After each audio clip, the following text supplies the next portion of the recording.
Okay, oh man, we got a show for you. Look at this.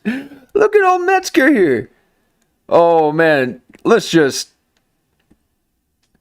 we are at episode 50, folks. Episode 50. Okay? And we got a watch party for old Kurp Metzger. He has put out 1, 2, 3, 4, 5 in 8 days. 5. And we watched a couple here, but so we're just gonna catch up, okay? We're halfway through Jason Burmis, old Banners, Jason Banners, and we got so much to catch up on. So he's done one at the Tree Stewart program, and he just dropped another one at the Derp. So we're going to watch some of this, commentate, have some fun, okay? It's going to be an amazing time with old Metzger. Now, here at Clip Virgin, okay, we like to watch these through a satirical lens, and we have conspiracy nights, and we have Metzger nights. We are at 201 subs. The goal of 500 by spring is looking like it could happen. I can't believe it. So let's dip into some of this derp, okay? Because we got the syrup for the derp. Now here we are, okay? I got it all set up and all ready. So please like, subscribe. We go on, we stream in the evenings. This is a watch later program. We assume that you've done your daily watching of the news and different things, and we're just going to kind of watch this together. Unwind, have a little fun, and then we got Metzger nights, we got conspiracy nights, and we got the Rogan Sphere comedy underground kind of stuff that we like to skim through and make fun of. It's a lot of fun. But here we are. We don't make fun of Kurp. He's dropping the truth. And again, he's got several out there. And we were halfway through Jason Burmis. And but I think we're just gonna jump right into the fresh one. And then maybe work our way back. What do you guys think about that? Usually I give time for these to breathe, okay? I try not to jump on them right away. I want the traffic to go to the source. But he's hitting so many of them. So I like to see the first one, the kind of like the newest one, then to kind of see kind of what he's been saying lately. But here we are. Okay, yeah. So I'm open to recommendations. It looks like the Burma's one got 44K. Not too bad, especially for his numbers. This is sitting 2 days at 32.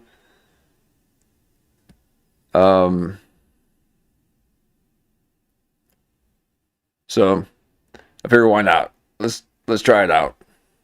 It's gonna be a lot of fun, and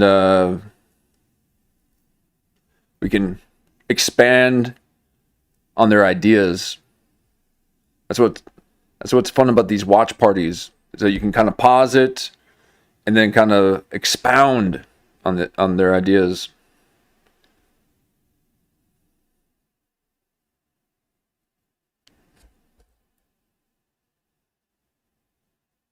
The chat setup? What's that thing? Got a lot of windows. Oh boy.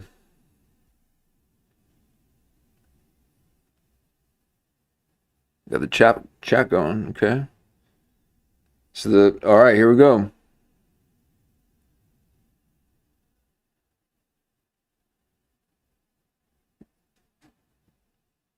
See if I can.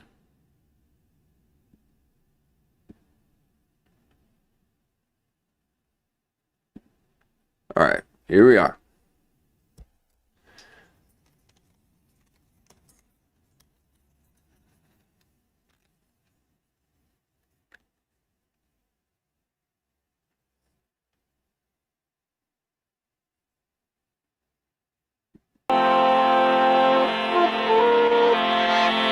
Oh, we got a good one.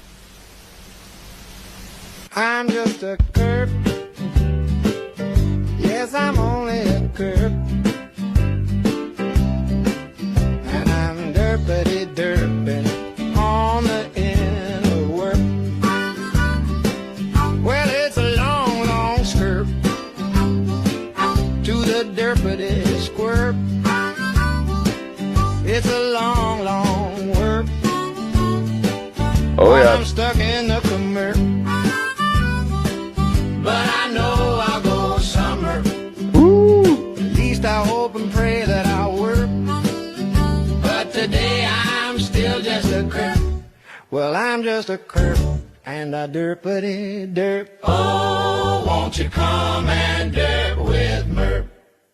From the depths of the first, I start as a post so smurf, hoping for likes and chirps to climb up the work. Please don't flag me on this. The chirps, where the big derps desert. If I pass all the chirps, I'll be shared far and wide. But if I get flagged or ignorant, back to the draft I'll jerk. That's what I just said. Then reperp in the flirpity flirt.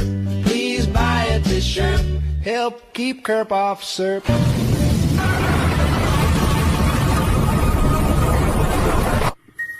Won't you come and derp with Merp?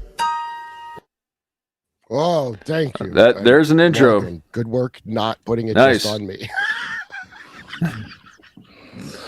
Every week I ask. All right. So it's me. Oh, Kurp, Mark. I got our old pal, Nathaniel, Smart Shane Gillis. Shane. And Steve Merritt that I've been wanting to get on for a while, and Nathaniel hooked that up, and I would recommend watching their channel for some very interesting. I watch a lot of you guys' stuff, man, especially because it's getting so weird with this UFO of God shit. Yep. You know, and I noticed like it's funny when I didn't really know too much about it, and then I know my girlfriend's mom was really into it, and then another friend of mine got real into it. And it's always new agey kind of. It has a real new age magnetism to it. And then I found out recently that Chris Bledsoe is direct bloodline of King Charles. You know that? Would not shock me, Kurt. Would That's not why shock he's me so at all. special. Not shot me at all. Yeah. Oh yeah. Because why would he be so special to see more orbs than I see?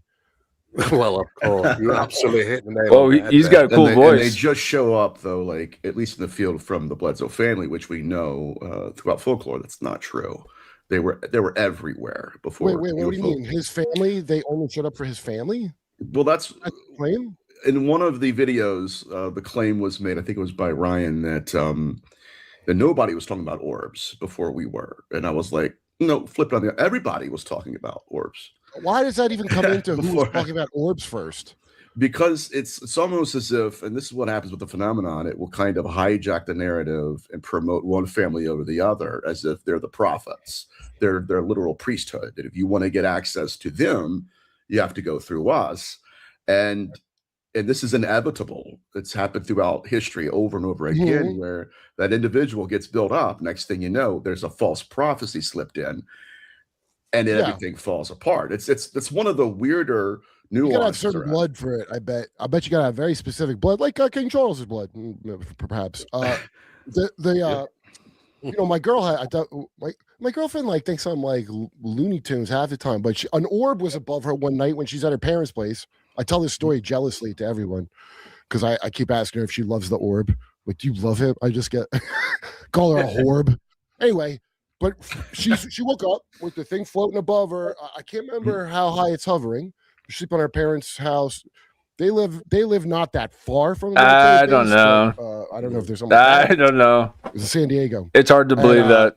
So she wakes up. She looked like liquid. What? Blue, You did? and she Oh my looked God. like liquid, but also What? like it was on fire. but a perfect ball. You had? Oh my God. Like, and she was being pressed into the couch. She said, so it was hovering over her hip. Oh It man. wasn't like Like they were doing some kind of radar.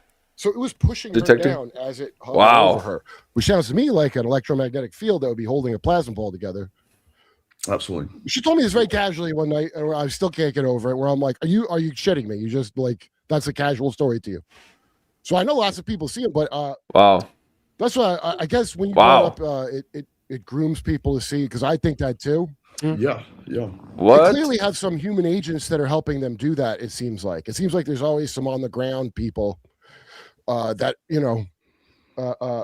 or like point people for it. Oh, on your great video about Virginia incident, those two guys with the lead blankets over their eyes. Oh yes, yeah, Mhm. very strange. Yeah, it's like Yeah. an early. Yeah. So it's basically like military drones that people are flying, and then they're peeping toms, like staring at women as they're sleeping. What? Men in Black type scenario. Of course, they were just found deceased on the top of a hill, but it was so strange because I mean, I never heard nobody that part. No, Tell- wearing suits, and you couldn't really find a reason why they'd both deceased. To be honest with you, but it was the unusual attire that they had on. They had these lead glasses, and it was that very unusual note. Oh, mapping that was environments. handwritten. Which Yeah, they what had was it again? It said basically, of course, it was about about waiting for a signal, and The cattle or something? of course, you've got to wear your glasses to protect yourself. And I'm thinking, what the hell were they doing up there? Because the place where they Oh. were found is not, it's not a place which is trafficked much by people. It's a bit away from the town. And it was very unusual, and nobody really ever concluded exactly what the hell happened to these people. But it wasn't. But they were both quite skilled engineers. Well, You yeah. know. Well, that's okay. That's a big deal. And how close was it to the whole? Is the Virginia incident? I'm trying so hard not to say Virginia incident. So it has. Is that all? What is it? What's the amount of time that somebody sees this little thing with the red eyes and the hospital trip and the whatever? Like how are these guys? This in the same exact time frame or how far apart? No, they're in a different time frame, and it was. I think what I was doing at the time was illuminating some of the most, and I mean they are the most profound of all incidents do take place in Brazil. We know the reasons why that happens. Why it- is some?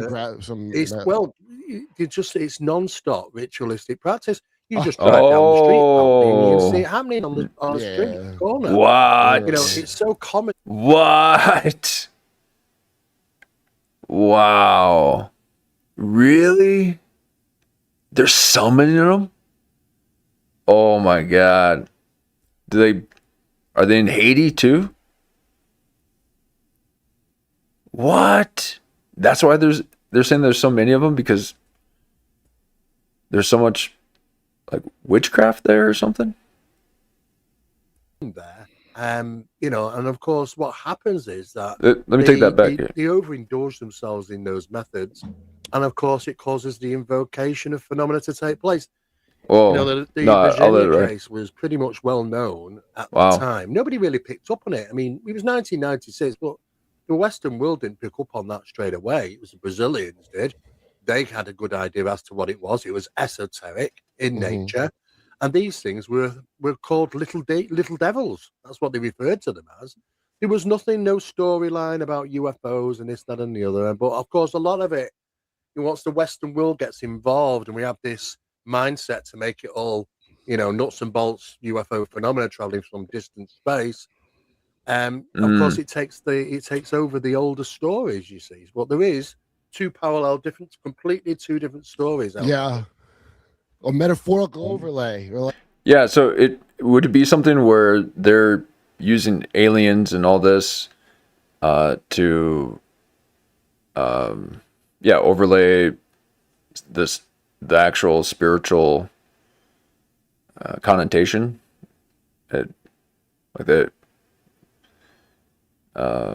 these are actually demons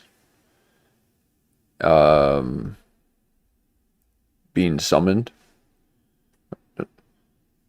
Interesting. like a alchemical change of the. I just try to look for the themes, and the themes keep repeating. In fact, I had jokes in my act about it for a while because. Yeah. So Whitley Strieber saying, I don't know what I'm allowed to say on YouTube, but he wasn't probed. He Are was you kidding pranked, me? He said, okay, I understand, because I Well, didn't want to come to say that. And what I does- understand it. Hold on. What does Kurp not say on YouTube? What are you talking about? Unless... What? You say everything. That's probably okay. He didn't have a good experience at all. It was a terrible experience for him. Yeah, and then I'm like, okay, why? Are these Yeah, things, exactly. First In of all, the why are intro. you still cool with them after that? That's my first question. I'd like to have him on and ask him, like, I don't want to commune with space sex tourists. With space, what are we, Epstein's Island of space? Is that what they're telling us? I think we shouldn't have a tipping point and commute with them at all. They sound like they suck. But he, and then it's always an environmental message of don't pollute and nuclear. Oh, it's a one-liner. It's like it's like the one-liner. You get it all over the world, and it's like they have this little meeting. And you say, look, you see any people, just tell them this. This is the one-liner you feed to them. I mean, look, if they were that bothered about planet Earth, they would have done something. They haven't. Never done anything. They're quite happy to sit back and let us ruin planet Earth. It's not about us. Not here to save mankind because how many wars we have. They don't intervene. So or then maybe we're doing it for them, like how America and England like a good proxy war. Yeah. If there is such a thing, they're clearly not pals. Don't look like that to me. No, it just doesn't make sense. Anything what they say, it's very deceptive. And of course, after hearing so much over the time, and you've got to follow it over the years to see how preposterous these things are when they tell people these things. It becomes a bit of a joke, to be honest with you. Well, I'm just listening to stories to hear a new, that's the thing, because I have heard a bunch of them over the years. So I now just listen for something I've never heard before. That's all. Like I just and if I haven't heard of it before, well, that's it. How about this? That you create this consciousness that can create a ripple effect within the magnetic frequency, and you can distort fields through just a intention. Kurp is becoming a resonator. He wants to resonate so badly. But he never will. He never will. But start singing in the showers, okay? Learn how to sing. Then you'll start creating those little ripples within the cosmic web. Interesting, and it just means I'll remember it. Don't mean I'll believe it. It just means I'm going to remember it, though.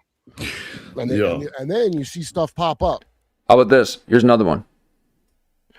You want something that you'll be able to remember that you've never heard before? Sing it if you know it. Quasicalado lives in Colorado. Mesoamerican Aztec culture deity. Quasicalado lives in Colorado. Mesoamerican Aztec culture deity. It's a little Quasicalado for the old Derp. See if you remember that. And I'm watching you talk about the big snake rituals, that black blood. I've heard of that before, and I think Steve's the first person. I think Nathaniel's the first person that when I was telling you about Herod Agrippa in that Dissipation of the Darkness book, and he was a big sigil guy. And I don't know if you know this, Mara, this book, Dissipation of the Darkness. I can't remember the guy's name. It's about the true origin of the Freemasons from 1825. Nathaniel, And Nathaniel's mic is really hot.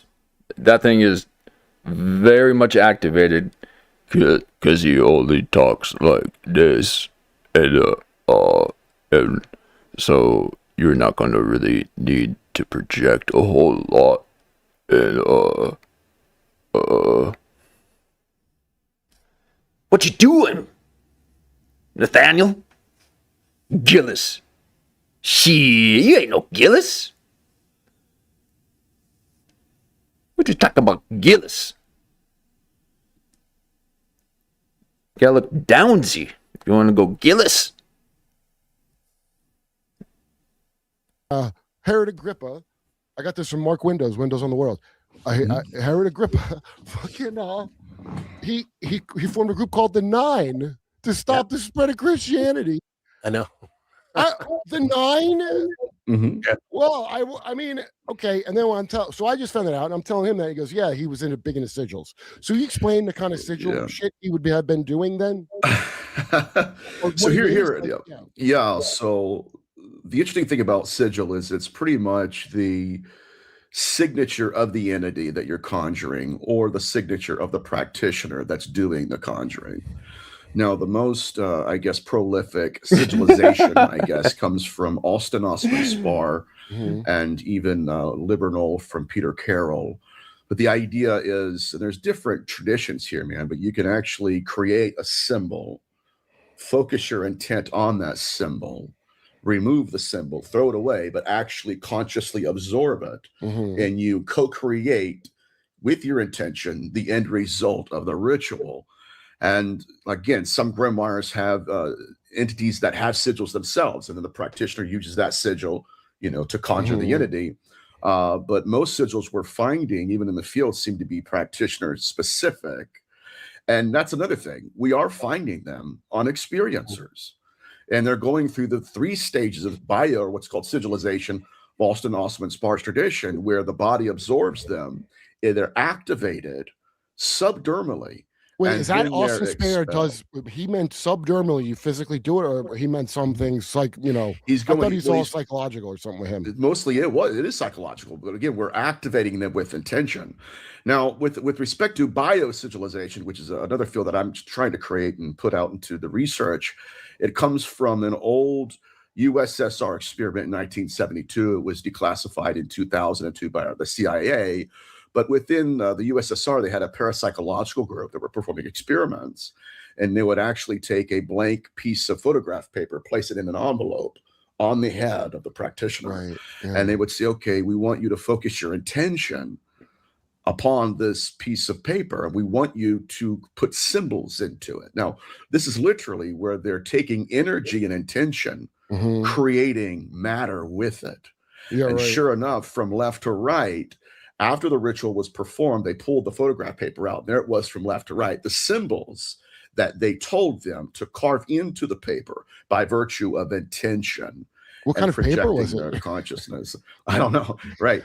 Well, what's cool about this, man, is after that initial experiment, they decided to move further into it. And so they took the paper, placed it about 50 to 20 feet away from the practitioner, and said, do the same thing. And sure enough, now this is one of the nuances about this case that blows my mind, man, where in the middle of the ritual, you see this biofield manifest between the practitioner and the envelope. Really? There is, yes, it's a translucent electromagnetic field. That's what I said. Moves from the person over to the envelope, slowly descends down upon the envelope, same end result.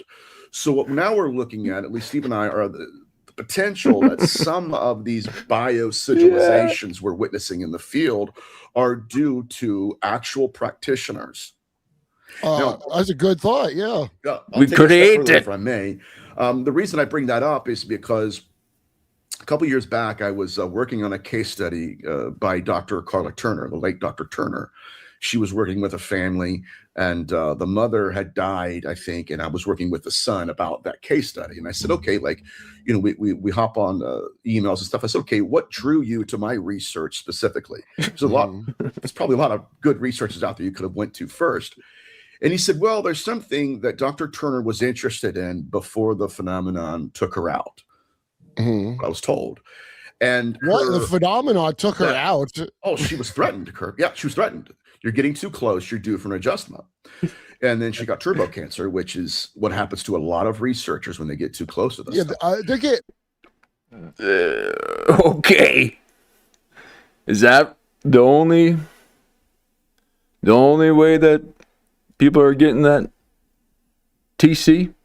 I don't think so. I think Aquino did that to Mae Brussel with those, what do you call them, W rays? I think that's exactly what the fuck happened. And they could do that. My friend's dad died after the Ron Brown crash for the DNC. His dad's the lawyer for all them, what are they, Ways and Means that died on the plane. It's a golden goose. I'm recreating the things that he was talking about. The energy field.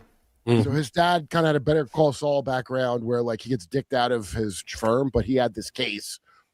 Everybody says with the case ends up dead, like hung and shot in the heart, real Haitian Epstein style. Removed. Yeah, and then his dad got sudden cancer out of nowhere. Yeah.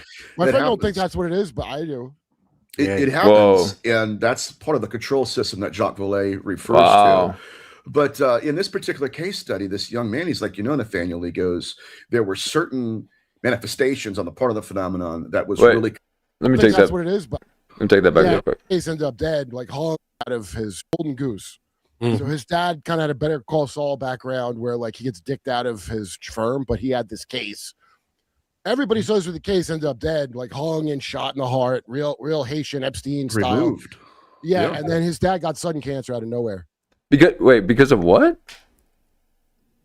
What were they researching? And he said, well, there's something that Dr. Turner was interested in before the phenomenon took her out. I was told. And the phenomenon took her out? Oh, she was threatened, Kurp. Yeah, she was threatened. You're getting too close. You're due for an adjustment. And then she got turbo cancer, which is what happens to a lot of researchers when they get too close to this. I think Aquino did that to Mae Brussel with those, what do you call them, W rays? I think that's exactly what the fuck happened. And they could do that. My friend's dad died after the Ron Brown crash for the DNC. His dad's the lawyer for all them, what are they, Ways and Means that died on the plane. It's a golden goose. So his dad kind of had a Better Call Saul background where like he gets dicked out of his firm, but he had this case. Everybody says with the case ends up dead, like hung and shot in the heart, real Haitian Epstein style. Removed.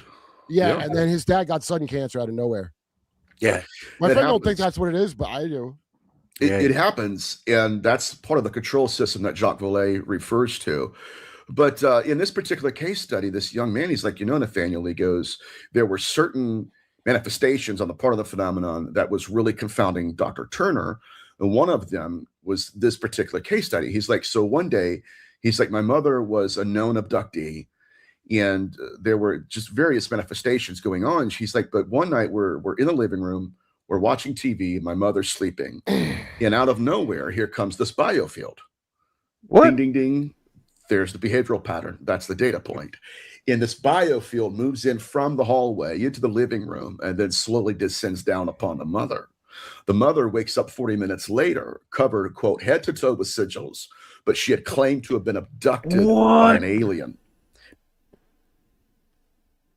What? Okay, so she had sigils on her after she came back from the abduction. So how long did it seem like she was gone for? My cousin's wife was high-level intelligence. They were both military and died suddenly from... Oh, my God, what?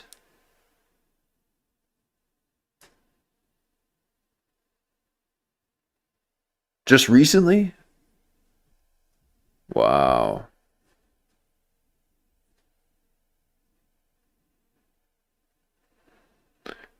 Whoa, man. That's where that name came from. Jeez. Whoa, man. Woman. It's like, no, what? No. And that's how we came up with woman. Woman. Oh, wow. Okay. Woo. Man, they had that technology back then, too. Shit. Jumanji. Okay. Man. Never taken anywhere. Right. But a biofield. No dinner first. No dinner first, right? But a Okay, so biofield having been created. Again, this is where the data meets me. How are they by a seeing this practitioner. biofields? I just out curiosity. Like, how's he? Yeah. I can tell you what he saw. It was a translucent cloud that you could see the outline of it, and then inside of the cloud were small corpuscular balls of light or plasma orbs inside. Well, that's it. Pretty There we go, right? And it's the same thing they discovered in USSR in 1972, where this is the result. So basically, of like an electromagnetic field being created by a practitioner in order to perform a ritual. And so that is what's not terming now called biosigilization. And it's so that's created by a practitioner in order to perform a ritual. And so that is what's not turning practitioner in order to perform. Sorry, guys. Let me take it back. Where this is the result of an electromagnetic field being created by a practitioner in order to perform a ritual. And so that is what's not terming now called biosigilization. And it's something that is tied back to a guy named Franz Barden, another one named Israel Regardie, who were two cult practitioners, where they actually said, yes, the person can actually create an electromagnetic field from their intention and by virtue of ritual. I thought we know that. I just said that. Kurp just a few minutes ago he said, yeah, I just like to hear the things that I've never heard before. And I paused it and I said, hey, how about this? How about through intention, you create this electromagnetic field that can then distort things and, make your camera go all crazy? I just said that.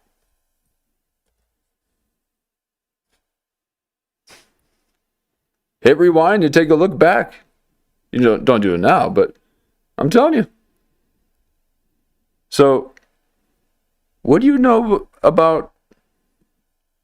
What does this guy know about this? About the things I do every day?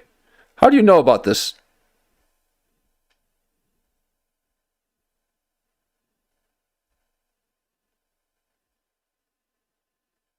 My brother. Tell me what you know.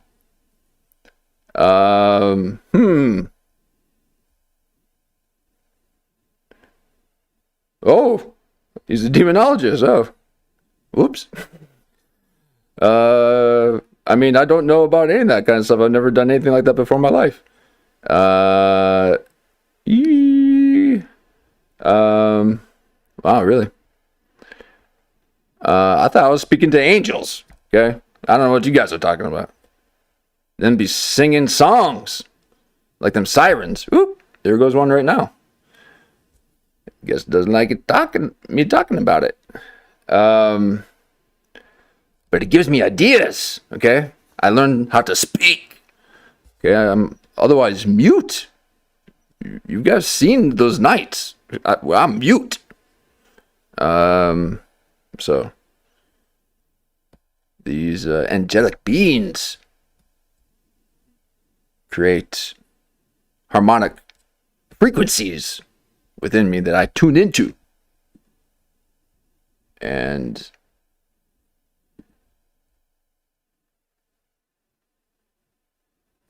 they're angelic. So, okay. So, Nathaniel, I just said something and Nathaniel just said it. Okay. kind of already just because of those computers where they would affect the probabilities by constant. I mean, maybe not everything you just said, but I thought there was already like kind of a thing is something like It is. Yeah. So we knew some of that, but I'm going to take it a step further and kind of hopefully solidify this point because I think it's very germane to the conversation. Number one, Israel Gardi and Franz Barden said that not only can you create an electromagnetic biofield by virtue of ritual, but you can actually feed that biofield with an alter ego. And that alter ego will be an extension of your consciousness. Right? And you got to breathe, expand it, expand that sphere. Big old id. Okay? You got to inflate the ego. That's what they mean, yo. Okay? This outer sense. Okay? And then people also develop a persona, a personality when they have to interact with people all the time. That's a personality where you conduct yourself accordingly. Oh, Techno Viking. I'm nearly there.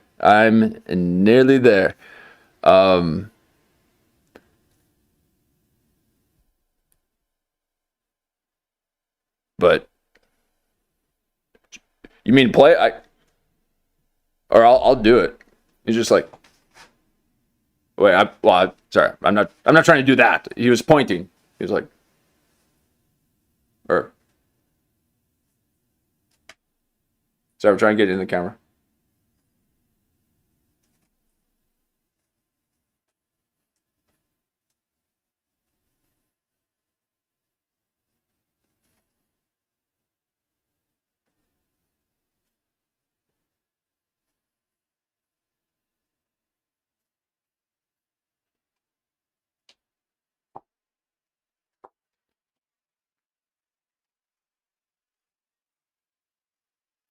That if I go much longer than that, I'll get lost in it. I'll start creating electromagnetic waves and start thinking that I'm Shiva. But here we go. I love old Viking. Techno Viking. So this is why I That's believe bilocation shit and all the topo absolutely and all yes, bilocation. And I remember we were texting the other day about the externalization of the human soul. Yeah, right. And so this electromagnetic biofield, it contains the intention and the alter ego of the practitioner. This is why I'm looking at the idea of form and function, because if that was, have they seen our videos? Are you having this conversation because you watch our stuff? You're trying to figure out what this is? People can't even believe it's a podcast. Like, what is this? They've never seen people watch things or react to it. Apparently we're very niche. I thought we were just niche, but yeesh. Only the chosen few can really appreciate. And I appreciate it. Thank you. But we'll get better. We'll get better. I'll start talking more, and really, chumming up the waters. We're new moon, folks. We're new moon. So I was getting through the waxing. Okay, I'm not. The moon is up during the daytime right now, so I'm much more active in the daytime now. When it was active at night, then I'm more active in the evenings.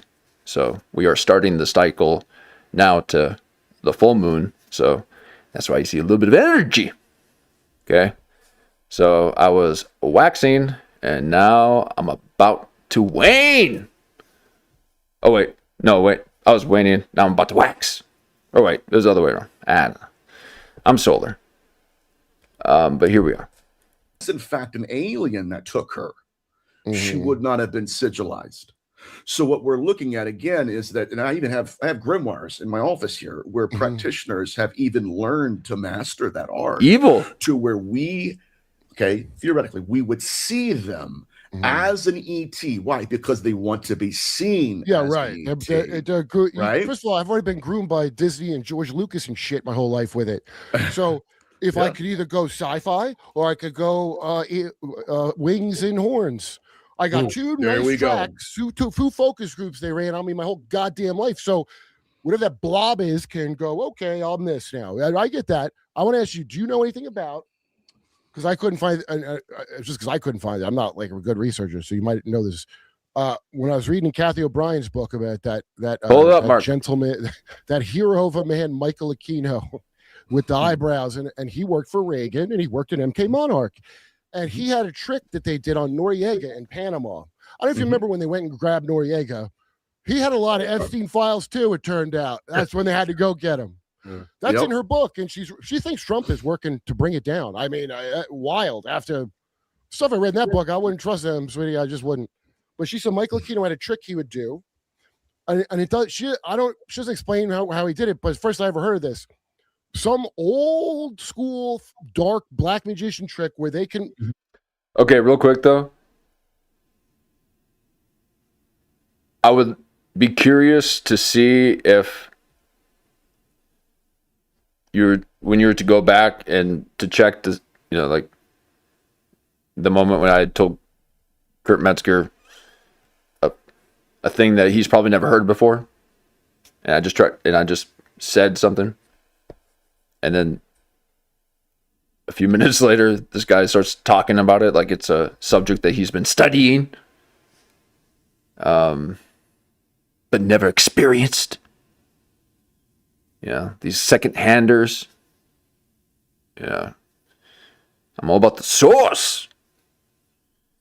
But I would like to see if the footage is actually there, okay? Because there's been times where I've recorded stuff and then the footage is no longer there. And it's in the middle. Okay? They extract the middle part. So, and I'm like, after the thing happened, I'm like, oh God. The cameras were on. I can't believe it. Yes. It was recorded. And then I went to look. And it was gone. So you can't quite capture it. Okay, you can see the effects of it, but when someone is captured by it, you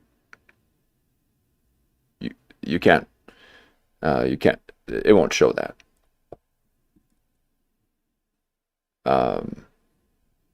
Just what I've, just what I've experienced. I mean, from what I heard, I guess. That's what I read. They do something ahead of time to you, and histamines in your body will respond and form a sigil. Oh, like he goes, look at that, and it's like a parlor trick almost, but they're doing something where they're programming your body. Wow. To do a histamine response in a pattern that they want. Or I bet you, stigmata. I bet you a lot of that, that kind of trick. Do you have any knowledge of what that is? That similar to what you're talking about? Is that nothing you ever heard of?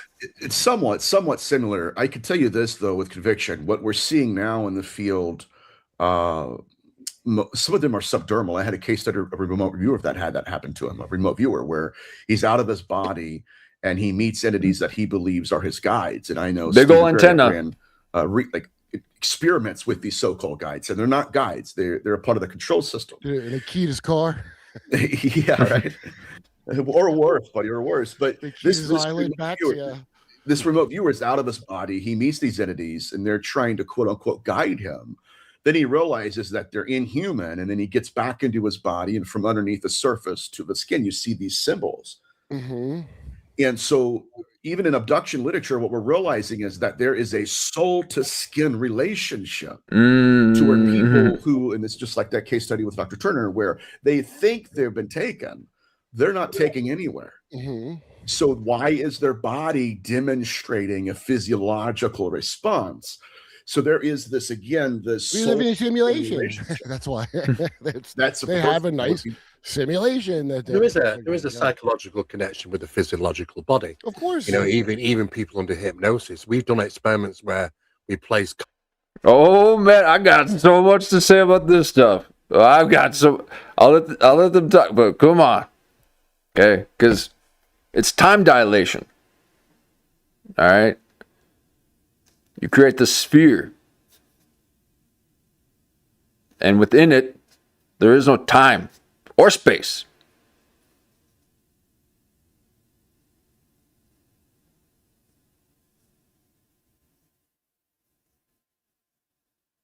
And you can breathe into it and expand it.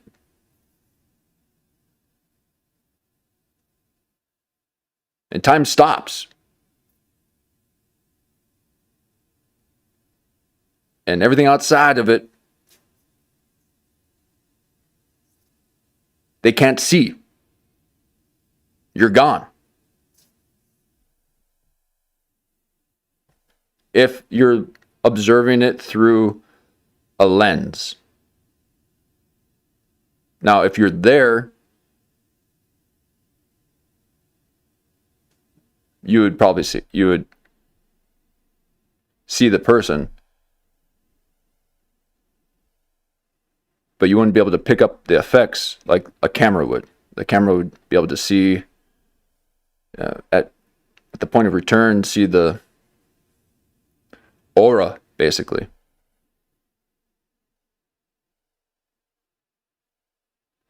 Is there light? You are light.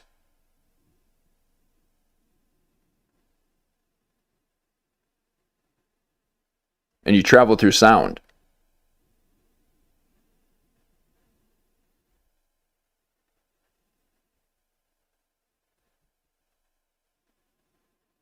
And only when there's this other observer, then you get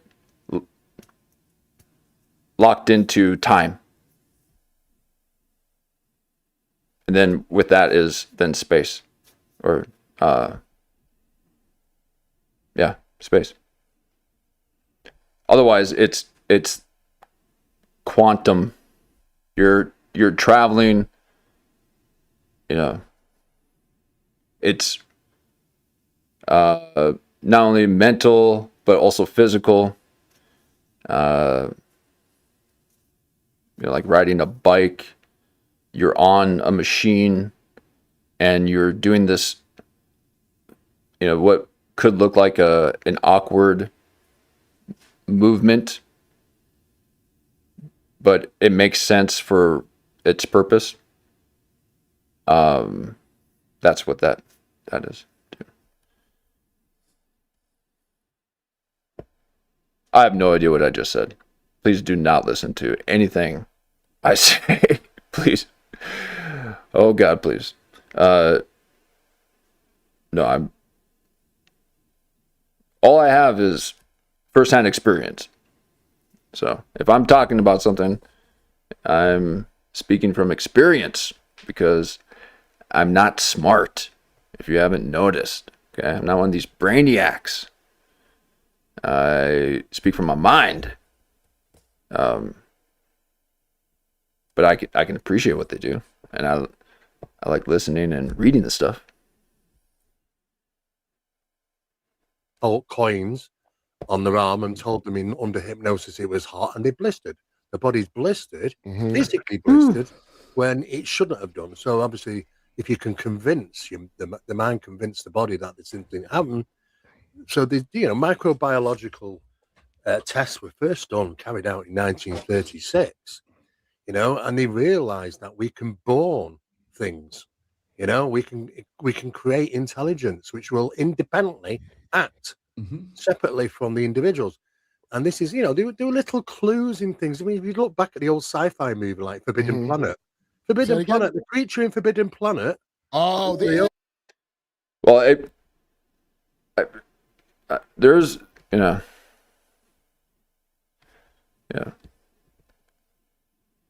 There's this other experience I've had. I've had another experience where, if you're asking, is there light? There, yeah.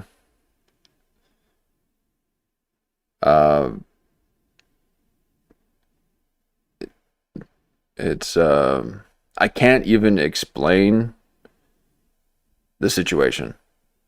It's to even explain it is so bizarre that it requires so much backstory to even get to why this was even happening to begin with. But there was this time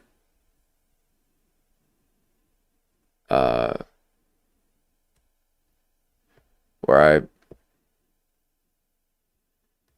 I didn't realize that I was blacking out. But I felt it starting to happen. Your ears start to get hot, and then you start getting tunnel vision, and it starts to get pixelated, and then you go, whoa, trying to push back against it. That's how you do that, any other time. But this time, it was almost like a centripetal force that I couldn't push back against it to get out of it. So I was locked into getting blacked out.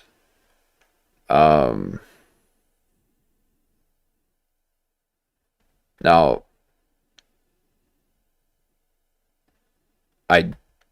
the last thing I had remembered from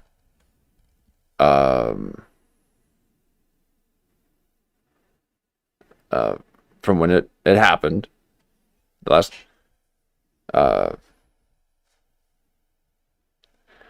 well, whatever. Okay, well, here, I was kind of, I remembered kind of standing up too fast. Let's just say, standing up, and then I don't remember anything, and everything's black. But then I then know it's black, and I'm in this void. This, I'm not anything. There's nothing above me or below me. It's just kind of all black. And now what I didn't realize at the time was that I was also drowning. And there was water going down my throat at the time. I had no idea.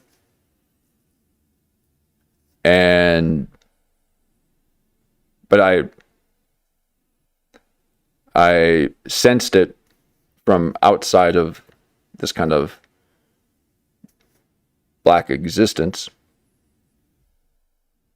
And then I went through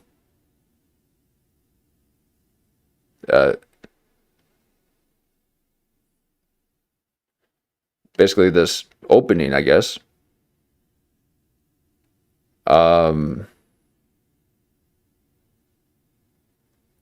And with that, yeah, I think there was like this flash of light, but it had like a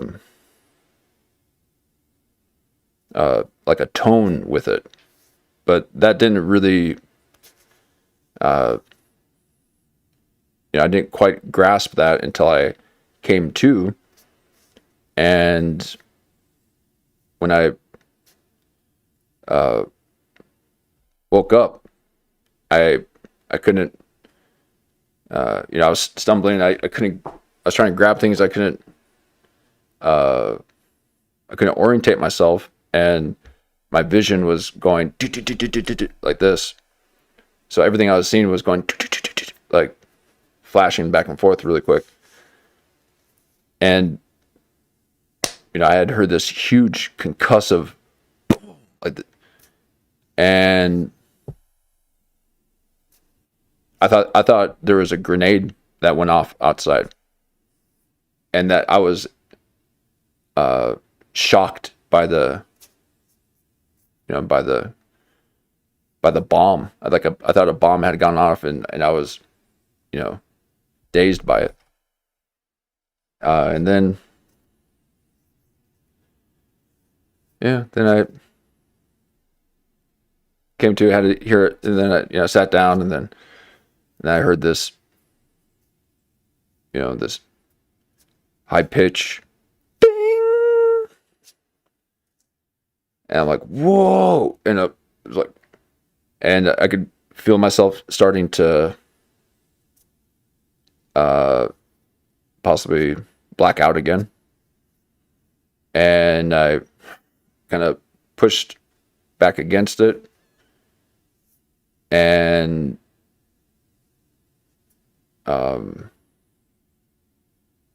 it was okay. And then all of a sudden I heard it again, same thing. I try to, and then it happened a third time, and it was so loud but so perfect. I have never heard something like it before in my life. And it's something that I can only explain as the universal tone. This golden pitch. And it just about took me out. And so I had to kind of push against it so I wouldn't black out again. But it was so crushing that then I matched the pitch, and I felt like I was leapt out, like the old golden staircase kind of thing. It was this feeling of straight this way, like at an angle, being a trajectory towards the sun, basically. It was nuts. So, and then after that, I'd try to feel myself, and it'll get a little distorted because my head was like whoop, whoop, whoop, coming back from being blacked out or something. But who knows? Who knows? Just fun stuff. But that's a little share for you. That's It's right. exactly that. It's exactly that thing. The Montauk that I saw when I was a real little kid, and he kept going the id, and then it was the id. and then they had that laser thing. That's the only way you could see it. Yeah, That's really creepy. I'd forgot about that movie. You always put little clues out. Always It was some real NASA Nazi shit, huh? Yeah. Well, now. Oh, there was a character called the id, right? So I mean that's what they're talking about, the id, the alter ego. Like, have you guys never heard of that? Yeah, but that's what I'm saying. Personalities are the same thing. You develop that personality. It's the social mask that you wear. And that's the same thing. That's just a little social ego. Oh, because on Jimmy Dore show, which is why I have sidekick Or on usually. a functioning ego. We a long time ago we had Whitney Webb on, and who was talking about the about the Leslie Wexner Dybbuk. I keep thinking of like Dybbuk Schmibbick. I said more ham from that Waiting for Guthrie. He was his dad, his uncle's in Yiddish theater. So Leslie Wexner in some interview, I guess in the 90s. And also, don't forget Abercrombie and Fitch. I don't know if it was Abercrombie or Fitch, but one of them, they're getting away with it. It's fine. They're not fit to stand trial. But that guy runs a traffic empire. Now, we're obligated to really cover it up here. I guess you guys in England have, what's his name? Mendelsohn. Who's the guy that it looks like something might happen to him? Mendelsohn, Meyerson? I can't remember. Right. Yeah, the Victoria's Secret guy? Occasionally. Sometimes it does happen, but it's very discreet. The information is very guarded.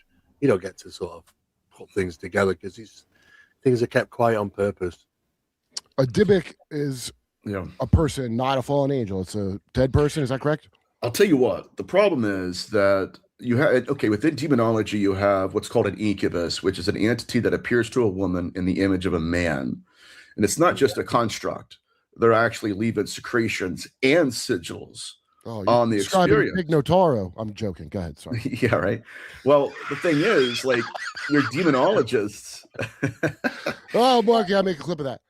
Your demonologists didn't understand that because they said, okay, how can an entity that's incorporeal leave a secretion or even want to impregnate a woman? In addition to that, why are sigils accompanying them? And so within my framework, necronetics, my theory is that we're dealing with a species of practitioners here. And even Thomas Aquinas would also say, well, this was kind of, from my perspective, lazy work. Because he was like, well, it seems like what they're doing is it's an entity that's going and harvesting secretions from a man and then taking them over to a woman. Why can't it just be, right, its own embodied entity? And so within that framework, at least in my research, I was like, okay, that's kind of weird stuff already. That's a little bit strange. It wasn't until I got into Jewish, valid question. It wasn't until I got into the Dybbuk phenomenon in Jewish demonology that I realized that these aren't separate entities, Kurt. They're one and the same. So, yeah, as far as, with that experience too, I also knew that, well, I didn't know, but I could understand why musicians needed to have a stage, to be able to really sing out like that. You can be transported, and if anything, just like a gong bath. When you're in the kitchen and all of a sudden the refrigerator turns off, and you're like, oh, you kind of like set at ease. That's that vibration kind of lifting your body. So a gong bath does that. Singing does that for us. Speaking, we need to resonate.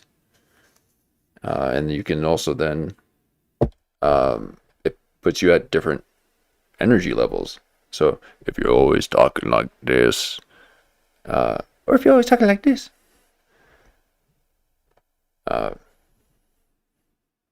puts you in a different world. So you either are happy or depressed or sad or angry. So powerful.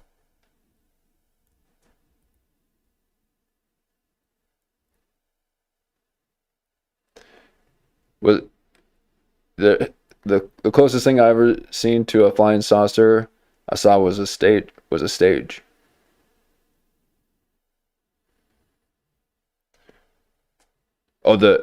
Okay, so you thought it was a flying saucer and it was a stage. Okay.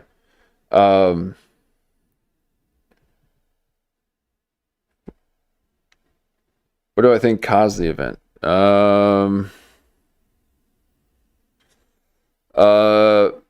Fasting.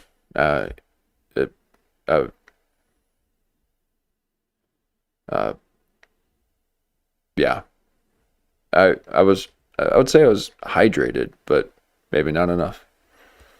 But the next day, oh boy, because the other thing was too is like I couldn't move my head. Like my bell was rung. Literally. I heard the Schumann resonance, the golden pitch. And to fight getting taken over again, I had to match it. And I never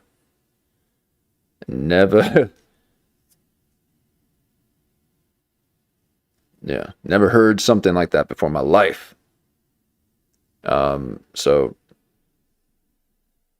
it was like I sang for the first time. But I couldn't move my head. I was like, had to stay still the whole night.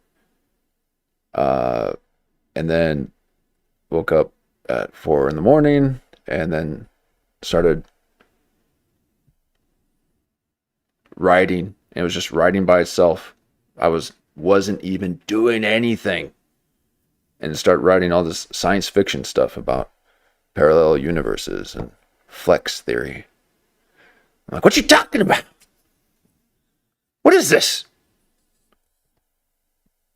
Telling me that you can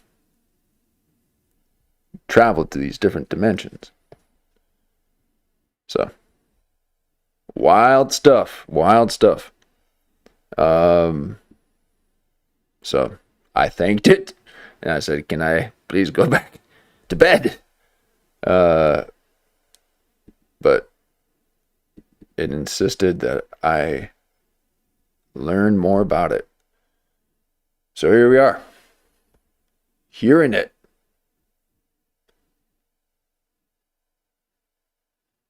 No, you saw a flying saucer on DMT, and then one time I saw a stage on a music video, and it reminded me, oh, okay, nice.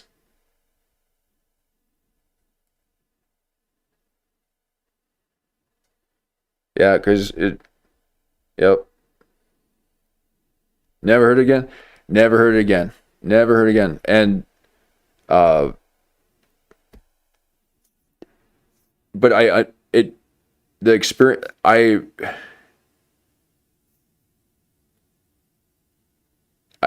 I just, all of a sudden,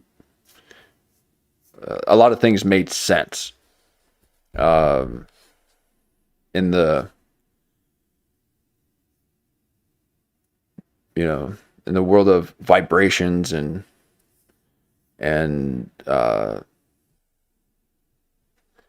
harmonic pitches and frequencies and light and sound.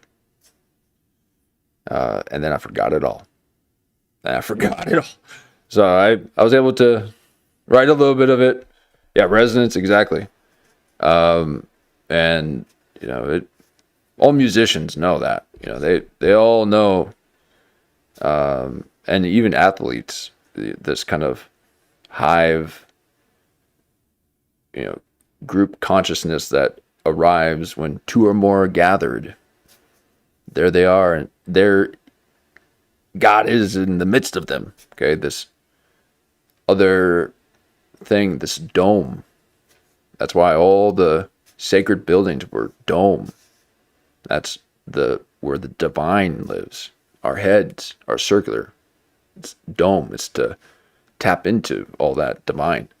But we're closed in these boxes, these 45-degree angles. So,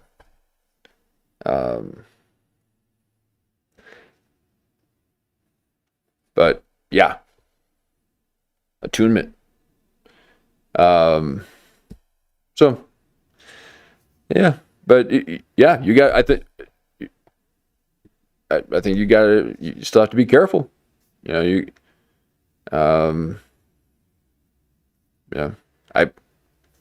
I don't know what I'm doing. People study this stuff and they do all these things, and I'm just resonating, dancing around, having fun. So I think what people find out is that, there is no ritual, no way that you can just do it. And I think the more that you do that, the more that you create the negative energy of what it is, because you want it, instead of allowing it to happen spontaneously. So that then turns it into this evil kind of thing.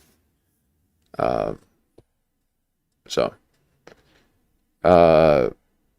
don't try to do it, but be on the edge though. Okay. And singing does that for me. That's what keeps me locked in.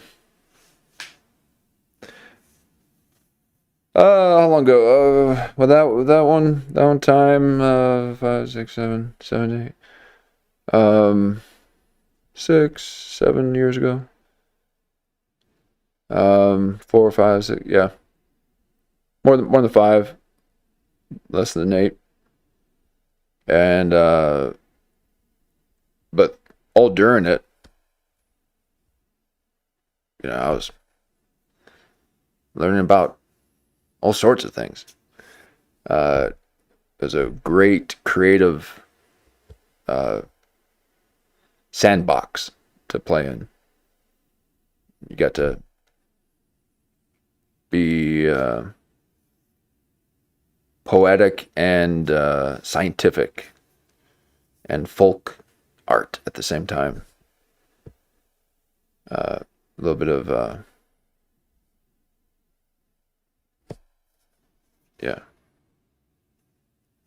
astrophysics. You gotta know about vortexes and black holes, and this the ions and things like that. Oh, did I say 6, 7? Oops. Or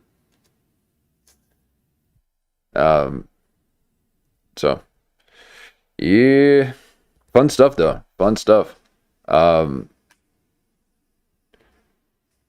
yeah, I think when people then get into these rituals to then summon things like this to try to get that excitable energy that happens, that makes your gives you the goosebumps, but that, and it's hard to do at a stationary position when you're not moving around. As you can see, I stand.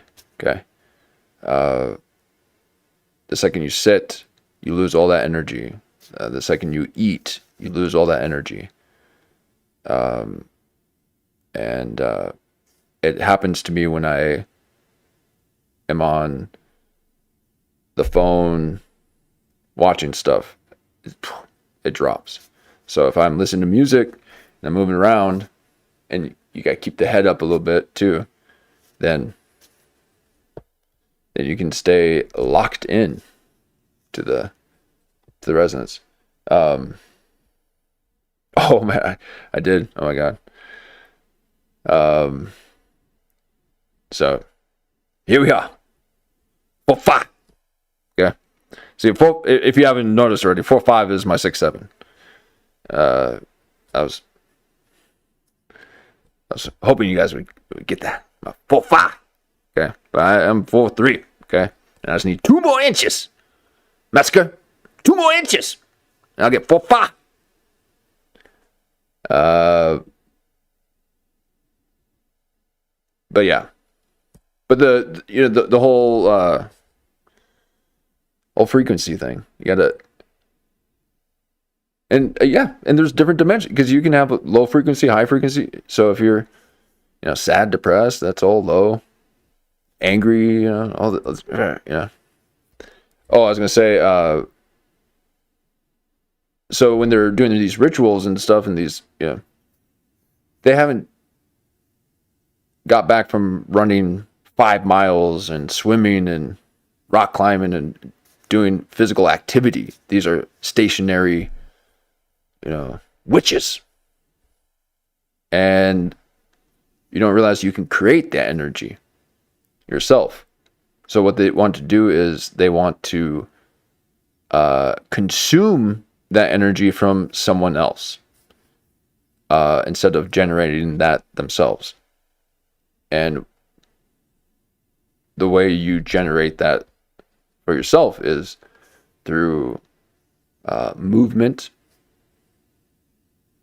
And you can't walk on concrete because it'll knock it right out.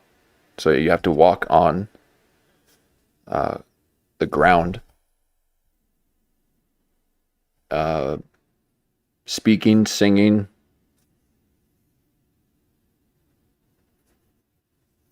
swimming, full extension kind of stuff. People want to put these strains like lifting weight, and they're like straining their face, straining their body. They're not even these isolated thing. No, you have to be human. So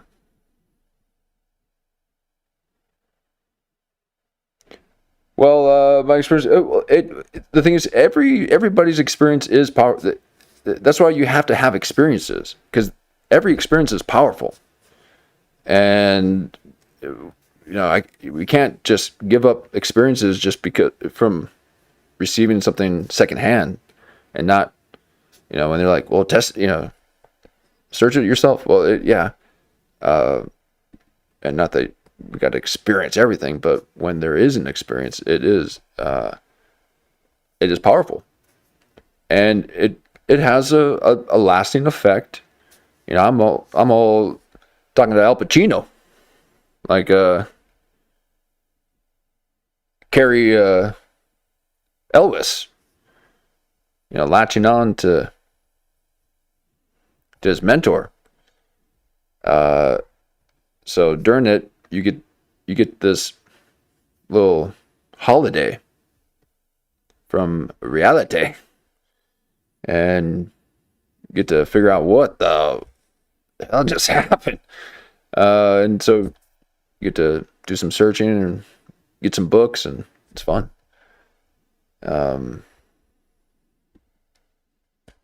So yeah, the psyche, your mind, you can do all sorts of things. I just can't get organized, though. That's the only thing. I just can't get organized. But I can travel anywhere mentally.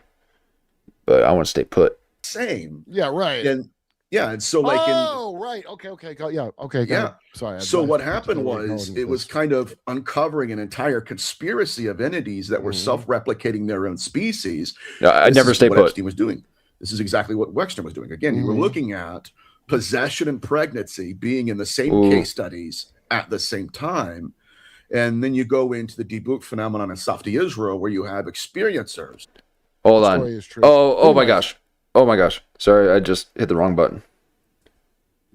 Did you say pregnancy through like abduction or possession? Oh man, where was I? Let's see. Sorry about that. I hit the wrong button. The intention and the alter ego of the practitioner. This is why I'm looking at the idea of form and function. Something ahead of time to you, and histamines in your body will respond and form a sigil. Looking at this through a necronetic lens, and I'm asking myself, is it possible that that is a strain that's trying to self-replicate? Now, if you needed to do that, you would find women that would hopefully facilitate the fetus. You would moderate. All right, and then took the fetus as well. Pregnant by. All right, here we are. These women are also possessed. So it led the rabbi, which 13 different case studies where these women were then being not just possessed, but So let me take this back here.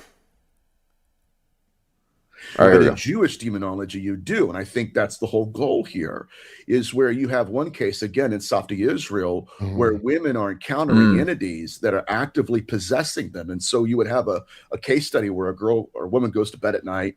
She's induced to a dreamlike state. She meets an entity and is accosted by this entity.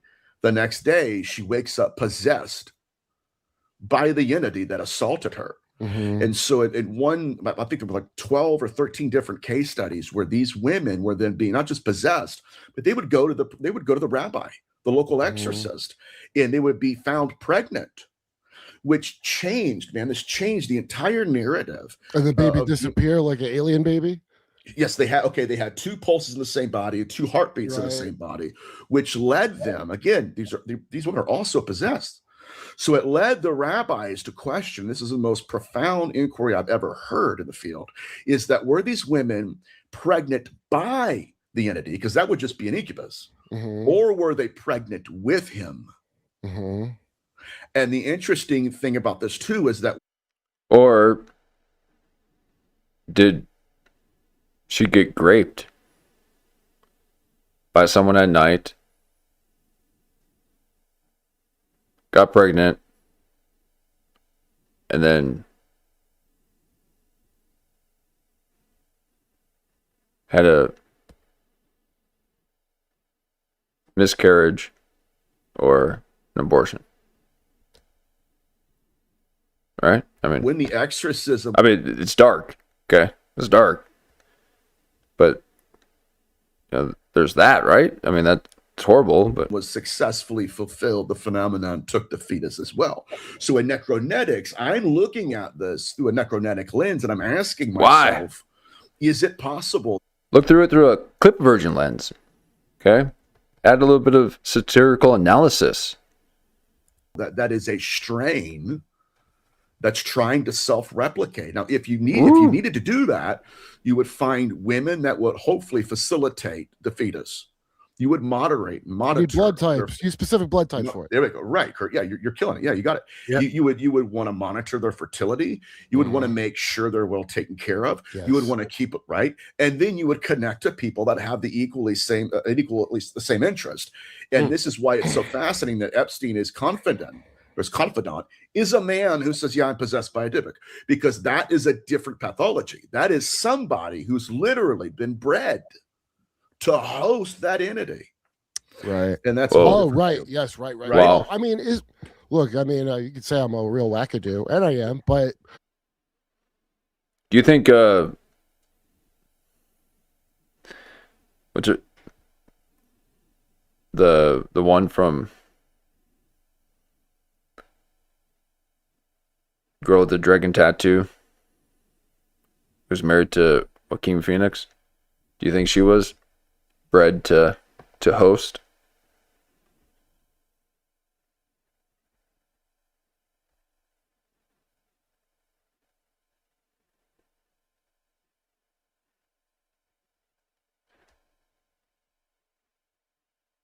Yeah, exactly. Yeah, it's like he actually loves saying that. The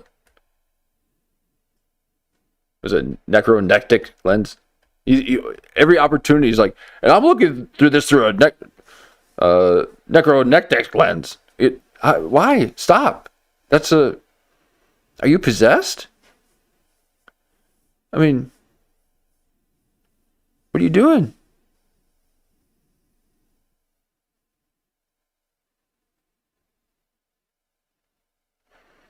I don't think River Phoenix. Oh. You don't think River Phoenix biologically belonged to the family? Wow. Interesting. Mm-hmm. Well, that would allow for some resentment, some sibling resentment.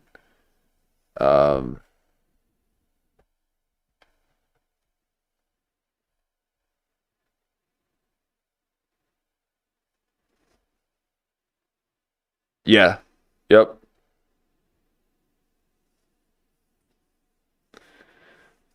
Yep, good point.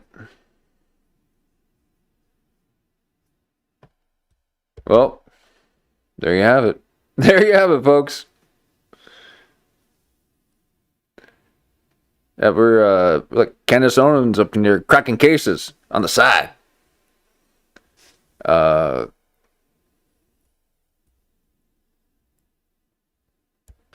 get the impression. Love it too. Love it. I think that. I mean, that's the power of these watch parties. Okay, it's the experience. Okay, it's powerful. So, yeah, it's great. Now that, let's say, bad Hitler mustache man was just some moonchild container, like as our space friends call us, a container, and all that Jungian, they Odin archetype. No, they brought something in him. I bet he was marked out from the start, and they kept tabs on him. Hey, don't talk about my Yoon. He made his own castle. Yeah, stone by stone. He built his home, and made this stone little calendar thing. So, yeah, he might have been possessed. You're right. The Epstein and Rothschild, and I forget the other name, poorhouse where Hitler lived as a painter. The Red Book. And got him into possession. I wouldn't be surprised. Dude, this stuff is like the level of control. And now I bring up MK Monarch nonstop because no one wants to talk about it. But all my friends that were involved, Thank you, Jen, with being victimized by that, they talk all about the shit you're talking about. Yeah, I know. Especially that. Also, that snake, what was the thing you're saying? The snake cult, and they have this black blood. Because it's a way around the prohibition of angel seraphim having. Well, this is happening today. This isn't an old cult, it's disappeared. It's happening secretively today. And it's right next door to, because they bought London Bridge from London in the UK, took it apart, took it over, and rebuilt it. Nathan told, Nathan that's right. But, but what they don't tell you is like it's buried upon thousands of bodies. The bodies are the foundation of the bridge. This is symbolistic, and then of course this serpent snake cult, which is still operative today. The whole point of this through incarnation is that these beings, serpent type beings, they're infused with this black goo or something, and it comes out of them, and they want the practitioners to drink it. Because it makes you a child of whatever the serpent race without intercourse. It's everything's about lawyer shit. Because it is. That's why. When you're talking about the remote viewer being tricked by his guides while he's out of his body. So when I was Sean Patrick Hasler introduced me to Lynn Buchanan, and I was like, I don't understand the difference between astral projecting and somebody remote viewing. Is that he goes, astral projecting is useless for that work. It's absolutely useless. You can't perceive things correctly. Yeah, you could go to some place and you won't be able to perceive it correctly. So astral. No, they remote view. They're in their body doing remote viewing. They're not out of their body for astral travel. Remote viewing. Only astral like travel. Brill. I don't think you're supposed to go out of your body. By the way, welcome to the chat, Lemon. Something categorized completely different. If you do, it wouldn't be referred to as remote viewing techniques. We got some old Metzger, and talking resonating. Yeah. I mean, psychic spyware. So it's all about. Envisaging within you. And what they do, some actually emphasize that they're bringing the destinations to them as opposed from they going to the destination. Oh my goodness. And what is interesting about remote viewing is it's. Oh, let me take that back too. But before I do, again, here's an example of someone who's Now, he might have trimmed it a bit. Okay. He's trying to let it grow, but he trimmed it a little bit. Maybe not. Maybe he did okay. All right. It looks like it's close, but it looks like it's trimmed. So, not going to cut it. Okay. If you grow it, you got to go wild. And then it'll lay down. Okay. And then Metzger instantly regrets having to shave it. And all right, Steve, get on over here, okay? You got an old button nose, but you're kind, so we like you. But stay in your lane, because the second you step out of that lane, I'm gonna swat that thing straight and make you look divine. But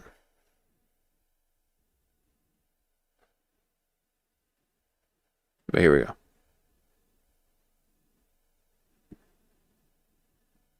Actually, and emphasize that they're bringing the destinations to them, as opposed from they going spyways. Supposed to go out of your body, by the way. No. Astral. No, they remote view. They're in their body. Okay, here we go. Remote viewing. They're not out of their body for astral travel. For remote viewing. Only astral travel. I don't think you're supposed to go out of your body. By the way. No, it's something categorized completely different. If you did, it wouldn't be referred to as remote viewing techniques. Yeah. Mm. I mean, psychic spyway. So it's all about envisaging within you. And what they do, some actually and emphasize that they're bringing the destinations to them, as opposed from they going to the destination. Oh my goodness! And what is interesting about remote viewing is it's like we've said, remote viewers can see remote viewers. It's interesting. They've identified each other from different countries, apparently, and that's can be a bit alarming. So obviously the CIA wanted to weaponize all this, all the subjects that we've talked about so far. The CIA.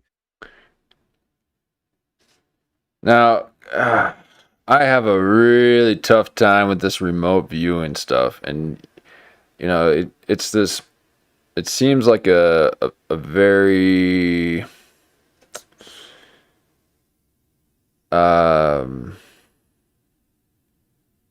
outdated way to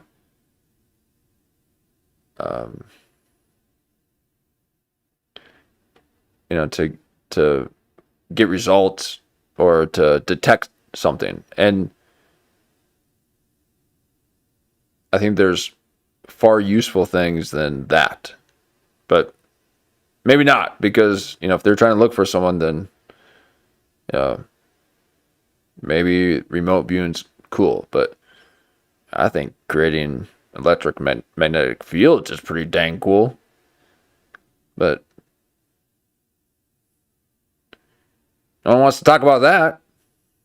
Okay, you'll talking about drawers. I'm gonna sketch something. Oh, can you? Yeah, it's gonna look like a submarine. Wow. Where is it? It's in the ocean. Oh, it's remote viewed. Look it. But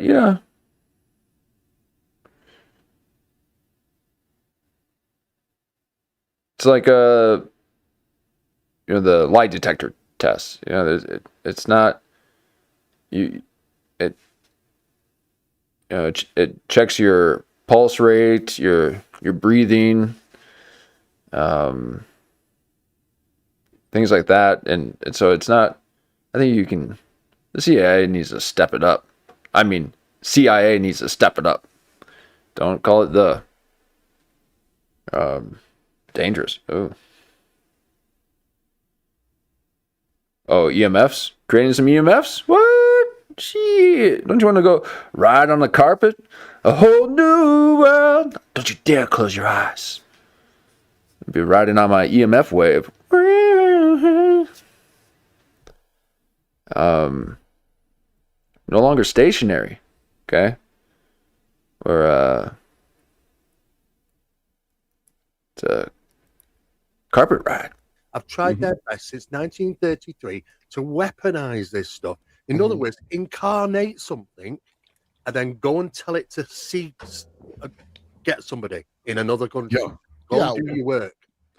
Oh, the Vatican. Book,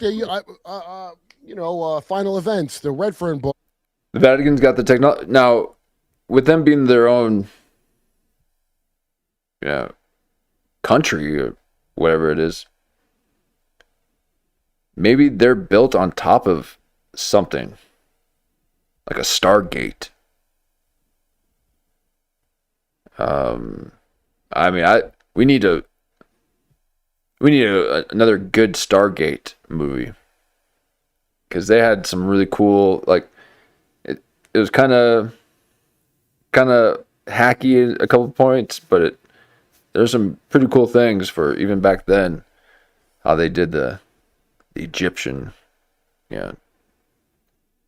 soldiers and stuff. Like Fifth Element kind of thing. But I bet the Vatican's got some of that like dark energy technology stuff. Book where he's talking Yeah. Collins' supposed Christian elite that were trying to kill people with this shit. Yeah. And then they go, oh, this might be bad guys. The thing is, it works. So this is the thing. Yeah. Because even through the experiments, I mean, the first ones that sort of dipped their toe in the public arena was the Philip experiment. They created a ghost in Ontario in 1977, and it was a real interactive phenomena, which they birthed. They gave it a name, they gave it a lifestyle, they went with it, and they gave it its intelligence. The seconds they stopped there, but the second part of that is part 2. Well, and if they tried to do a Stargate, like a new Stargate movie, I think it would really suck. Now, I do have some Stargate theories though. Okay, so when you travel, you've got to this is the takeaway that I got from that experience I had, is that when you go through these portals or these wormholes or whatever,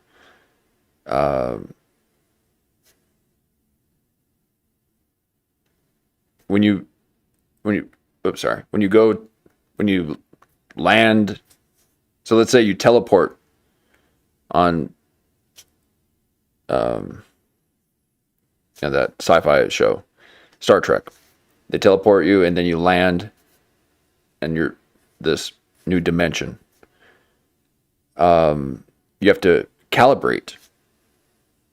Your body has to orientate itself, and each dimension, there's a different ratio, which creates a different geometry and a frequency and a different pitch.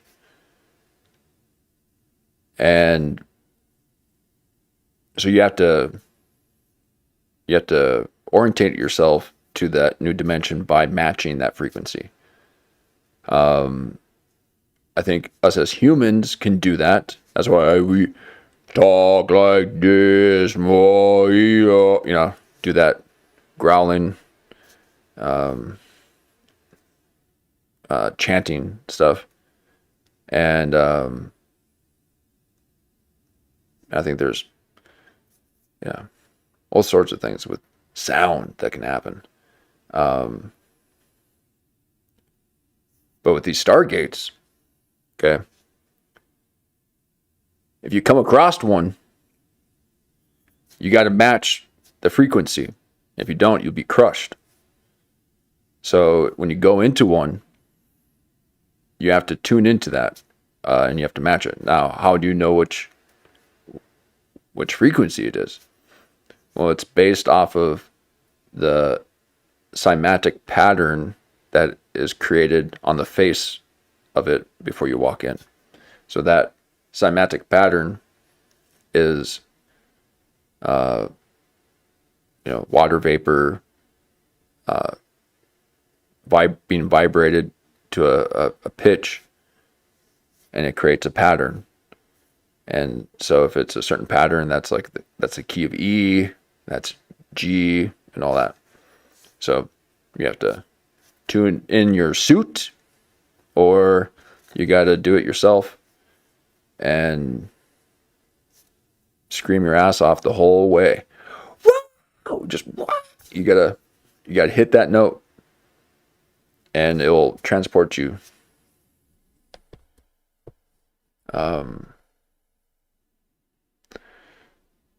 It's a little Stargate theory, but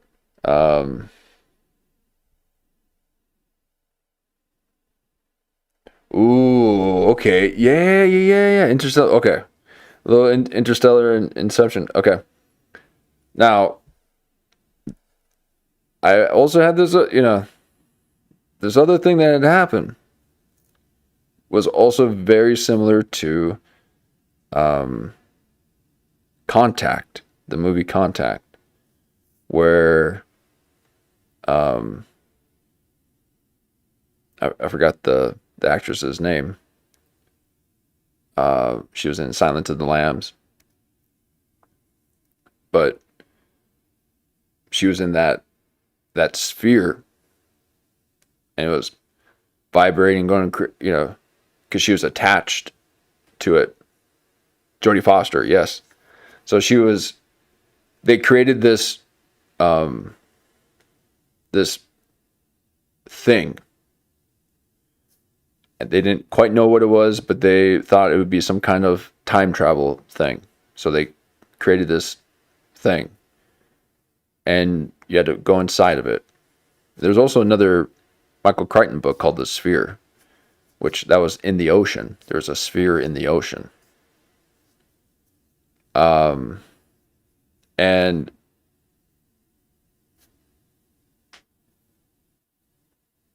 yeah, and so they created this sphere to the schematics that they got, and they put her in, and she was going to be an astronaut, basically, in this consciousness thing. And she was attached. They were strapping her in. She was sitting down like it was a space craft, and it was just this big sphere. And they put her in the seat, strap her in, and she's like, okay. And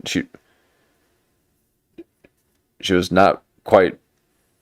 It wasn't really settling with her, very well. And she's like, nah, I feel like I shouldn't be strapped in. They're like, no, we have to have you strapped in. It's for safety measures. Well, long story short, they turn the machine on. It starts spinning. The gyroscope starts going, and she's experiencing all these tremors and all these shaking and everything, going crazy. And then the second that because she was wearing a necklace, and the necklace started floating, and she realized that there was no gravity happening, but everything was like so violent. So she detached herself from the thing right when it just about flung off too, and then she was floating and had this whole experience. Saw her father, or this deity, or this entity, spoke to her through the avatar of her father, told her all this stuff, and then she came back from that experience, and then came back into the sphere, and then it had plopped down in the ocean like Inception, where the van was falling down into the water.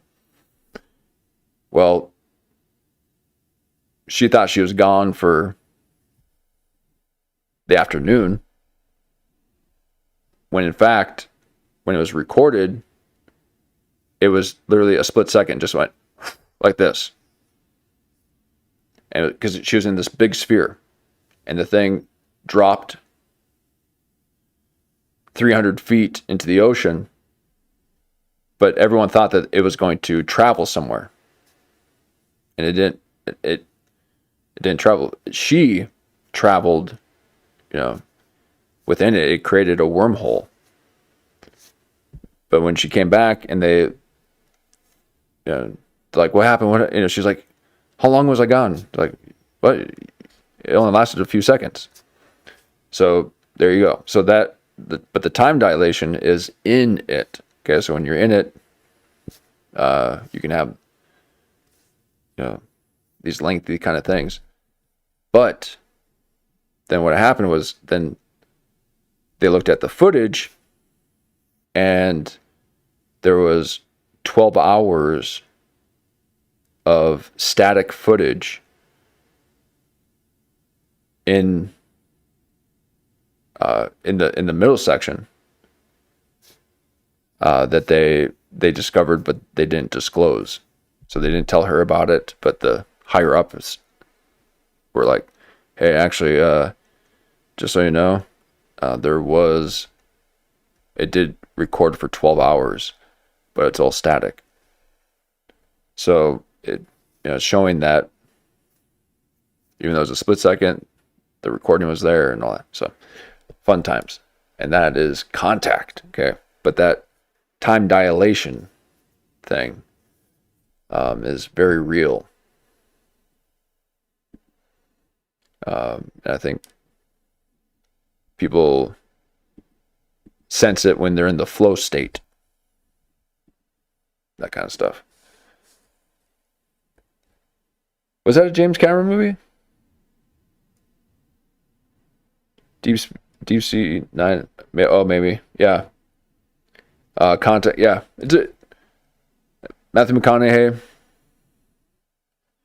It's a good one. It's a good one. And they should reduce Fear. They should reduce Fear, the one in the ocean, because that's all that people are talking about now. Those UAPs in the ocean. But yeah, the same thing is that Sphere. And then you got harmony of the spheres. You know, what if Pythagoras was actually just trying to tell you that he was seeing orbs in the sky?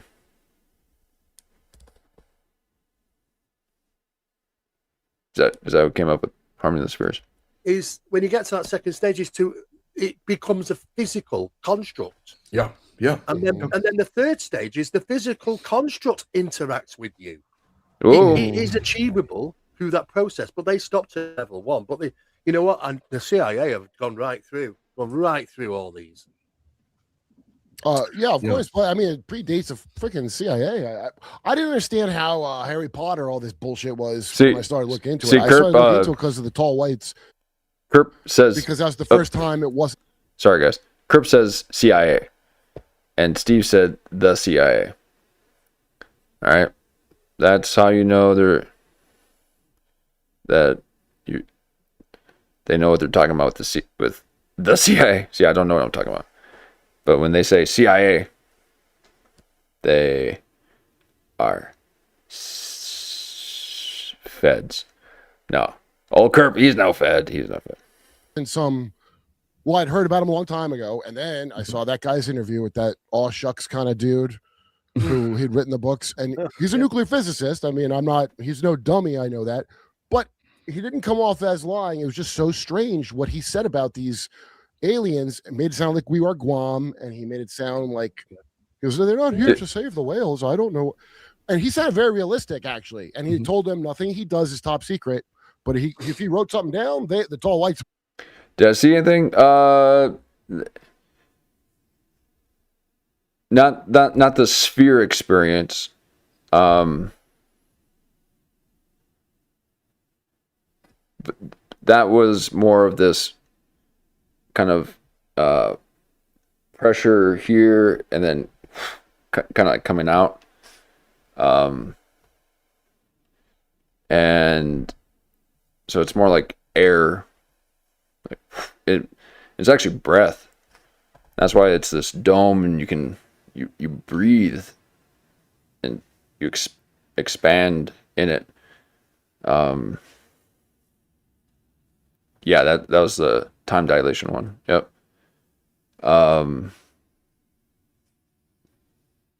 But I don't. I can't say that. Because you try to explain something, and you don't. you hear bits and pieces of it through other stories. You're like, oh, okay, well, maybe it's something like that, and you really don't know, I guess. But there are similarities to, yeah, I mean, just like Nathaniel just was talking about my example, okay? So I only was saying that because of maybe I've experienced it, okay? I don't know. But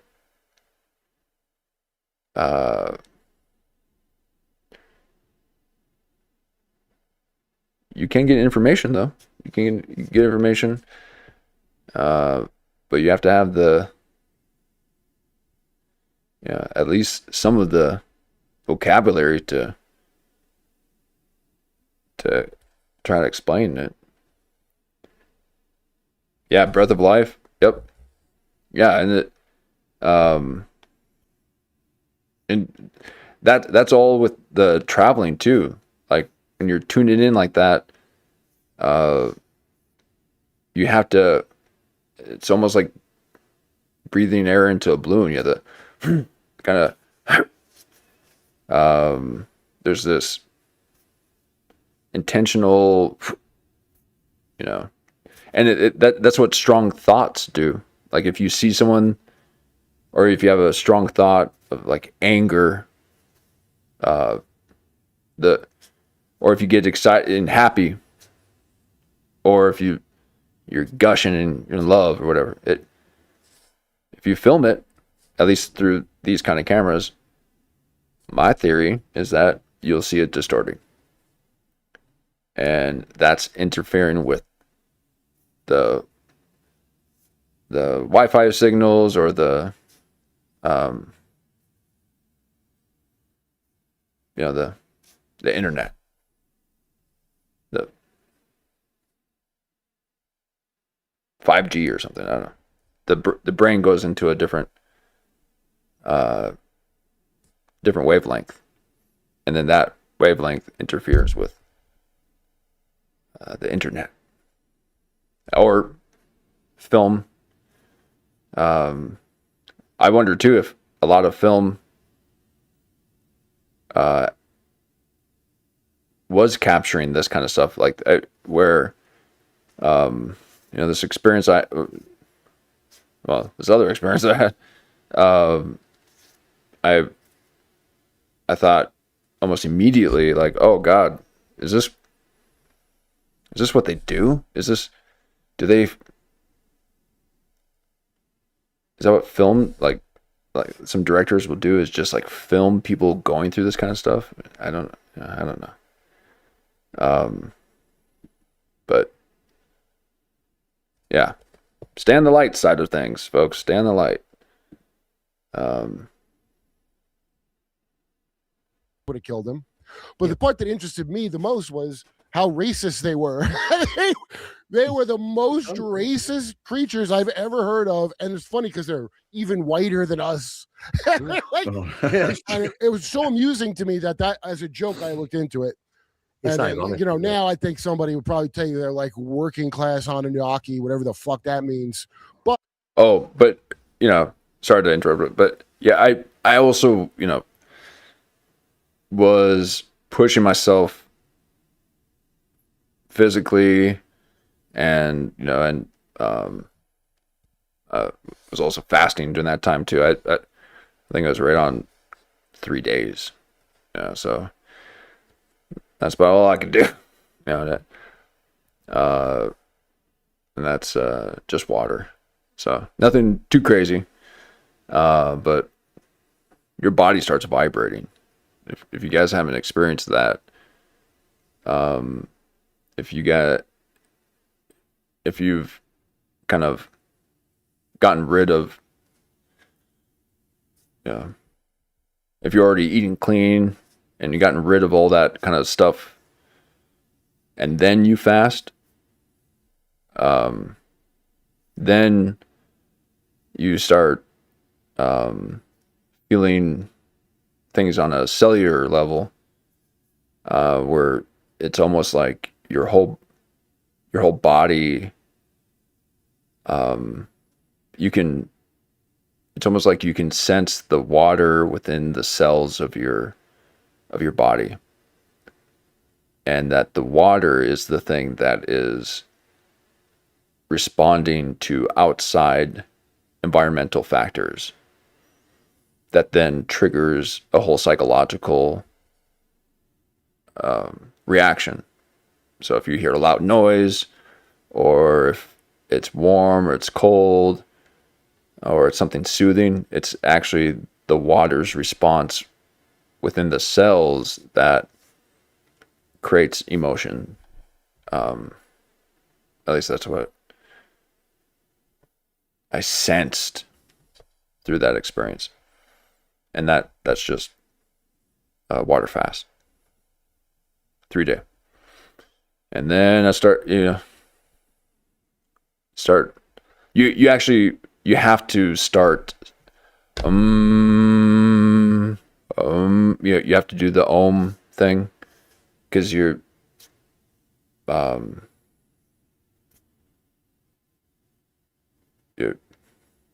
resonating, I guess. I don't know. Because maybe you pass out if you don't, I guess.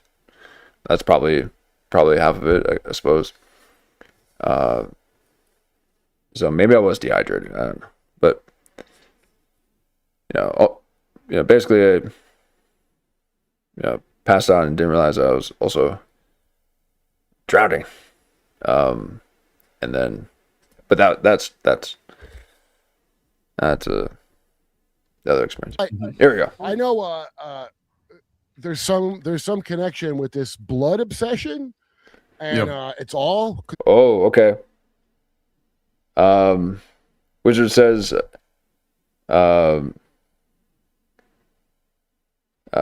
started seeing childhood memories in third person on my longest fast. Ooh, nice. What, don't just but put the intent there. Yeah. And the water in your body has the, yes. Yeah, exactly. Has the memory. Hey, you gotta put the intention. Okay. Yeah. Yep. Exactly.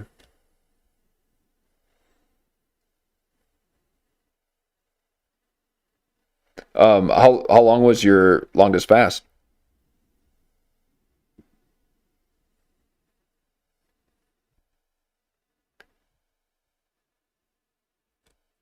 I had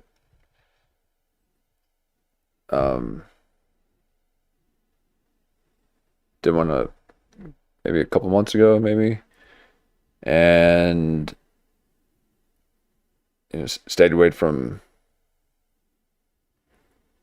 well, it wasn't a full fast, I guess. Well, it then carried into a fast, but I was like no salt, not like, I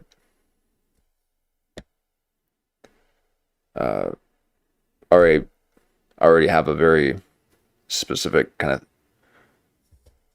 thing that that I eat, and then just making sure that there was like nothing, like no nothing, and just clean, and then I weaned off of that.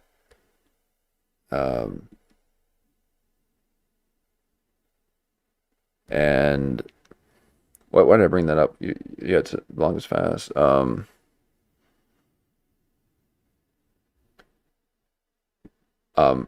Maybe just saying, even making sure you kind of limit the salt too. Might have some kind of effect on the water in your body as well. So that would make sense too. But yeah. You can form a good host for one of these things. Fasting is good. Anything. It's all down to intent at the end of it. Any form of manifestation is involving intent. The thing is, though, you can supercharge. You can put your intent on Oh, and that's what I was going to say too. Then I did that fast, and then came up with the idea to start this. I'm like I've been wanting to do this for quite a while, and I'm like, I just need to do it. And maybe the fast got me there, but it happened right after. So kind of clears your mind a bit. Supercharge on. Makes you think you can do things, and then you do them. You're like, whoo, maybe I need to practice a bit first. But no, if you don't know already, I like being thrown in the fire. Okay, I am fire, and let that be known. I am fire. So I enjoy it, and but I'm all the elements. All the elements. I've conquered each and every single one of them. Now, the second you think you conquered them, you're imprisoned by them. But I do like wind. Well, I guess that makes sense. I'm fire. Gets me going. But don't put me out. Okay? Just stoke them. So you got to stoke the flames. So, but,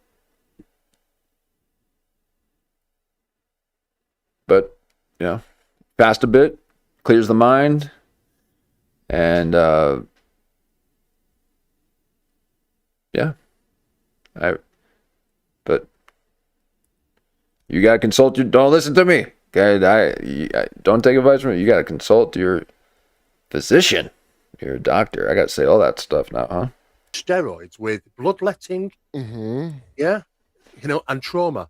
Yeah, what if I want to give form to a thing I made up that's not alive, but I got it to that point of almost manifesting? I bet I need a kid or something, right? This is oh my god. We are using children, yeah. The Hebrew word golem means fetus. That's what that means. And so in Prague, you had people, and this is that they were golem, trying. I thought was a mind-controlled dude. It is right. In terms of linguistics, though, it means fetus. And so what you have here, it's kind of the same thing of the homunculus, right? Where it's this idea that if I can create a creature and put a spirit in it, then I can actually inhabit that as my own avatar. And so you have this, but in order to do that, right, you have to have the ability to project your consciousness. Now, whoa, wait a second. What? Is this the way that tech is going to go? So they're going to offer you the ability to transport your consciousness into this avatar. You just first have to know how to do a banishing ritual and summon up a few angelic beings? I'm nearly there. I kid. I do not dabble. Sean and I were talking about this the other day. Fetus, I hardly know us. I'm sorry. Yeah. Oh my god, that's hilarious. Yeah. But so this idea, though, that I can actually project my consciousness into an avatar, I have to learn how to do that first. Right. Like this. So all of this, the first time I ever heard of this kind of ritual was in The Golden Bow by James Fraser, an anthropologist, where he talks about this idea that you can actually transfer your consciousness from one body to another. It's not that you died, and it's actually called transmigration. Yeah, no matter of fact, this is just him. Oh, stop. Okay, because Paranoid American was on talking about the Golden Bow, and I was like asking if he could sum it up. Transmigration. Going to Puerto Rico. Oh wait, that's still U.S. We're going to another country. I'm trans. I guess it's very long, so it's kind of hard to sum it up. But only fascinating stuff. I've only heard of that from that and that crazy guy from That's So Raven, the former child star, who keeps saying everybody's in everybody else's body. There we go. Two places I've ever heard of it. Oh, Kurt, it gets even wilder, man. It really does, because this is all reduced down to a ritual. Like, so we have what's called the red rite, and that's the idea that I can, before I die, I will transfer my consciousness to another avatar and exist through that. We would call that possession. Oh, I can't wait to be a lich when I die. Ew. Right. But so that's that aspect of possession. But then we have to have the aspect of pregnancy. And so that's when you get into Peter Carroll's book, The Liber where he goes through 3 different rituals: the red rite, black rite, and there's another one where it's the essential. The idea is, though, is that before the practitioner dies, he will What if you're born from a ritual?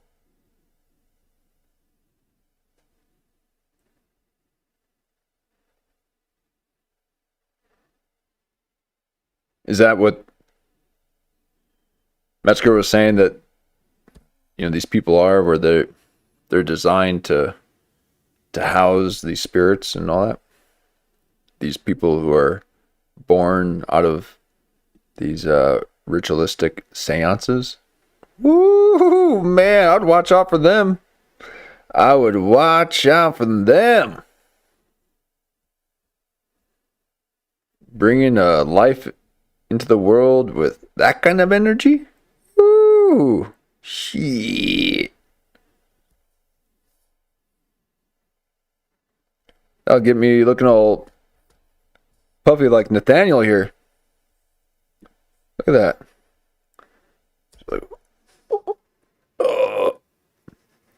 No. We don't hate our own kind here like the other ones do, okay?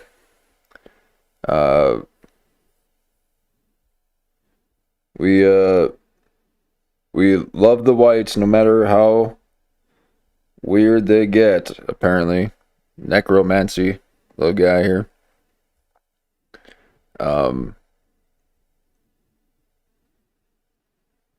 But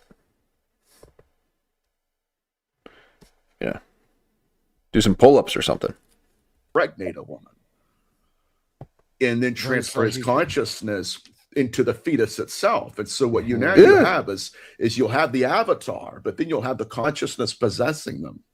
Yeah. And so that's how you can self-replicate. And years ago when I lectured with Stephen England, I put it this way, that they replicate by virtue of implantation and impregnation. And this is what I believe these elites have been doing. Ooh. And I do believe as well that our federal government's trying to catch on to it. Like, how are you doing this? But in order to do they know how. In order tell them. We don't know what it is. Yes, they do. They know what the fuck it is. First of all, the idea that the government is confused as you are is so laughable. And so, like, well ahead. They eat kids. So, no, they know about this. They eat kids. Don't ever forget. Oh, my God. That's what's come out. It's not just raping the children. They eat. Okay. There's basically no better. Now, I'm going to get a little cringy here, but there's really no better time for Kurp right now than it is right now. Like, for him to be already on a generational run when the Epstein files drop, after he's already done Jimmy Dore, or he's been groomed by the government for such a day as this. So this freshly groomed mockingbird will be exactly what we need through these Epstein days, where you have one of those days where you're like, they did what? What? And because when you really think about it, and you shouldn't, no, you should, and you should show your anger.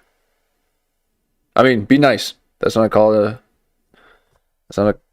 harm or anything like that. Show your pain. That's what they said in Kendrick Lamar's album. But yeah, it's nice to have old Kurp be able to remind us what it is, in fact, that they were doing. Okay, this wasn't just sharing photos. Okay, this was much, much worse. Much, much. Eat the children. It's like a fairy. What's coming? They eat kids. So no, they know about this. They eat kids. Don't ever forget that has what's come out. It's not.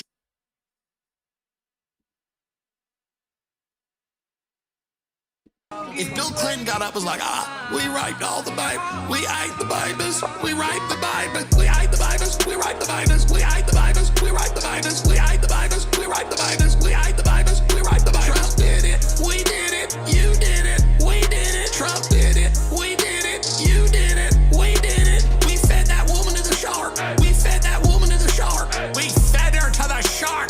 Remember, we fed her to the shark. We did it, you did it, we did it. Trump did it, we did it, you did it, we did it. They did it, yeah they did it.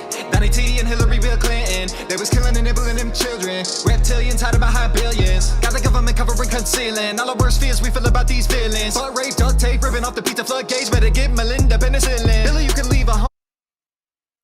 There you go. Old Crack-A-Miko letting us know. Make sure you go like Crack-A-Miko. He puts them out hot. Okay? He puts them out hot. And we've even got another Crack-A-Miko little dive. Looks like he went after a comedian and people are talking about it. But he did it. We did it. I mean, I have to say, Rogan was right. You know, that in so much as that was a really epic segment with Tim Dillon saying that whole rant. But that not only happens every time, but multiple times that Red Bar goes live. He has those rants, those epic moments, several times within his stream. Okay. And just a 3-second little excerpt from it is way funnier than what anyone has done. You can pick out a little 3-second little loop Just graping the children. They eat the. that will keep you laughing for days. I kid you not. So as much as that was a good Tim Dillon segment, you know, I know people love hating on Red Bar. Okay, but that is funny. Okay. He is funny. So yeah, Tim Dillon did a funny, like, it's about time. It's about time a comedian was funny. But for real, Red Bar does that continuously. So Children. He did it. We did it. In fact, that's probably how we get all them kind of stories. Oh, from man. these people that think they came from the giant. hold on, let's just do it again. Destroy Donald Trump. If Bill Clinton got up and was like, Hold on, we're gonna start from the beginning. I need some resonancy. I gotta resonate. Okay.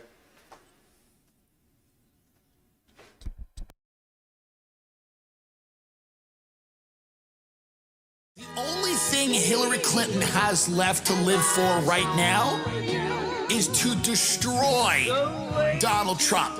If Bill Clinton got up and was like, we write all the Bible, we hide the Bibles, we write the Bible, we hide the Bibles, we write the Bibles, we hide the Bibles, we write the Bibles, we hide the Bibles, we write the Bibles, we hide the Bibles, we write the Bibles. Trump did it, we did it, you did it, we did it. Trump did it, we did it, you did it, we did it. We fed that woman to the shark, we fed that woman to the shark, we fed her to the shark. Remember,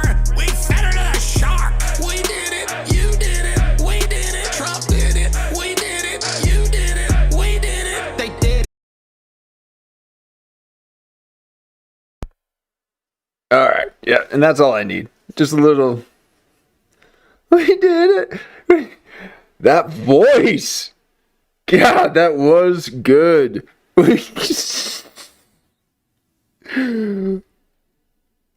Oh my God, that was good. That was good. Let me. Hold on a second. Where?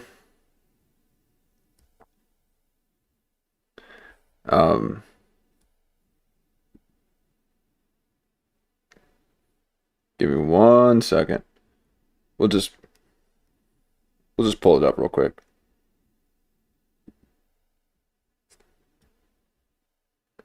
Because that was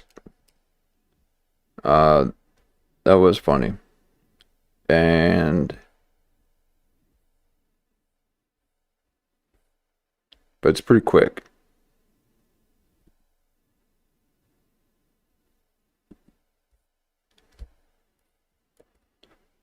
So let's see if we can find it real quick.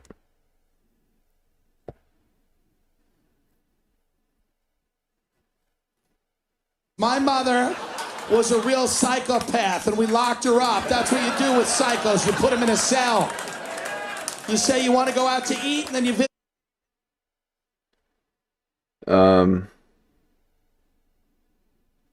Pizza. Okay. Remember Pizzagate that was all fake? Everybody's going to they're all talking about pizza. It's weird.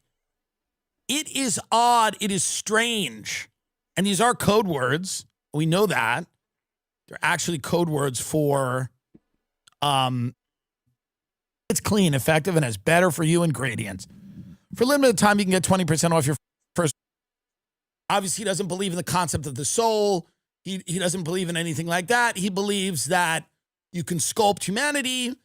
There was a lot of transgender talk. It was 100% a human trafficking operation where Jeffrey Epstein was procuring girls for wealthy and powerful people.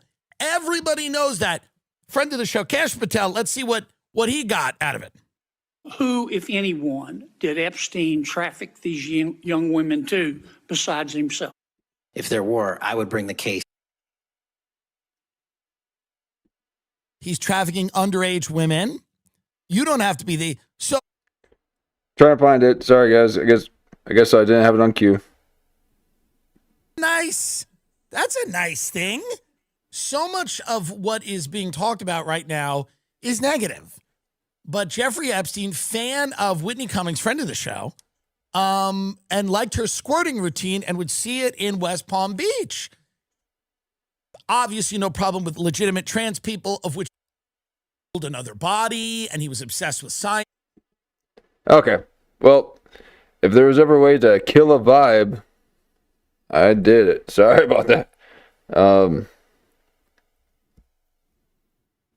He did it. I mean, that. So that, again, really funny, but that should be baseline. You all should be funny. Okay. I'm only not funny when I try and when I don't get to talk. Listen to all these conspiracy theories. No, funny is truth. It's right, and they eat. Ooh, fee fi fum. That's why some of these people are not funny, because they're not speaking the truth. It's all manufactured, all these fake conversations. That's why Tim Dillon was funny, because he was speaking some truth there. And Kurp does that too. Kurp speaks a bit of that truth. It's a little bit of an edge. A little bit of an edge that would just let you remember that he is 6'3", saying he's 6'4". It's all the same to me, though. And it makes Rogan just a little bit nervous. Okay. Rogan only fears one man, and that is Kurp Metzger. And a little bit of that eye bugging thing, and I mean that'll set Rogan and eating some of that paste again. I mean, you tell me. You tell me. All right. So that's the kind of guy that I need to be, needs to be saying that, speaking the truth. Okay. So.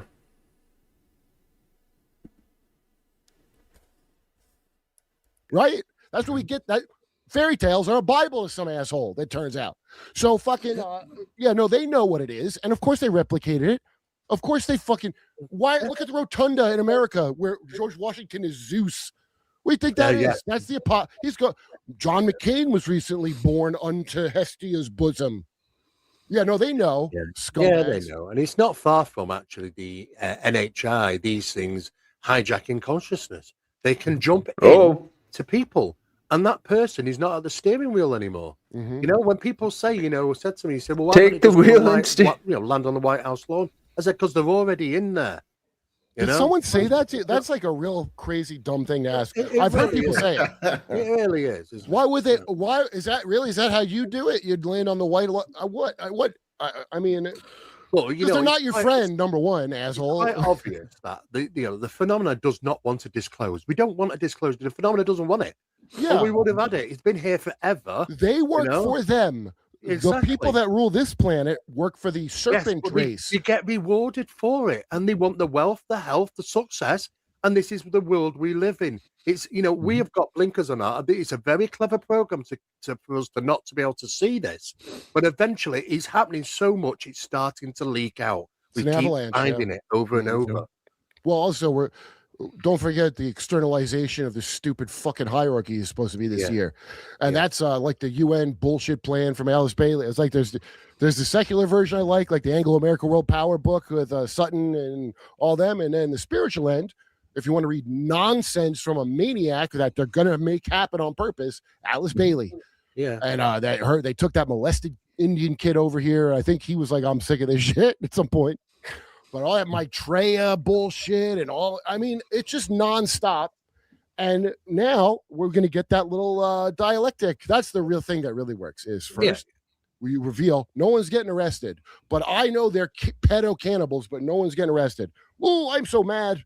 Right. And then. Yeah, well, they don't like even, they don't even like you even talking about cannibalism. It was about 70% of the world was all cannibal. You know who's not a cannibal that could lead us? I realize now that you say that, Steve. AI. Get ready for the fucking two-step. Oh, these leaders are terrible. You're right. Hey, this computer would be fair to you. That's where we're going. Yeah. It's. I keep trying to tell people, it's not a good place. You think it's bad now? Wait, what's? Yeah, I think they're going to be doing that with autonomous vehicles too, where it's like. That's why I feel like there's been a lot of people driving through big crowds of people. I wonder if they're paid agitators trying to instill this fear of cars being controlled by terrorists. And that you need vehicles that are not that are unbiased, and because things are going to get so crazy. So they're gonna get crazy. No, it all just, it's ebbs and flows. And just like the ocean. There's a lot of waves and also the tide sets. Coming, They're in this the development of AI, and it's not just us that are down to creating that. Mm-hmm. The partnership between NHI and creating AI for allowing them to interact with us even on a more physiological basis. Mm-hmm. It's not good. Well, a debunk, is that how you say it? Like debunking? You say, I don't want to debunk this. Or how are you supposed to pronounce it? Dybbuk or debunk? Bologna. Is that how you pronounce bologna? It doesn't really matter. I've heard Dybbuk. Hebrew scholars refer to as debuk, but that's just yeah. Because all of that sounds so much like the not digital, the analog version of the digital thing. You know, it's like, oh, remote viewers can see each other. You mean hackers can? If you think of it in computer type, I mean, that's what it is. Yeah. Okay, and then they get it's easy to get viruses and stuff. Like I watch. I have friends that get into this shit, and they have no. And all I mean by spiritual protection is like, I really am grateful, Jehovah's Witnesses, at the end of the day, for giving me such inoculation of like, where if I think this is bullshit, I'm not in. You know, like, and I'm not afraid ever. Yeah. And that's only because I was in a thing. And Tim Dillon, by the way, one of the only people really getting like instinctive. Oh, Tim Dillon. Okay. So there you go. Exactly. So right now it's Metzger and Dillon, because they've already been primed. They've already been groomed. And now they're able to, take on these, like big events, I guess, these things that are going to require some time to sort out. But how about Eddie Bravo being right on so many levels, and a lot of people being right about stuff? So it is. I forget that we do conspiracies. I'm like, wait a second, the Epstein file is the biggest conspiracy theory thing that there could be. I'm like, oh, wait, we talk conspiracies. Oh my God. So I already feel like, whoa.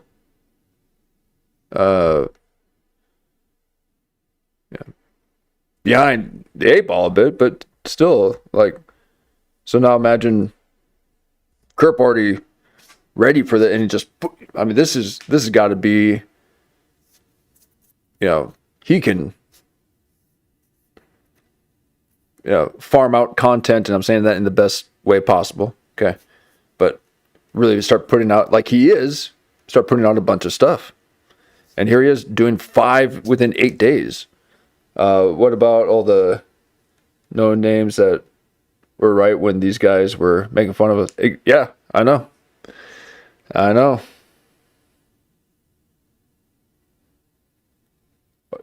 remain suspicious of both Tim Dillon and Metzger. So now, they definitely, they got sponsors. They got, they're getting funded. But just like a television show, there's truth within the entertainment. But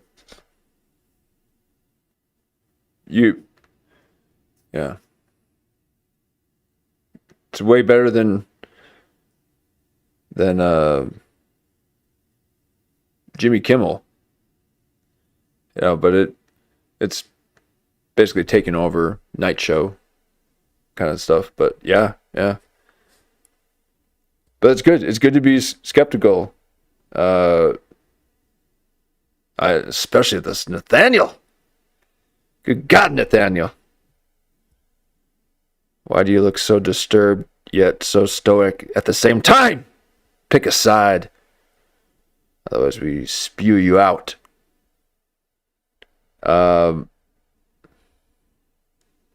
They're definitely revealing more of the truth. Truth to real an audience. Truth to the real audience, and because the sheepy wander off, and yeah.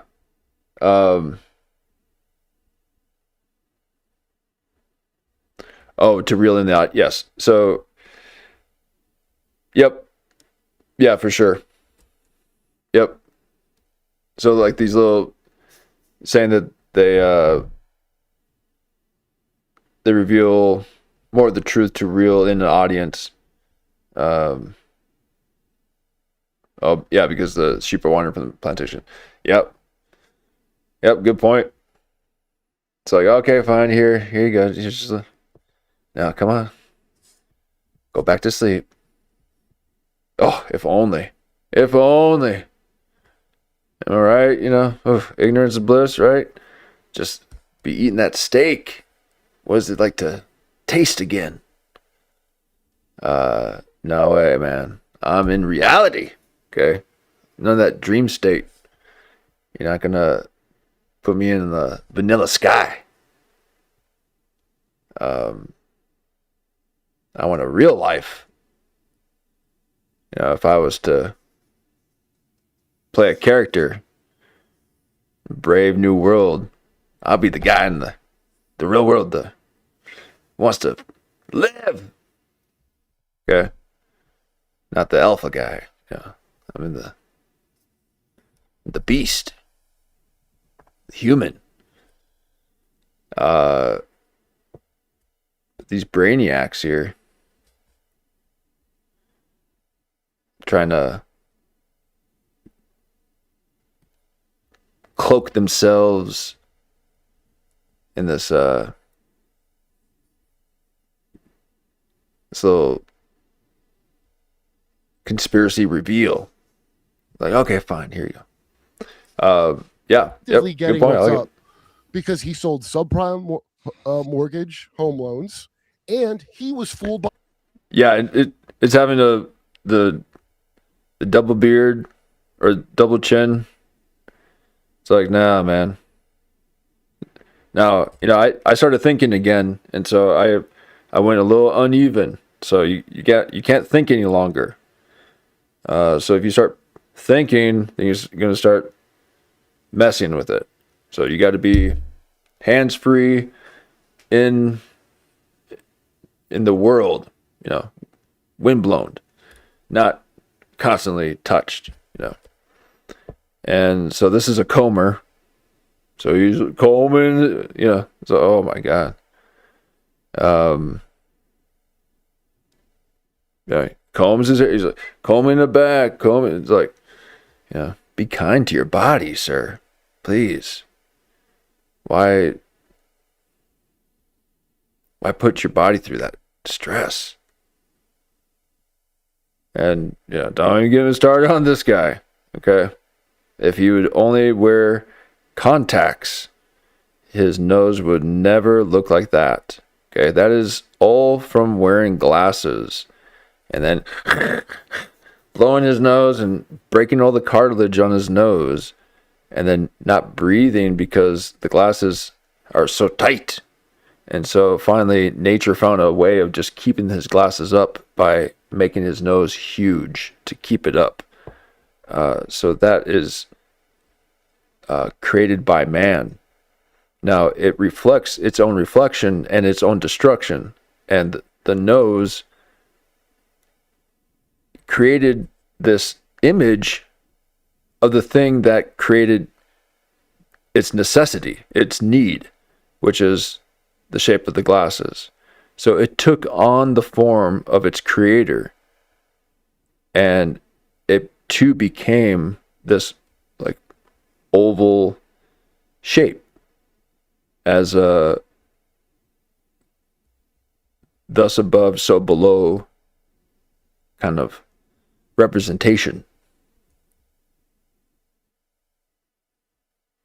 As above, so below. So gotta figure out a different way to blow your nose. Oh, yeah, sorry, I might have crossed the line on that one.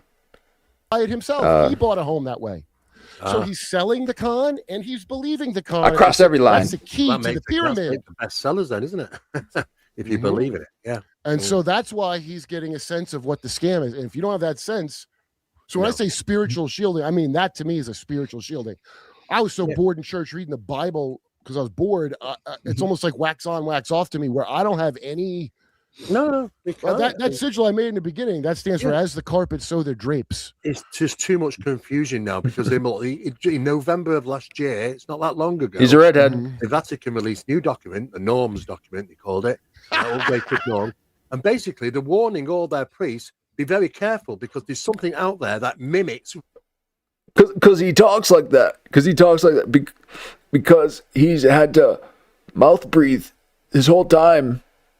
And hold up his glasses at the same time, so his nose goes like this, and he's constantly going up like this.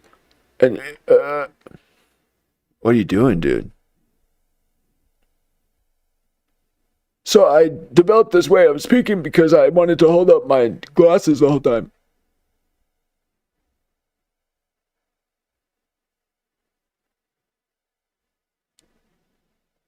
What are you holding on to?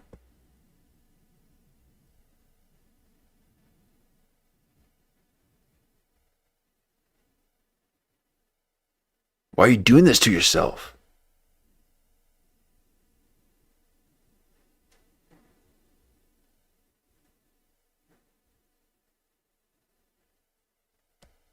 It could have been great, and you just wanted to destroy something beautiful?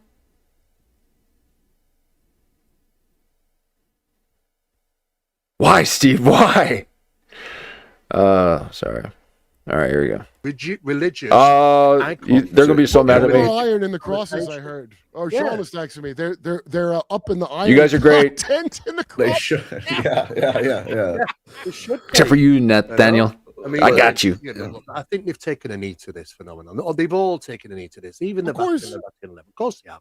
It's like getting suckered. It always comes off like a Nigerian prince email. Yeah. Like, I'm the rightful prince of planet Bloop Blop, and I need your help, government, and I'll help you kill those people you don't like, and I'll give you a spaceship. Okay. I'm gonna try to get this guy Daryl James because one of my fans apparently. So do you think Kurp would do that?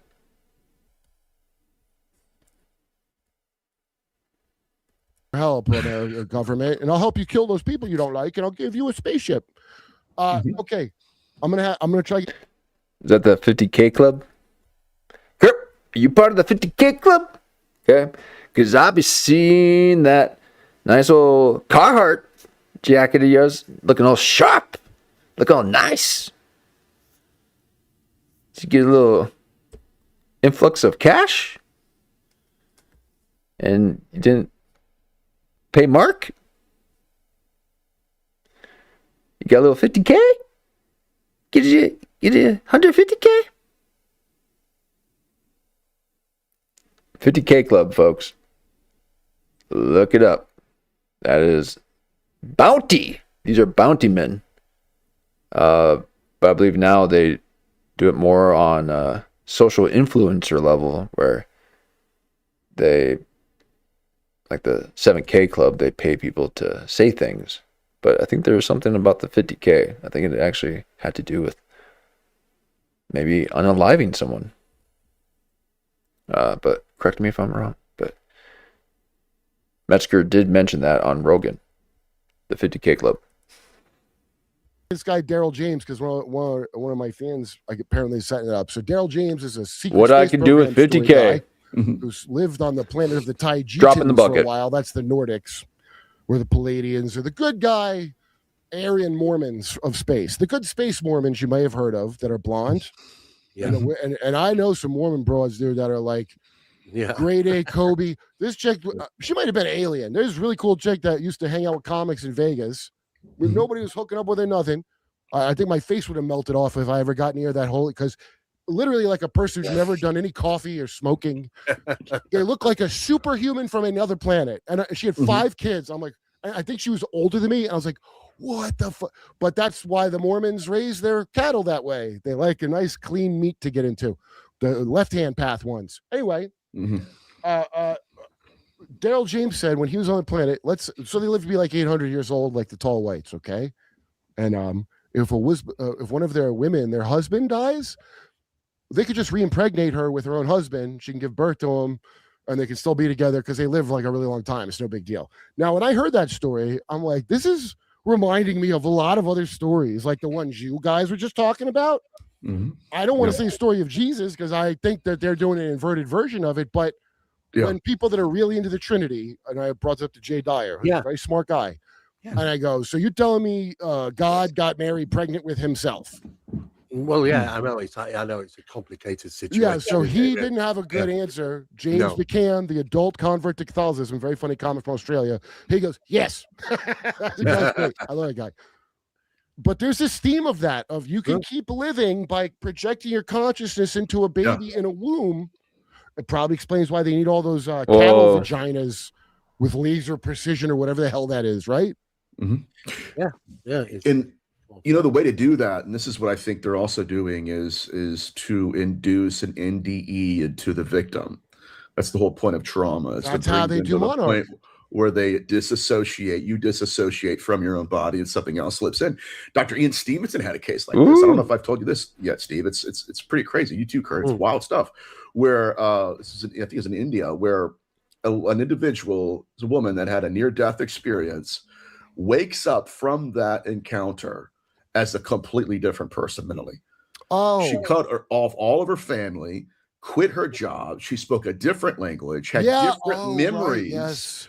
And then literally, and what's crazy is went and lived with a family who claimed, one of our daughter just died. So one died, the other one had a near-death experience. And seemingly, at least, that other one that did die is now in that new body. And now I want to live my life again. Okay. And that's weird. Here's at the home. Buchanan said to me, we didn't record this. I was just talking to him on Zoom with Sean. So they had a remote view, like 5 people dying, and he said the variations. He goes, well, some people went to what looked like a heaven, and some people went to what looked like hell. One guy went into the body of a 12-year-old boy, not a baby, a 12-year-old boy, and lived in him. Yeah.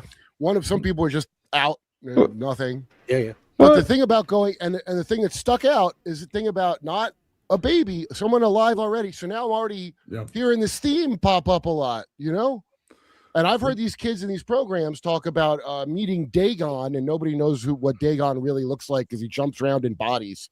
And some of them say he had a crocodile head when they saw him. Some of them said it looked like a dude. But it sounds nutty until I start putting these themes together. Yeah. Well, if you just look at the images of ancient Chimera, they're all, Yes. See, Steve, that's the reason why you guys talking about this grooming thing that I said it on Rogan too. I brought it up because the Chimera, what is it? It's like, and you'll hear it in like Rudolf Steiner kind of shit. They'll say like people weren't as like caked in matter as they are now. So you were a little bit more amorphous. You're like, so if your emotion was a certain way, you might change form. Yeah. Now, a guy named Nicholas, my friend Emma, Imagination Podcast, she talks to monarch victims because you guys do really good research. And when I talk to these people that are in these, and look, the way they can mess your head up in these programs, there's no telling what in the hell happened. Maybe they went to Mars, maybe they went to hell. Right. Who the hell knows? But there's certain things where things you guys are talking about that have piqued my curiosity. Once in a while, dude, you'll find out a rush of information that ties in a way that creeps the hell out of you. And here's one. I'm curious if to know what you guys know, because I'm going to have the dude on soon.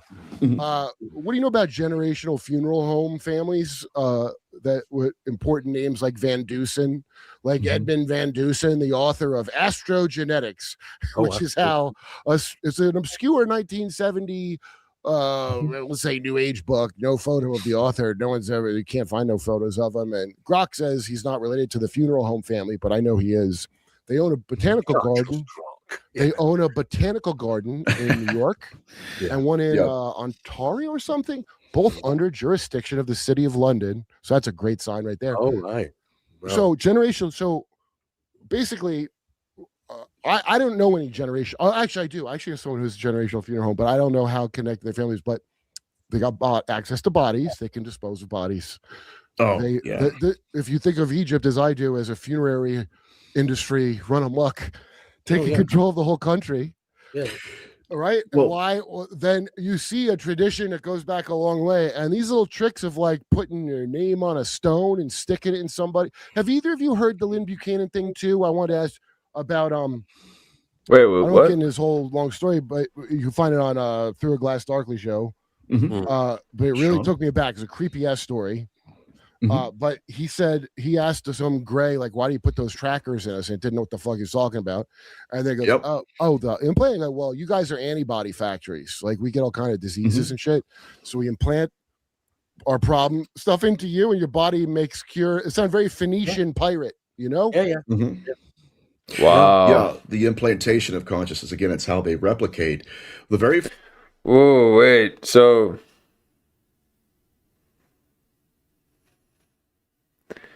yeah, because our bodies are when they're healthy, they're able to heal, and yeah,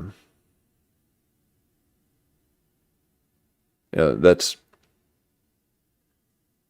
interesting. Yeah, because then with vaccines, then they're actually injecting something else to get that response. But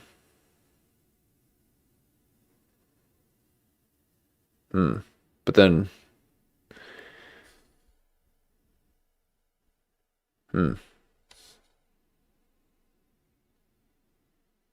So yeah, so you could just have like these little. Oh man, is that what those little things that, what do they call them? Little things are attached to people, and they're able to kind of like grow on you. So interesting, yeah. So humans are able to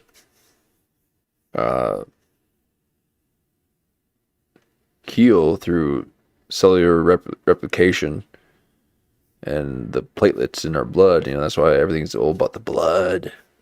They all want the blood, because it's magnetic. It's got life in it. And it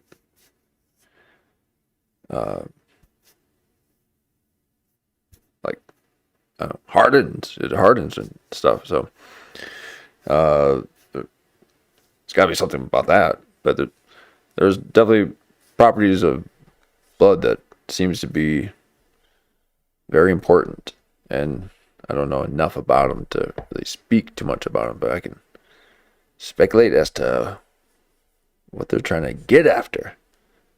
But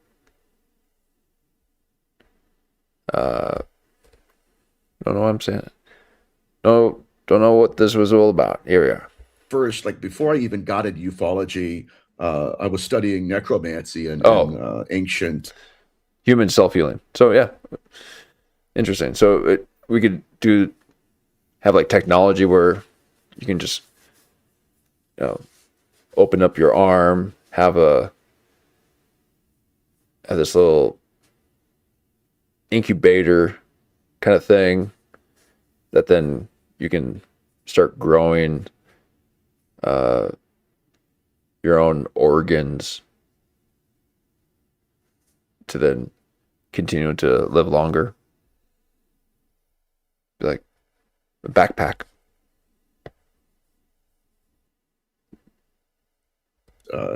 I would say Israel, Mesopotamia. That's the most potent kind.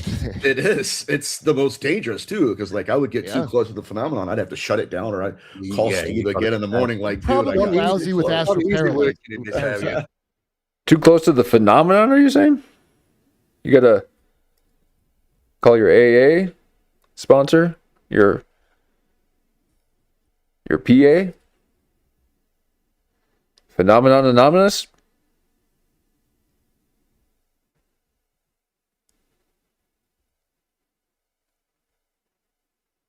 Hi, I'm Nathaniel. I got too close to the phenomenon. Hi, Nathaniel. I'm here today because I got too close to the phenomenon. Oh, thank you, Nathaniel. Yes, I was too close to the phenomenon, and I said that I wouldn't get so close, only just to look, not to stare at it, and see the abyss staring right back at me. It's just too much. I got too close. I started seeing all these wavelength patterns being sigiled in my beard. It's my stigmata from phenomena.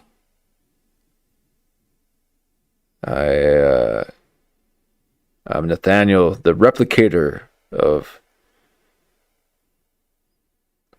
phenomenon's sigil magic.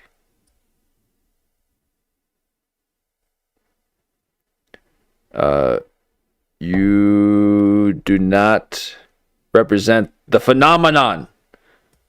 So sprinkle a little bit of respect the next time you... As a matter of fact, just keep phenomenon out of your mouth, Nathaniel. What you doing, speaking of such hot things? But one of the very first cases of the implantation of consciousness I ever read about was in ancient necromancy, where the practitioner would, this is crazy, but the phenomenon would guide them to a local area. I'm like, okay, over there, there's a small piece of metal. Hillman claims that. Yeah, a piece of metal. Says that. Absolutely. I want you to take this piece of metal. I want you to carve my name into it. Right. This is a technology, by the way. Wait. You read about this, or just I'm sorry. Go back. No. Yeah, I read about this in a book on ancient necromancy, where the necromancer would he would go find. First, he'd have a piece of metal. He would discover that, and he would carve the name of the quote unclean spirit into it. Then he would go to a corpse, and he would implant that underneath the tongue of the cadaver. And the consciousness, again, this is crazy, but memory. I heard you talk about this. What year is that from? Like, who's writing that? You're talking about the early Iron Age. I mean, early Iron Age. Yeah, is that Second Temple or that Second Temple period? I guess. So check this out. Right. So you would old memory would merge with new matter. Right. And then you would implant that into a body, and then the cadaver would now be the host to what is in the metal. And so what we're really looking at least from my perspective now over 2026, retroactively, is it's possible the phenomenon gifted that piece of metal to the practitioner so that they is in the so Nathaniel gets a little preachy with the phenomenon. Okay. The more you emphasize, the more you phallicize.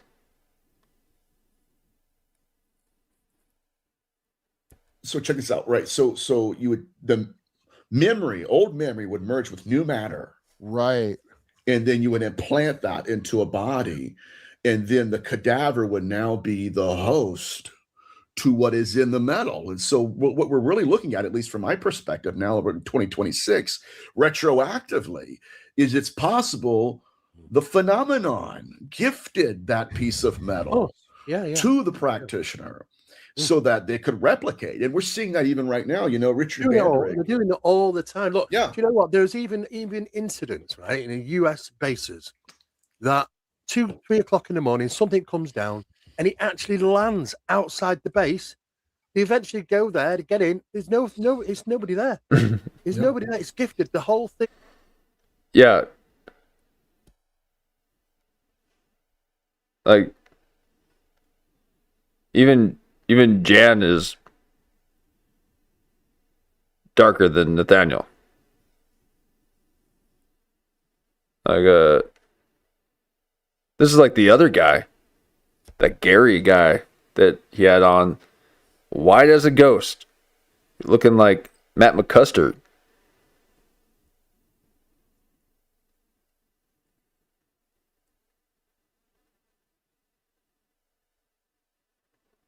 Those are some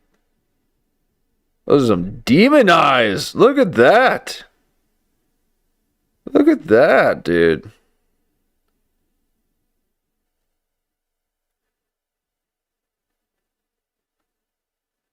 It almost looks like it's not even... Now, listen. I like a good shade. Okay? I like a good shade under the eye from the brow. Okay? I like that. It's hunters. Okay? We can stare in the sun. Or they can. I'm just a wee little peasant. But these folks, they're meant for hunting and warriors to stare in the sun. They can block the sun with their brow. But his looks painted on. That doesn't look like a shadow. That looks like a vitamin B deficiency.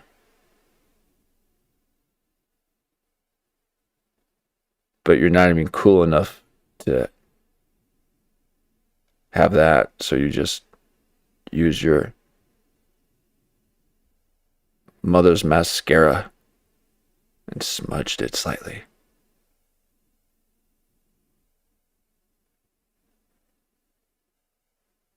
When she was grocery shopping, you did it real quick.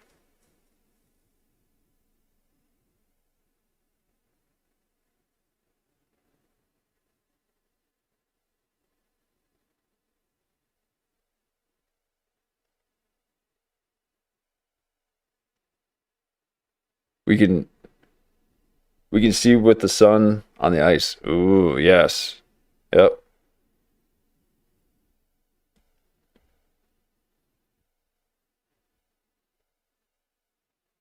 Now the ice, just like water.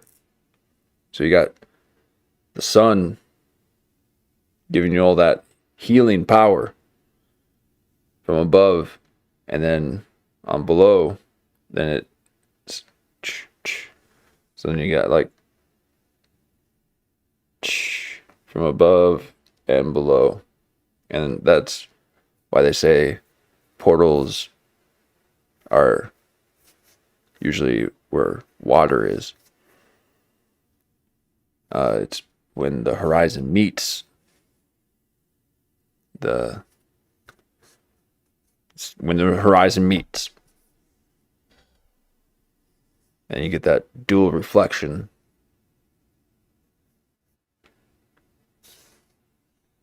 And if you have a bank of trees lining the coast,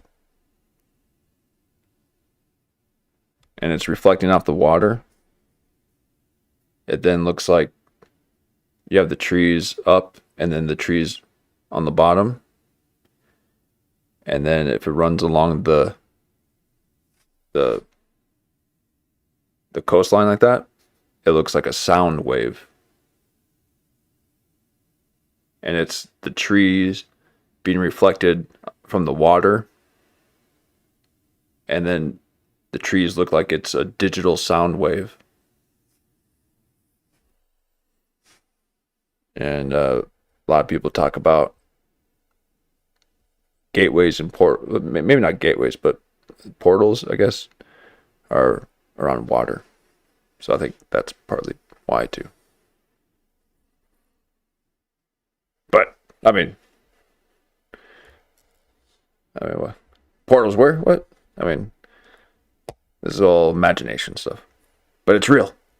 Just be sat there. It's phenomenon. The base, it's yours. Have it. Because that's what they want. They want us to achieve super technology. Yes, that's what they want. It's such an obvious, I've never felt more dog walked into things in my life than now because of from going from the X-Files. Oh, Nathaniel wishes he had a profile angle like I got. He's wanting to go profile. It's such an obvious, I've never felt more dog walked. Right there. See? You should have found a way to keep that side profile, but you didn't. And now you look foolish. Staring straight down the barrel. Like a noob. You gotta have a profile. Be cinematic. Okay? Give them something. We're performers. Entertain. For once in your life.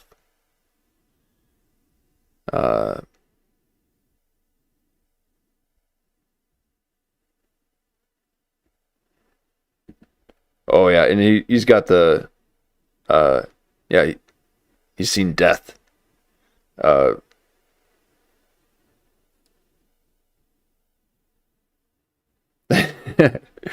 broke the stair into your soul. Yeah, into thing. Whoa, and there it is. And look at that little shameful little lip he's got there. That's the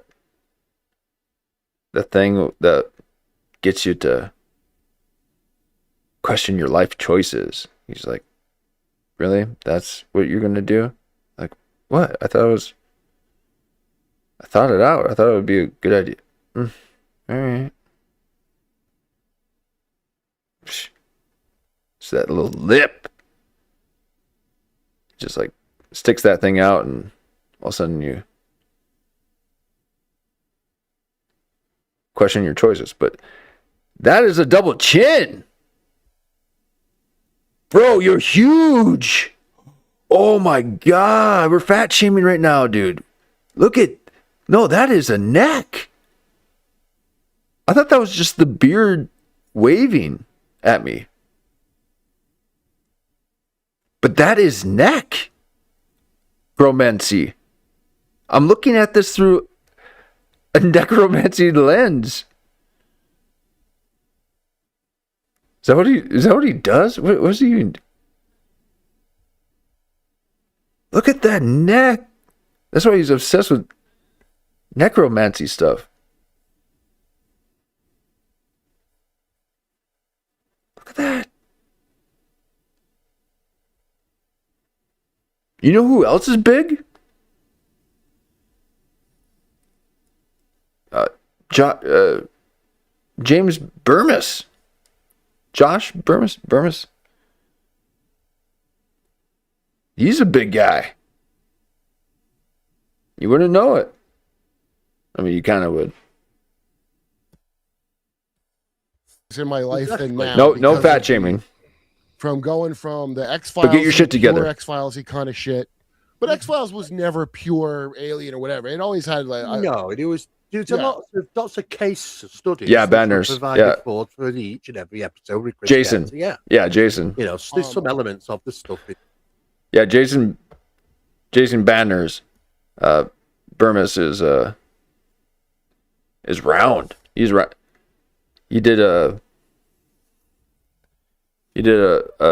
recent one right after Kurp was on there with him walking through the woods, walking his dog. He's like, get out of the way.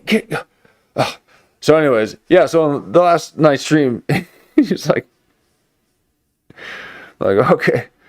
So no bedside manners for this guy. But then he was kind of like looking around, and he was looking a bit rotund. Heavier than Kurp Metzger for sure. And smaller. But I couldn't believe he was yelling at his niece like that. Like, so condescending, too. It's like, what are you... Holy crap, you just made her feel stupid. What are you doing? It's like, I said 6 o'clock. No, go back and read it. And what does it say? Does it say... Right, okay, so I'm still here. I already said I can't help you. It's like, well... What? What are you doing talking to your niece? Nah, I mean, you talk about, you see the black goo stuff in it. You see the, yes, that You the know. black goo stuff. That Yeah, it's in there. so you know. Oh, black goo. is that look? I don't know. Is that a ferro fluid or is it the blood of a Well, of an anti? It's in all the movies. Okay, and then even Ashton Kutcher's coming out with that new one. They're going to get him. Okay, they promote people like this just to see them crash. But he's doing that new movie, Ashton Kutcher is, where they're drinking that stuff or something to make them beautiful. It's like old adrenochrome kind of stuff. But then it has these side effects that make you go crazy. Think of that. Maybe that's what happened to Shia LaBeouf today or yesterday. He got in a scuffle. Now, I thought for sure that, and I still believe that Jeff Dye will get in a bar scuffle. But it looks like Shia LaBeouf got in one too. Well, they actually believe it can be synthetically made now. I mean, the CIA were looking into about synthetically creating it and utilizing it. You need right. They're trying to synthesize everything. Why would it not be that? Well, anything, yeah. Right. I mean, when you talk about immortality, nobody said that it had to be physical immortality, Right. because we'll get to the point where we do, the only problem that we have is the physical body. The physical body is short-lived. Yeah. We need to outgrow it. Yeah, but it's not the physical body. There's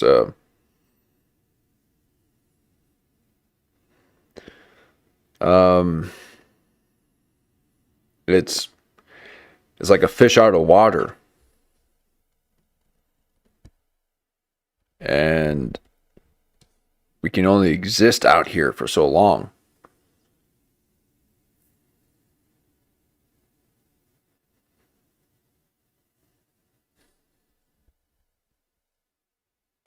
I think there were ways to, get nutrients. I think that's probably what people were doing with the whole cannibalism stuff. It's like, eating meat, getting energy, the T cells. They don't want to go to Mexico to get their T cells. They'll just bite your thumb. So I guess it's got it in there. People are like drinking blood.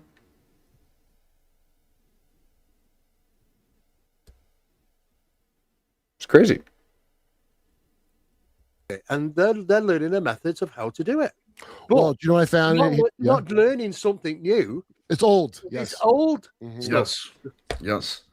Yeah, and to your Do you know point, about Ormus? Either of you know about Ormus? ORMUS. Oh, Yeah. Not the kind online that's just gold. Ormus, huh? monatomic gold. Yeah. The kind with the Oh, yeah. pineal and pituitary I know glands about and that, lung and tissue. I know what it can do. The proper stuff. I mean, Yeah, when it was- okay. So I just heard of that from my friend talking about the funeral home directors, and I was like, oh, it's whoa. crazy. I mean, if you apply certain terahertz frequencies to the right stuff, Mhm. in the same way as the early alchemists made this stuff, 43% of it phases out, it disappears. But the scientists were pushing a pencil through it; they can feel it, but they're not seeing the damn thing until they reverse to take off the terahertz frequency, and then they realized, oh, we've got a product we can sell to the military. That's wild, dude. Because the dude I talked to said literally the certain terahertz, water in particular, exhibits interdimensional properties of some kind, and so that's why you got it. Then plus if you figure with the ritual aspect of it, the whole theme of making a sigil where I'm going to live and grow inside your head like that Doctor Who Weeping Angel concept. Let me back that up. What you were saying, that was good. Terahertz frequency, and then they realized, oh, we've got a product we can sell to the military. That's You wild, know? too, because the dude I talked to said literally the certain terahertz, water in particular, exhibits interdimensional properties of Yeah, some it does. kind. And Yeah. so that's why you got it. You know, then plus if you figure with the That's a cymatics thing that I was talking about. That would be at the opening of a gateway or a portal. It's the image created based on a pitch or a frequency, and it's created on water vapors. Cymatics, all about tuning in if you want to travel. ritual aspect of it, Yeah. the whole theme of making a sigil where I'm going to live. Can they make artificial blood? Oh, interesting. Sheesh. Yeah, I mean, it's probably cleaner alternative than what's available. People, I guess, can get AIDS from blood transfusions. And I'm sure other things too. Yay.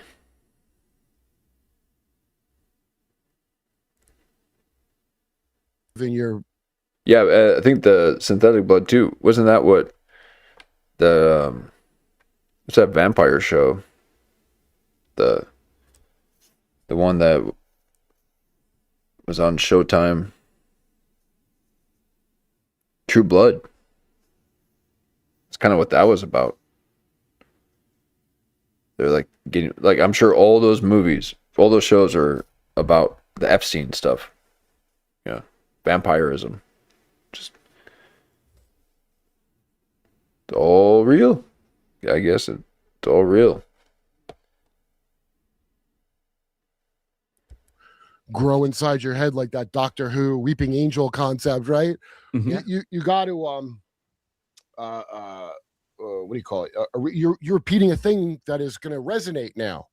Yeah, Because resonation. everybody else is the visual. You're now creating a connection, like some kind of entanglement, and everybody. Oh, Nathaniel heard resonation. He heard resonating. Okay. Ooh, that's his thing. He's like, oh. Now, Kurp knows that. So Kurp basically just said Somebody else who did that ritual in some way, right? said his So that his like locking in phrase, the thing to hypnotize you, to get you to lock in, and that was his trigger word, was resonation. And he is ready for it. that's why they're that's what's so. I think that forms little tunnels for things, you know. I totally agree. And I think also the NHI have been grooming and altering genetically humans for their reasons, so they can leave a parking space inside you so we can occupy and make you easy. Occupation. There we go. They have Epigenetics, Steve. genetic. It is exactly what Nathan's doing. It's exactly the same stuff. It's they're preparing. You want to say 2.0 humanity, the new human. Well, yeah, we are being genetically altered over and over again because we are. If you have done your work, instead of oppress and deceive others, you'd be better at knowing you absorb energy in other ways. The highest your consciousness is now. You absorb energy in other ways. The highest your consciousness is. In other ways, the highest your consciousness is. Yep. So you have to unlock those within your conscious sphere to then tune into them. How many think you got? 7? 5? 7? 13? 12? 24. With that, we're being used by them. We're the puppets. Charge you rent to live in your own body. That's where we're going to. Yeah, You're gonna absolutely. subscribe, you got a girlfriend or something. You're gonna have to have a subscription to see the titties. They want to fucking do what do you call it? Something nature. Second nature. Financialized nature. So that's not gonna financialized nature. So Financialized. that's not going to stop at just like you got to pay for sunlight. That's going to be every Wow. last bit of you, dude. You're going to pay. Yeah. You're going to pay your betters, motherfucker. That's what the plan is. Living on this planet will not be the privilege anymore. No. And that's pretty much where we are, Curtis, is we want to understand how much about reality that the phenomenon is in control of. And when what we're kind of realizing, even with Gary Nolan's research, is that when the phenomenon chooses to interface with us, it's tailoring itself to our neurology. So within 5, 10, 20 seconds, it's already looking at your neurology and it's creating an interface with you. Yeah, right. Has he shared these results with Dr. Fauci yet? That piece of shit he's friends with? Oh, I know. Trust that motherfucker. It is scary when you start to realize that, people are having close encounter experiences. Well, they might go and work in the military, have these incidents. There's these effects on the human brain. We know Gary Nolan's been looking into that. Right. Now the fact is that what they're looking at now, and hang on a second, it Positive doesn't just effects? happen in UFO close encounters. What about those people who are having high trauma paranormal incidents? They're having the same effects. Now, what's also interesting is that you get this person and that person, these might have children and they're already carriers of that gene. The genetics passes on to them. You don't have to be an experiencer. You are born an experiencer. Yes. That's what Monarch, that's why it's called Monarch, by the way. Trauma and this stuff. And the trauma, a near-death experience to a kid will unlock your X-Men capabilities. That was in that stupid X-Men movie. Yep. I didn't know it was in the X-Men movie, but that is true. Near-death experiences do that. And oh boy, do they. And the concentration camp. And mom, yeah.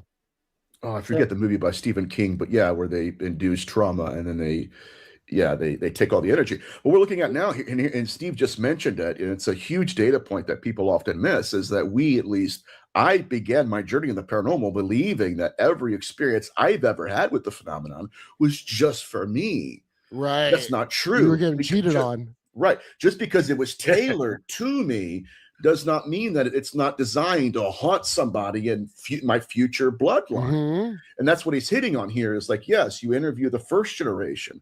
We see that brain scan anomaly on your brain, right? We see that. We have data for that. But have you encountered the paranormal? Absolutely. But by the time they get to the third or fourth, they still have the brain scan anomaly, Kurt, but they've never experienced the phenomenon. It's so what designed. we're literally looking at, it was great. Yes, we're literally looking at something that has the ability, and I'm just going to throw it out there, to change the genetic makeup of a species just by virtue of encountering it. I would say, I would even go as far as to say we are being now bred. Yeah, we've got like RNA phenomenon.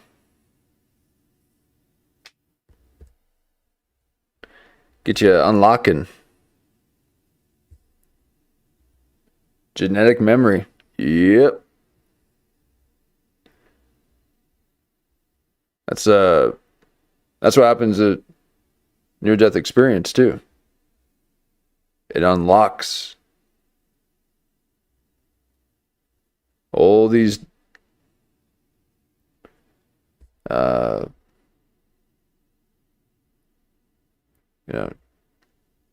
different eras that you might have lived through, and you're now a warrior or whatever, or a gardener.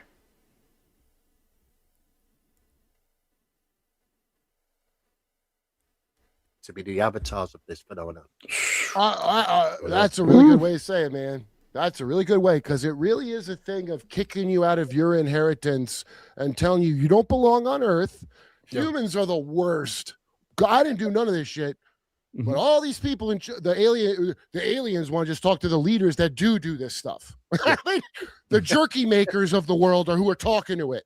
Yeah. So something don't add up. And I know because I seen Bledsoe said so. The boy, Yeah. my friend Duncan talked to him, and as soon as I hear them saying no, the phenomenon doesn't do bad things to anybody. I'm out, motherfucker. Like, are you kidding? I know, want me to that's a just lot, like a isn't it? cow walk into that? And then he's like,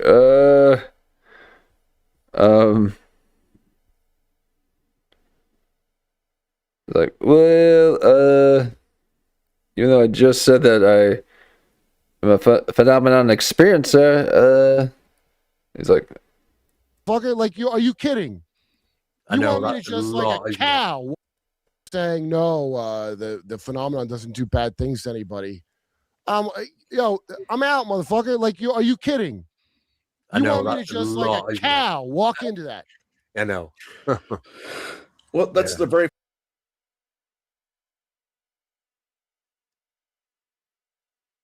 first sign, like you said, that I'm turning it off.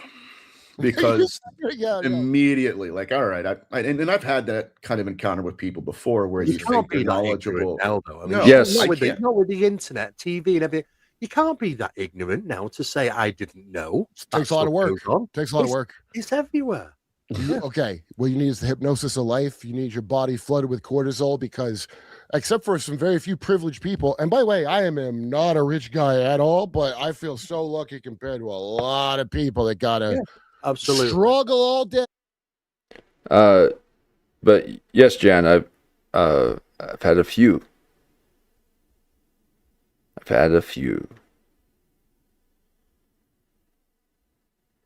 Each one more insightful than the next.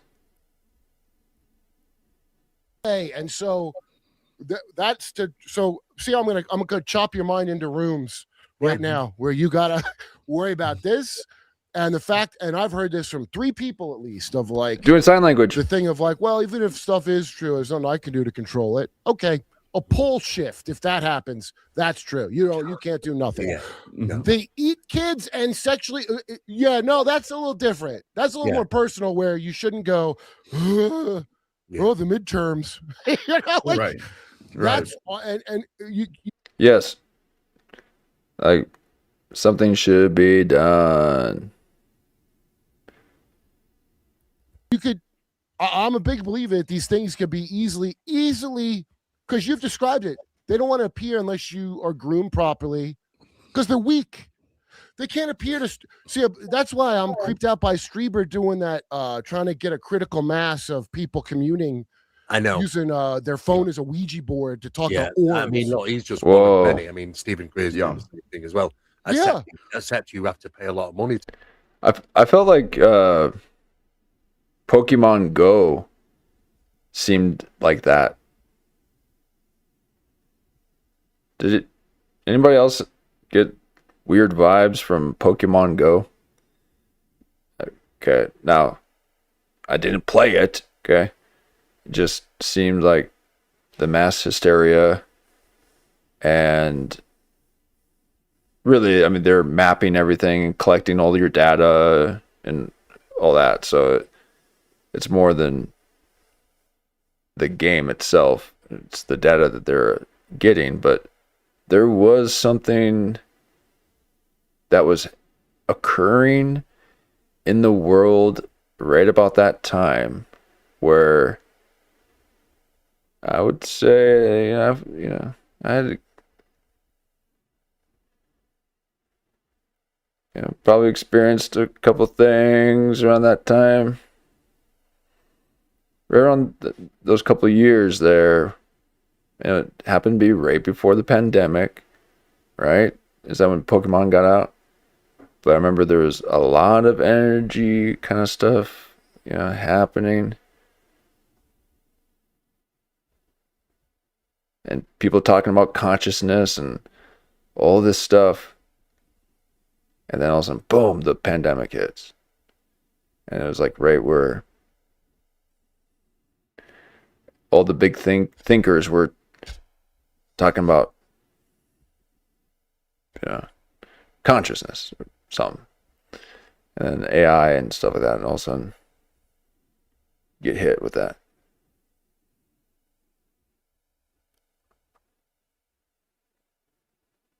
Bizarre freak accidents too. Yeah.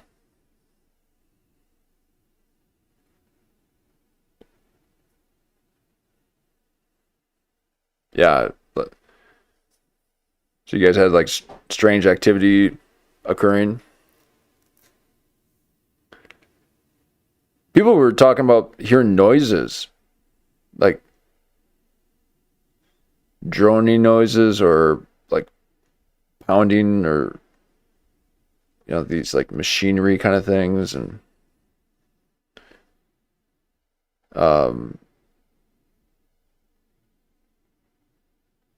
yeah. Also, like the airplanes sounded different too. There was like this. It'd be like the really loud and low sounding airplanes. Right about the time that a storm hits. That'll be a pleasure of doing that, But no, the initiates. These There we people go. are Yes. initiates. They're not the old time. They've been initiated by them to Yeah. do it work for them. That's exactly what they're doing. Well, you become initiated through other ways too. And I think near an NDE will get you there, and then some. I'm sure. Do you see? Well, that's the Tracy Twyman stuff too, because she talks about this stuff. You both of you, what you, especially the necronetics thing, has filled in a chunk that I didn't see completely in Tracy Twyman, but I was like, oh, now I get a thing she was talking about, because she got real into it, and an entity she was talking to, I think it was Baphomet, if I'm not mistaken, was having her form a secret society. That's it. It's exactly what they do. That's it. Yeah. It's the same thing over and over again. Interesting.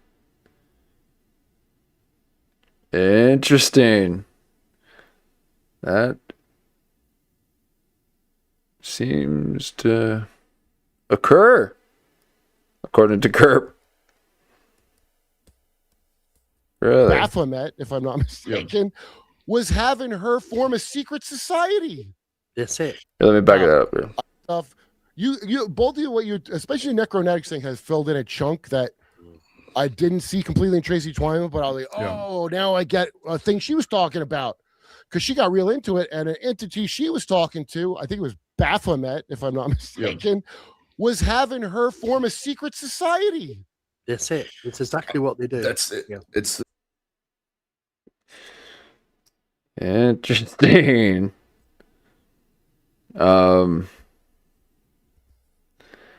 Well, maybe we should do it so they can start telling us something else. Because I want some new information, like Kurp says. Okay.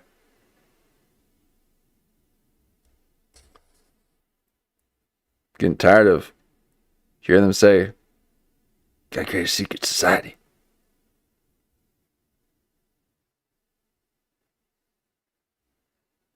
I mean, I've got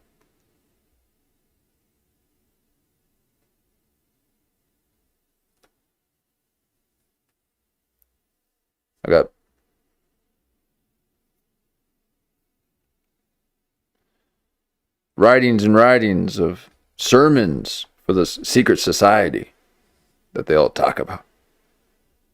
Okay. They just told me what to say.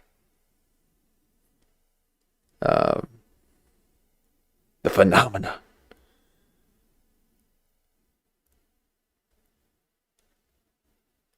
People discuss this now because there isn't any good music out there anymore. If the music scene was really hitting, you wouldn't need to dork out about phenomenon You would just experience it. The same thing over and over again. They want a gathering. They want their, their How dare audience. They want you to be the priest with your, you open the doors, you allow your people in. That's what they want. It's, this is why. Oh, awful. Couldn't believe that someone would want to share poems to a group of people who wants to hear these poems, these proverbs. Oh, that sounds awful. Really, guys? Come on. You're doing it right now. You guys are creating your own little secret society that you gotta follow and subscribe to, and you get to get your audience and talk about the stuff. It's so esoteric you don't even see it. And I want in. Give me in some of that esoteric sauce. I like mine spicy. It is so much about homage, worship. What they gain from it is significant. Pauly Shore. There's battles between different things, for sure. Yeah, but, it's a rise of it's like the Game of Thrones, isn't it? The rise to the Game of Thrones. Eerily like it. Yeah, exactly. And this is what's going on. But us, poor lot. Oh, Marine, one decoy just flew over. Nice.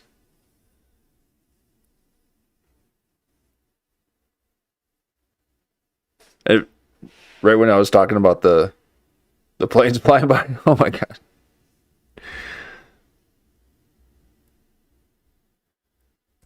That's a little.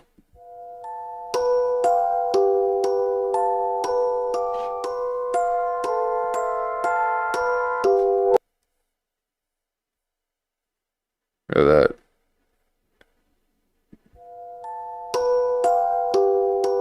Sorry if it's loud.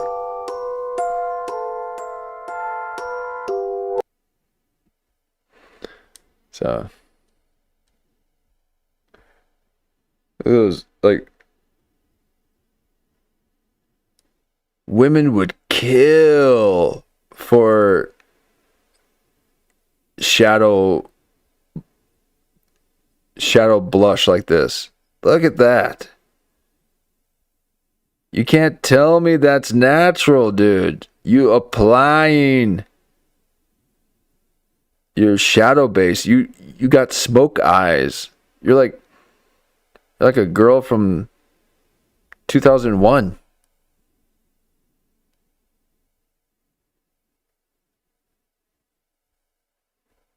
Look at this.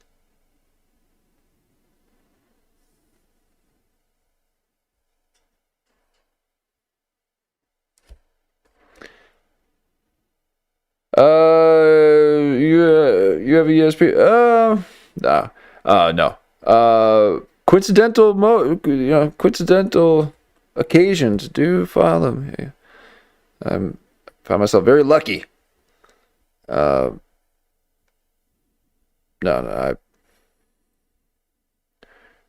I play, thus I learn. Right in the middle of it, where are the pawns? Where are the ones that they're using to get this done? Yeah, right. Well, look, when I first heard of channeling, obviously I thought it was very stupid. But then my friend Rick Overton, comic, he played the Drake in that Seinfeld episode.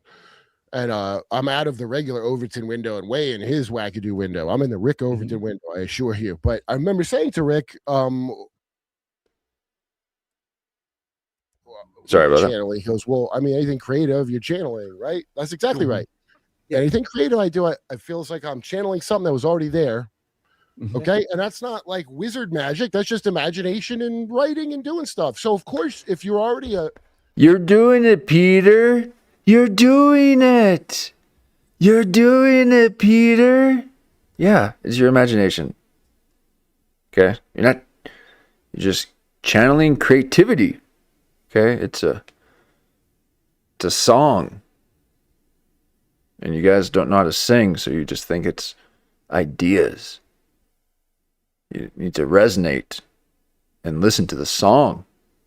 Okay, it's a new song.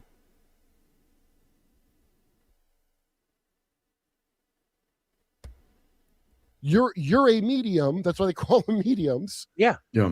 Yeah. You're a the filter bo- for things to be in the realm of the cause, and then Mm. to get down here where I live. And I was always amazed as a writer, writing a Look how big his arms are.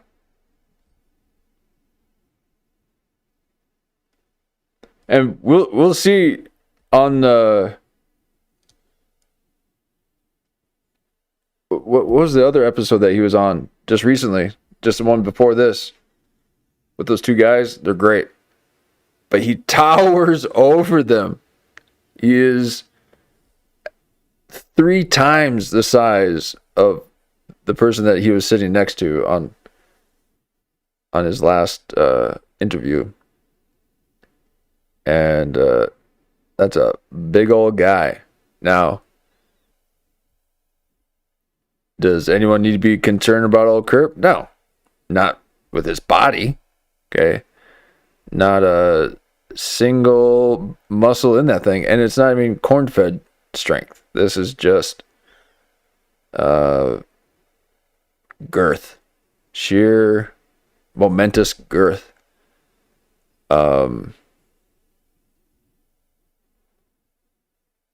So he's one of those guys that you can just take and then easily move around. He's very soft. The Trey Stewart, yes, yep, Trey Stewart, and but he's a weapons man, so he doesn't feel the need to have inner strength because this Western mentality, there's the Eastern and the Western.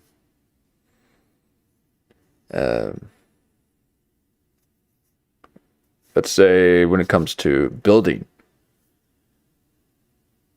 and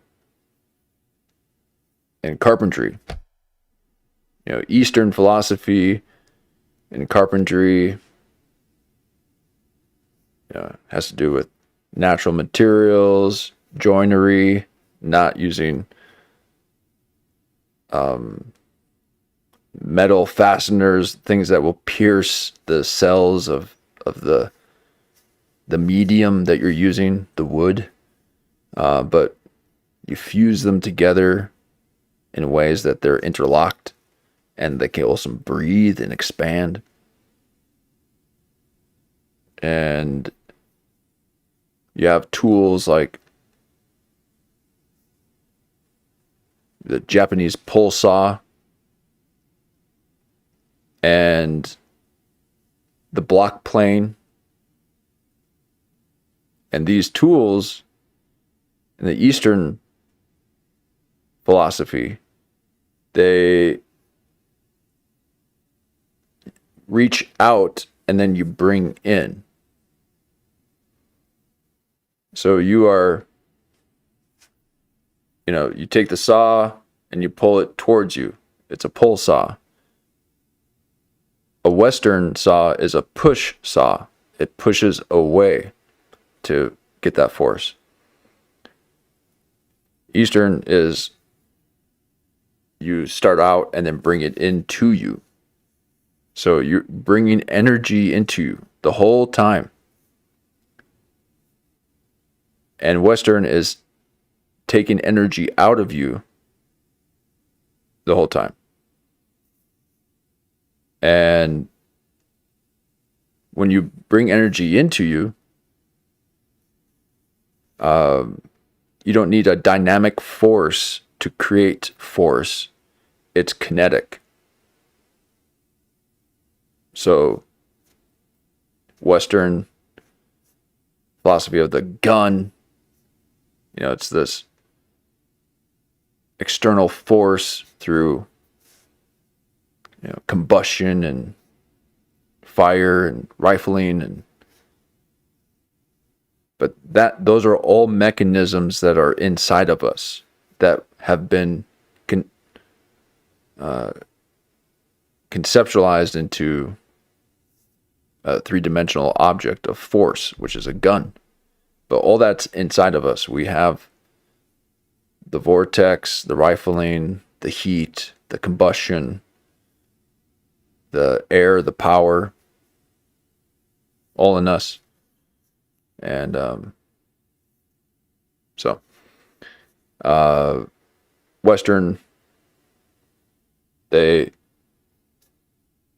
have the push saw, so you're pushing away, pushing energy away from you. So you want to bring things to you. And that tangent started on something. Forgot what I was saying. Oh, God. It had something to do with Eastern and Western philosophy. But let's see if Kurp can answer it. Yeah. Sorry about There's that. still different things to be in the realm of the cause, and then to get down here where I live. And I was always amazed as a writer, writing a prop or something. And I would always forget we have a budget on a show, so I'd be writing this impossible shit. But I really got a kick out of The inner strength is a boon to weapons combat.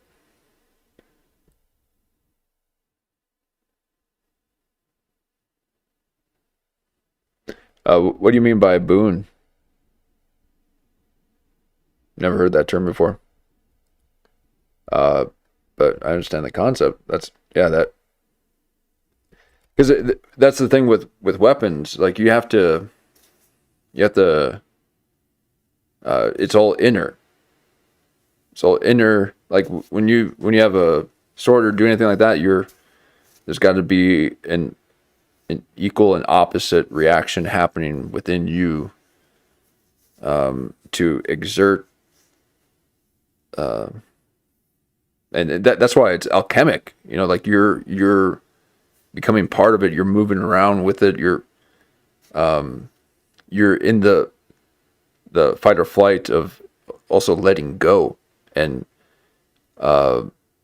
you're not fearing death. It's an acceptance of every given circumstance within every moment. So you're not hindered by thought or questioning whether you should do something. It's now. Yeah. So you got to have that. But yeah, I can see how with weapons, certain weapon work you do with martial arts, I guess, where you're not going to be fully effective with it if you haven't tuned that in yourself first, because you have to have a base. You can't be doing kicks if you can't. If you want to kick with your left foot, it seems like the right foot's doing a lot of the work too. Yeah. So gotta. Boone is complimenting. Okay. Yep.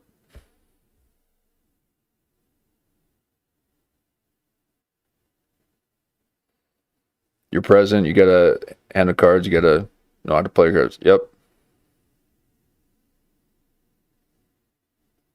Yeah, exactly. You gotta, and that's when creativity starts to happen, because you put all the all the limiters on, so that the only thing that matters is this, and then you have these finite resources and decisions, which then helps you to make a decision on the spot.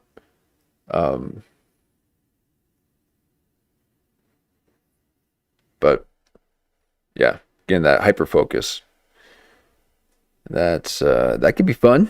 That can be fun. And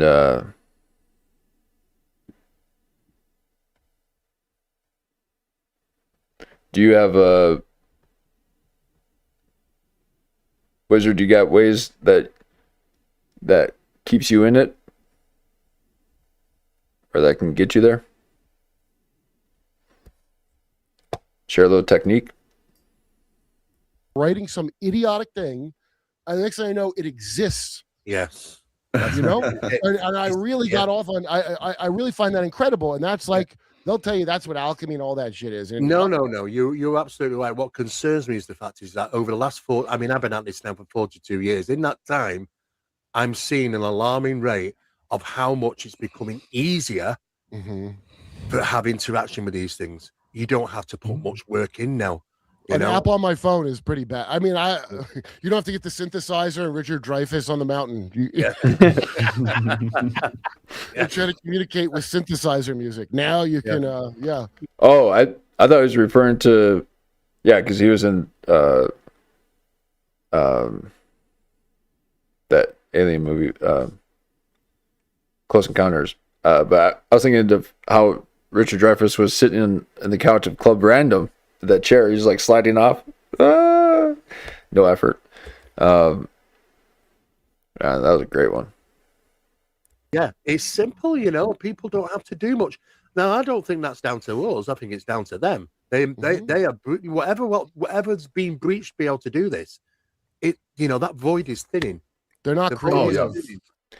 Yeah, okay. If you're soft, you can shoot a gun, but you also probably flinch when you pull the trigger, or like the metal to face off against someone pointing a gun back at you. Yep. Yeah, because all that inner strength is knowing how to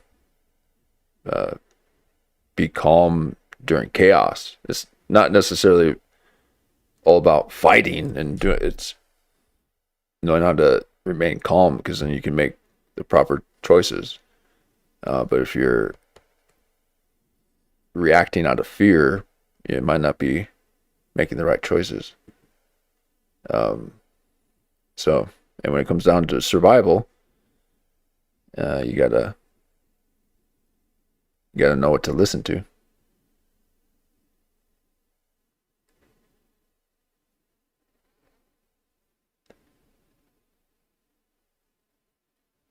Not sure if I had a technique beyond having done the meditation. Yep.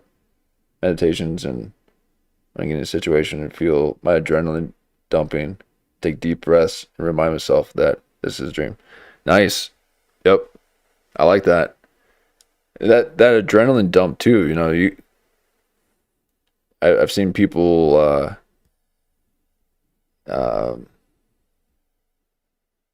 not manage their adrenaline very well, and you see the lip quivering like old Mikey from Turning Point USA. He's like, so it is all about breathing, and I think there's something too about not swallowing. Don't swallow. You gotta keep it in your kind of your upper palate.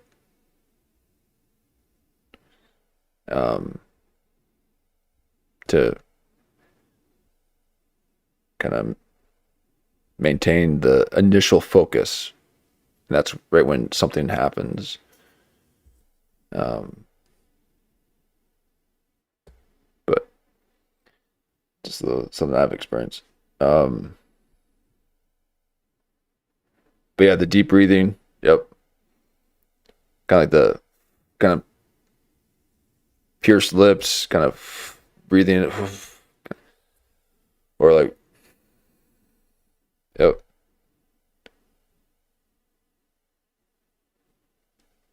For me, it's like the heart starts pumping, and it's like you gotta check that, and then you can kind of Yep. Yeah, the deep breathes and exhale, and I like to get back into that too.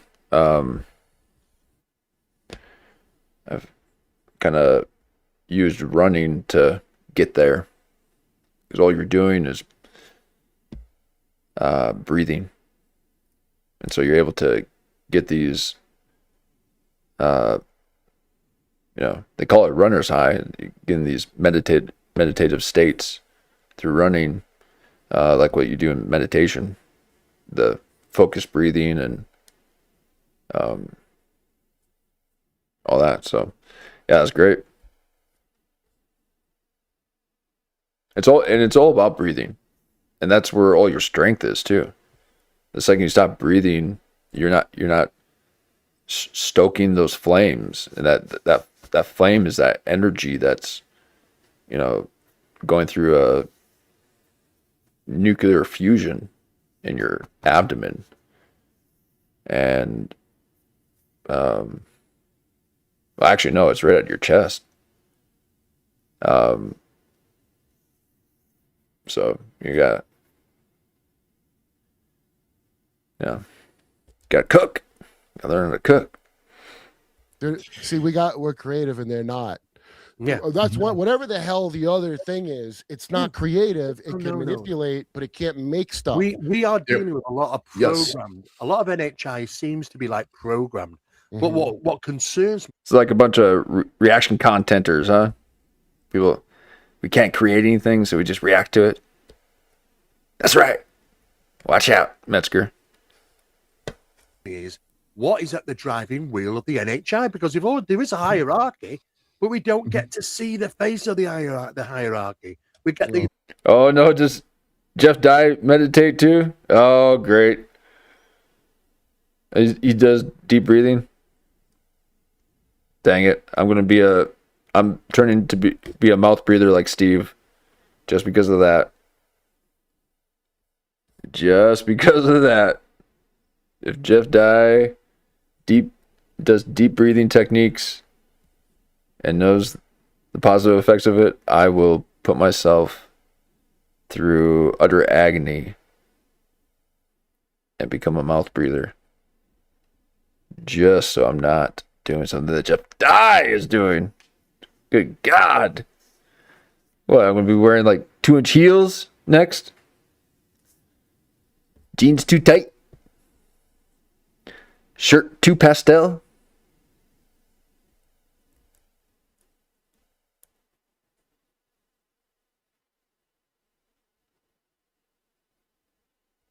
Yep, the Winhoff. Yep.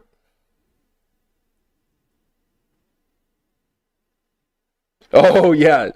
Oh yeah. Good one. Good one, Lemons. No, because of his breathing. Yes, exactly. Yep. Yeah. He is yeah, with all that slurping breathing, he is achieving monk-like status. And yes, hat too low. It's a good old Red Bar reference.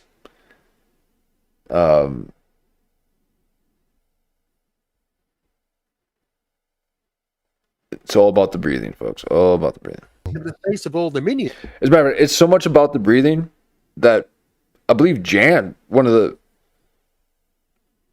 the first times popping into the stream, I was nervous. Okay, barely knew how to speak, and she just said, "Breathe, just speak, just breathe. That's all you gotta do."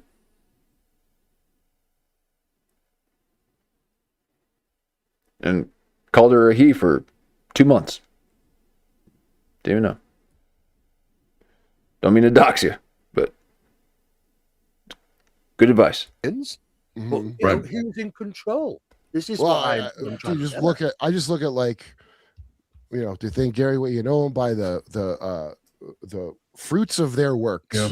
Also by the works of their fruits in some at. cases. Oh yeah. So say fucking, you know who they are by what they did, and what they did was real evil shit. So it's the dragon they talk about. Yeah. Exactly. And so getting back to your point, Kurt, that there sorry. seems to be some kind of manipulation occurring to our species. That's a profound point. Peter Levenda recently did the Danny Jones podcast, Danny man. And I'm he into that mentioned, soon. Yeah, Kurp is I love the manipulating our podcast, but, species. You're manipulating us. Peter talked about this. It's like, we always being told that if an invasion took place, and it was kind of like what Steve and I just mentioned, where it'd be, they're going to take over the planet and they're going to be on the White House lawn. Not really. Well, if it's an invasion of consciousness, and that's what we're trying to articulate. Oh, I got a frozen screen. Richard, looks like my consciousness was invaded.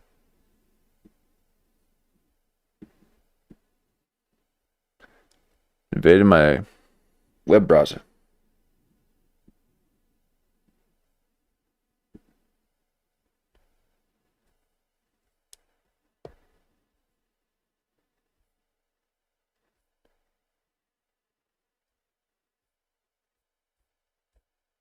One second, folks.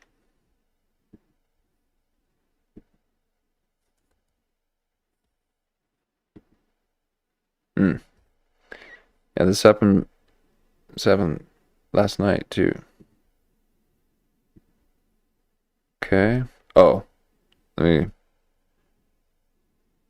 bring it over here. Sorry, folks. 1 second.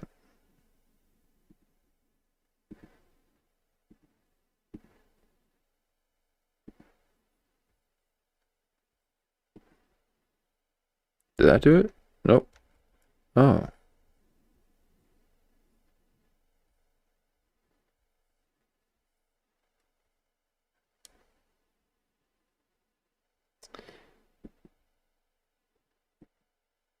Got a frozen screen here. I'm gonna try to reset it.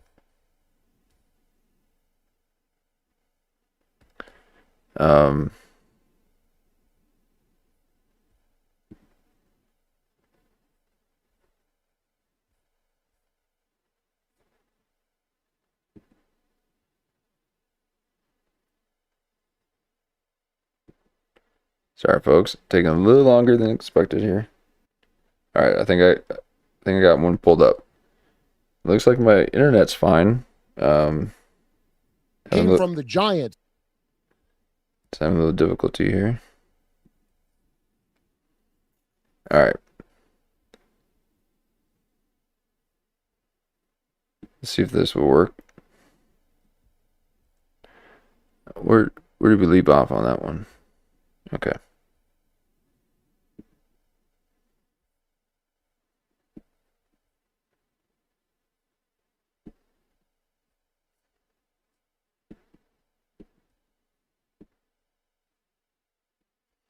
Okay. Oh, yeah, there goes. Yeah, there is something with. Looks like my internet's getting a little affected today. I think we're undergoing a storm, actually. But I'm deep underground. So, let's see. Let me switch it up real quick.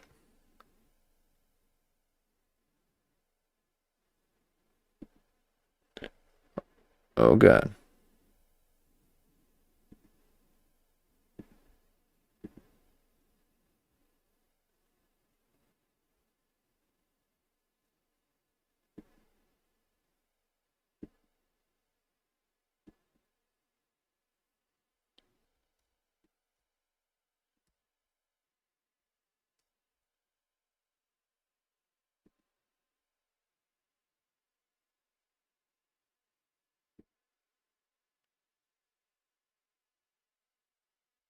See if I can transfer the.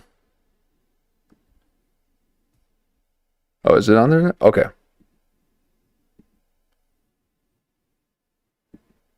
Not.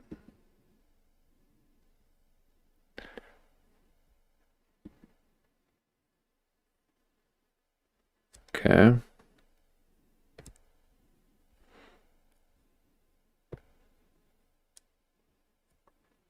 Thinking Nathaniel's consciousness start frying our feed. Let me try to switch it over here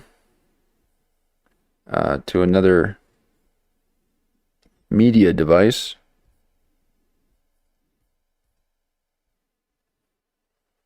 and see if we can continue where we left off. Because that screen is gonzer. Morning light. What's up? No. Here we are. Oh, why is it doing that?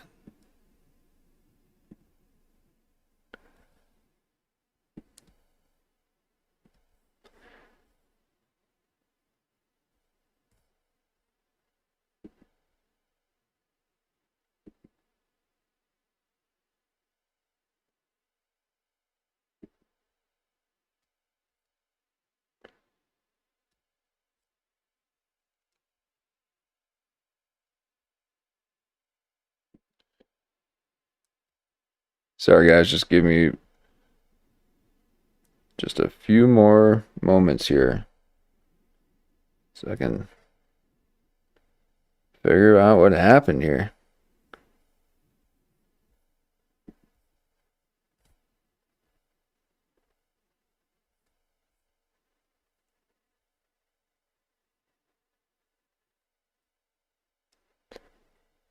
Yeah. Yeah, Jesus, did you do that? Yeah. Your Christ consciousness interfering with our feed. All right, let's see if I okay.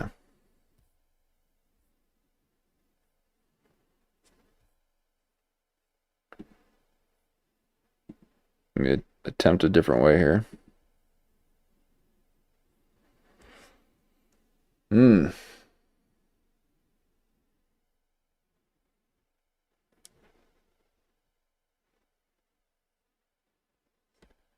All right, let's try to bring it back here. Our feed froze, and let's see if I can get it back online.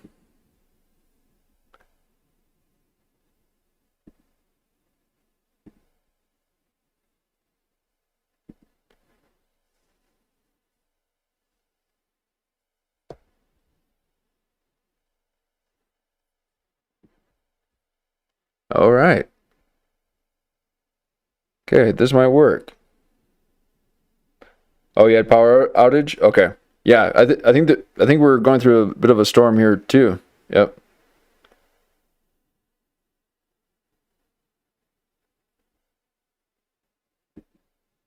Okay. Might have to find her place again, but maybe this will get us back.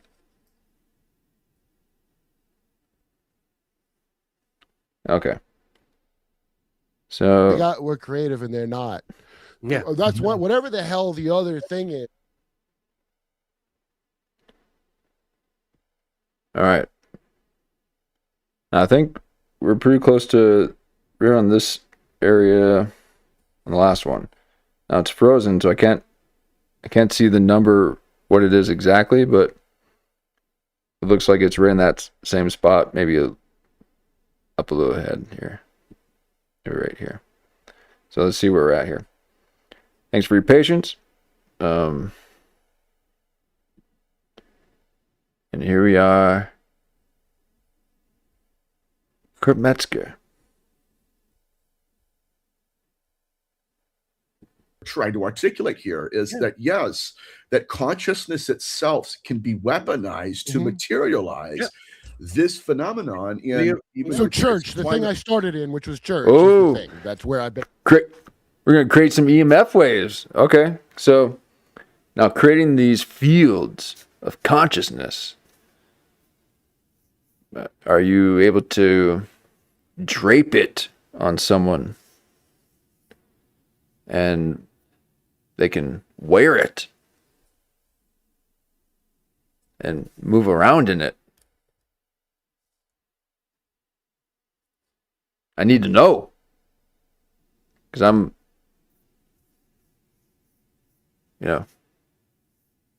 part of that mesh. Okay, it's a mesh. That ether that's out there, that mesh has refractive qualities to it.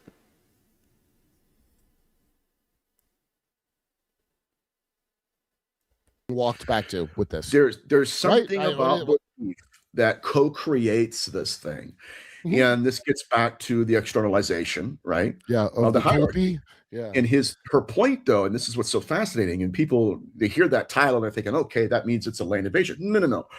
Her point was that whatever they are that are returning, they will return by. Oh, good take, Christopher, on the wood. Yep. Yeah. Doesn't it's rot resistant. Chestnut. Cedar too, right? Virtue of weaponizing consciousness. So this gets back to what's. But really, shouldn't old wood be rot resistant? You know, it's in the ground. You know, so I mean, I know the oils in cedar make it like a bug repellent.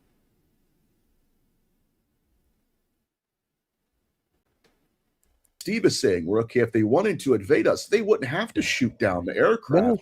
They would just possess the pilot.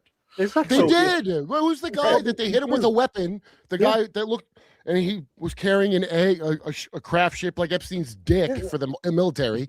And also, he was shaved head, and he looked like the guy from Snowpiercer that hands out eggs on the cart. And egg, all coming at you. So a lot of Twilight language there for the kiddies. And then he felt the most love, which is like such a manipulation around an egg. I can't even get over it. Like, I mean, I have to admit, they are, you talk about intelligence. We don't, you can't expect them to act like we might do, because if they're a higher intelligence, I'll tell you exactly what they're doing: covert infiltration. Right. You know how they work? I bet you, dude. Like, I don't believe in non-human intelligence. I think there's just intelligence. Okay? Yeah. So I got I'm infiltrating. You got a piece of it and whatever, and then if it's in another body, it's another kind. We only say non-human. What you doing? Because there's over 4,000 variations that have been reported, and they are growing by the year. Well, this is the promise of transhumanism, that we could become them kind of things, and I think they're not future. Well, maybe future, but maybe past. It don't matter because it's a dimension above yours. Okay, so that doesn't matter. They transition into something that is not good for them, and they cannot go back, and that's why they got to hijack you. And in Tracy Twyman's research with the royal families, Baphomet is always trying to insert its weird hermaphrodite bloodline into royalty at specific points in history, is what it would tell her. Which sounds exactly like the stuff you guys are talking about. All those wacky things. But he used everything against, like every 10,300 years. Every cycle. The Kali Yuga. We are in the Kali Yuga. Which is already here. Yes, to take your inheritance and tell you it don't belong to you. I mean, you look at all the variations of the different entities, over 4,000. You take the, the giant mantis. Oh, right, okay. So where do you find a mantis? On planet Earth. Are you likely to find a mantis on other planets? It'd have to be pretty much. Oh, is that some guy's Fortnite avatar? And I bet it is. Yeah, exactly. I've been told this. I mean, I'm paraphrasing what I was told, but this is the problem, and they're growing. And they're growing because the thing is, the ET stays a lot more in regarding the alien grey because of the internet. Because it's you go and ask 12-year-old kids, draw me an alien. They're going to draw an alien grey. It's in their consciousness, and this is what it's designed. The phenomena is designed to present. Not me. I draw a sphere that looks exactly like that old button nose of yours, like the old mouth breather. What you doing, huh? You needed glasses so bad that you allowed your nose to evolve in a way to always hold it? Why? No, but that is what I draw. I think of alien. It's like, that's a phenomenon staring at me right in the face. I got a little too close to it. I got a little too close to the phenomenon. Itself to you, for you. You know, we Right. don't realize how much we're actually is influenced. We're influencing our experiences. So, you know, and this is how it becomes weaponized. This is the problem, you see. Did you guys? Did I see this on your? Have I heard what happened to Timon? Uh-oh. What?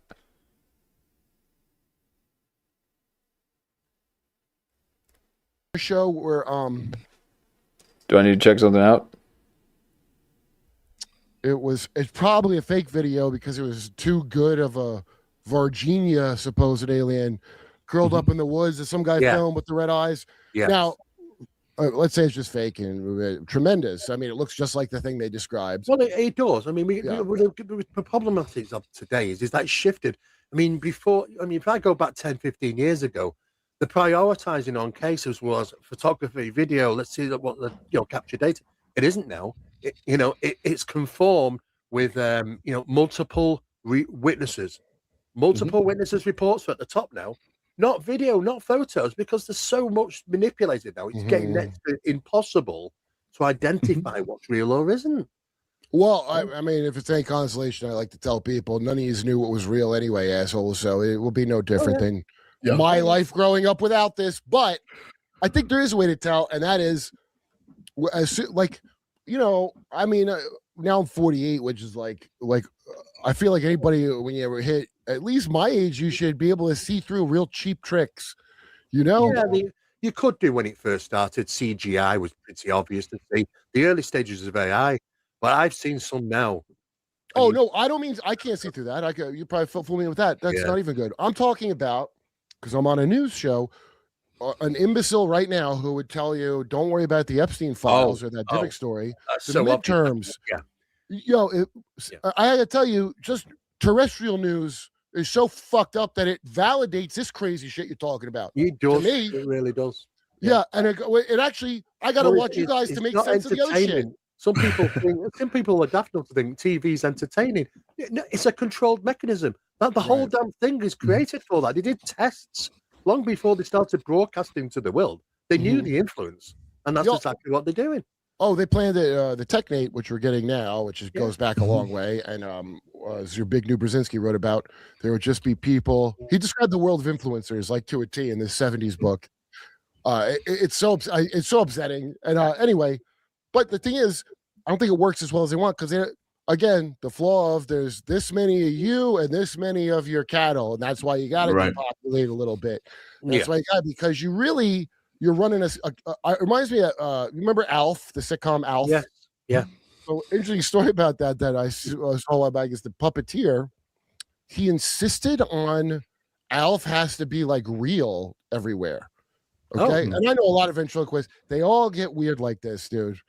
And so on the set, and if people could have understood there was someone working the puppet in the crowd, it would have been a lot cheaper to make, but they had to dig these they had to make like these tunnels under the soundstage so that they could make him walk without people because the creator insisted on it.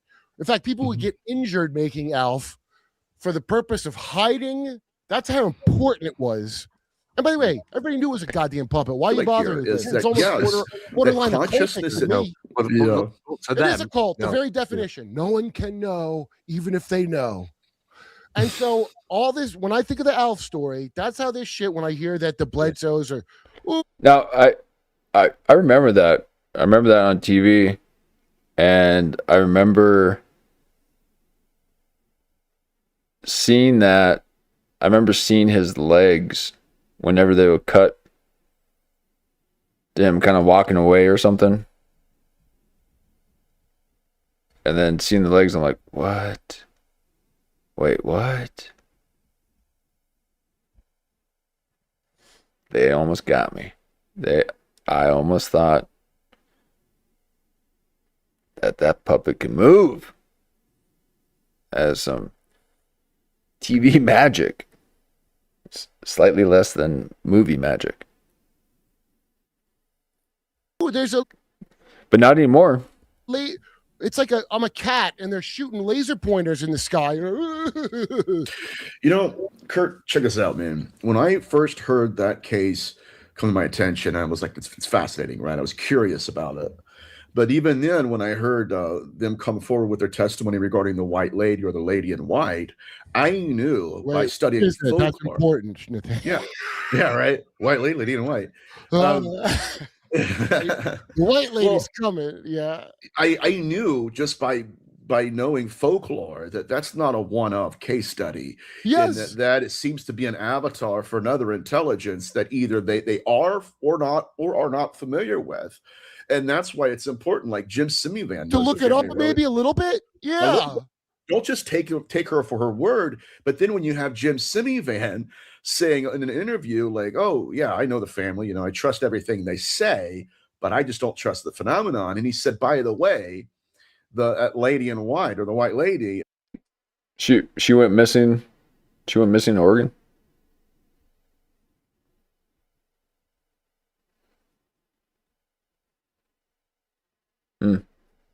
I haven't even heard of anything.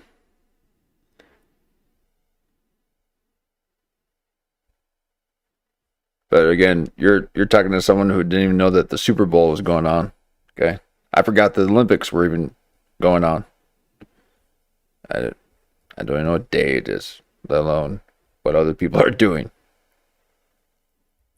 is known by the government. They've had their own encounters. I'm thinking, okay, but is she He's telling probably them? a familiar to half of these evil motherfuckers. Yes, By the way, absolutely. And what blew my mind, though, because again, it referred me back to folklore. That's really where we have to understand this, is to go back through folklore. That's their Bible. Literature. It is. You have to. That's where you see their many interfaces. My point being is that Jim Simivan's like, yeah, when she first started manifesting in their home, they were all terrified of her. Yeah. Because she would show up. This is what he said that like she any crazy lady that just came to my house, I might be scared, even if they didn't phase through my wall. Yeah. But he said that she was even phase. homoerotic, which What? kind of Head changes phase. everything, because then it's like, The white lady boy? Yeah. Or like, how do we know she's even the Virgin Mary or a virgin? Like Oh, this that would sounds just like. blow my Wait a mind. minute. This sounds very similar to that Kai Bell bullshit with her boy Attis, who had his, like I. Long story short, I had Gnostic Neil on. I think what is it? Meat and then the sun. I think there's a Norman Bates thing going on here with the lady. Sun Ra. Well, it's not Kai Bell, it's the son that was castrated wearing his mommy's face. Like, well, you know, I mean, they did try to manifest her into the physical realm. This is what Jack Parsons doing, the divine feminine. And he was into that shit specifically. It's exactly the same thing. In Ireland, the same thing. It's called the Danu in Ireland. You know, the mother goddess Danu. Exactly the same thing. You know, she's all over the world and different Everywhere, given different names, but it's the same source. Exactly. Well, when I did DMT, and I remember the purple lady that call it in DMT land. My friend Shane Shane was a comic who became. Dude, he did too much DMT. He's like he has no ambition. I mean, he's really likable too. He's a fucking cool dude. Shane Moss, but he became like an oracle because he went over there too many times. I don't know if that's just the eighth sphere or whatever it is. All these drugs have their own plane. They do things. Oh yeah, they do. And when I did it, the very first thing, I had this light coming from an angle I couldn't turn my head, right? So I hit more of it. And then I looked and it's a woman. I know it's a woman, but I can't see a woman. I see this light that's crazy. It was like a purple, but not purple, like something out of like a story about how color you can't make out. And she, I'm here, Curdy. Do you need me? Like the most feminine, I love you thing. So I wake up. In DMT, you come out of it like that when you come out. So I have tears streaming down my face, dude. No idea why. It was like for a minute, and they were like, "Oh yeah, you're going. It's so beautiful. It's so beautiful." Now I interpret that later as merely being my right brain, my creative side. Yeah, and I think I'm only a little bit right. I think, yeah, it's that. But that lady that's coming through to them because I got King Henry blood. My creative side's pretty good, you know.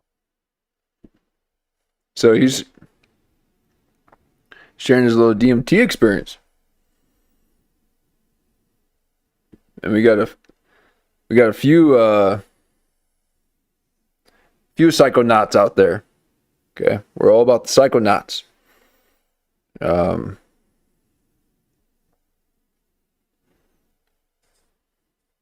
So he's saying that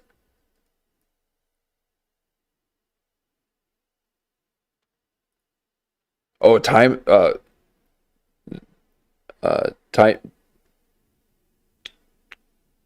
Timon. Yeah, how do you say that? Yeah.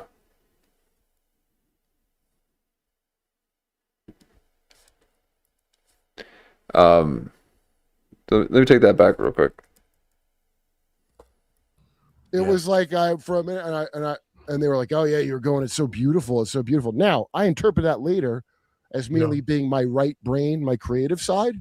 Yeah. And I think I'm only a little bit right. I think, yeah, it's that. But that lady that's coming through to them because they got King Henry blood. My creative side's pretty good. You know, I earn a living that way. So it's like scratching. My imagination is scratching a veil, and if I want to let myself get taken in by a Nigerian prince scam and get catfished, I think they're getting catfished. I can see how it happens. Yeah, it's a theatre. It's a theatre show, isn't it? In a sense, it's stagecraft. It's stagecraft. Exactly. It's the Alf sitcom. People getting injured right and left. Well, to top the list, though, they even control emotions. So you can't even trust how you feel, let alone what you've experienced. Yeah, it's wild, dude. That's why, what's his name? Whitley Strieber, I think, is correct. He said he thinks that Eggman.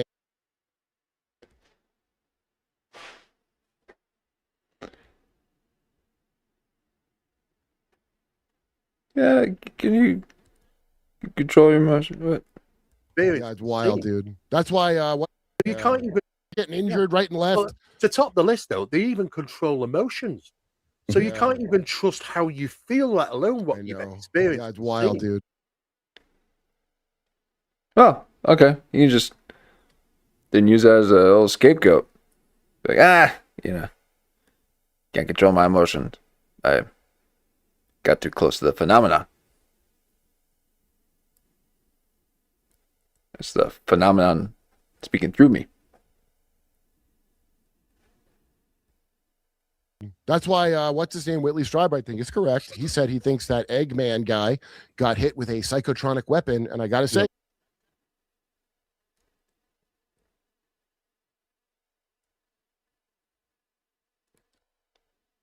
Now, was this recent?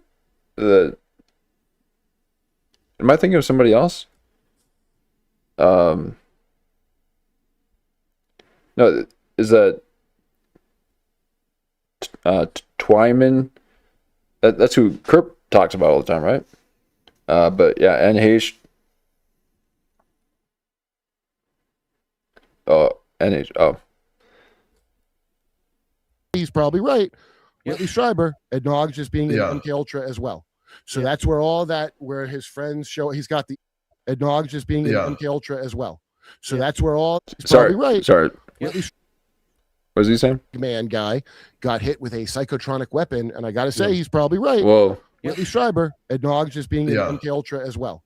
So that's where where his friends show he's got the implant. I forget every time the name of the guy that talked to dead people who supposedly made this implant in his ear. It wasn't an alien, they said. They said it's a guy who is well known for that spirit box kind of shit. Yeah.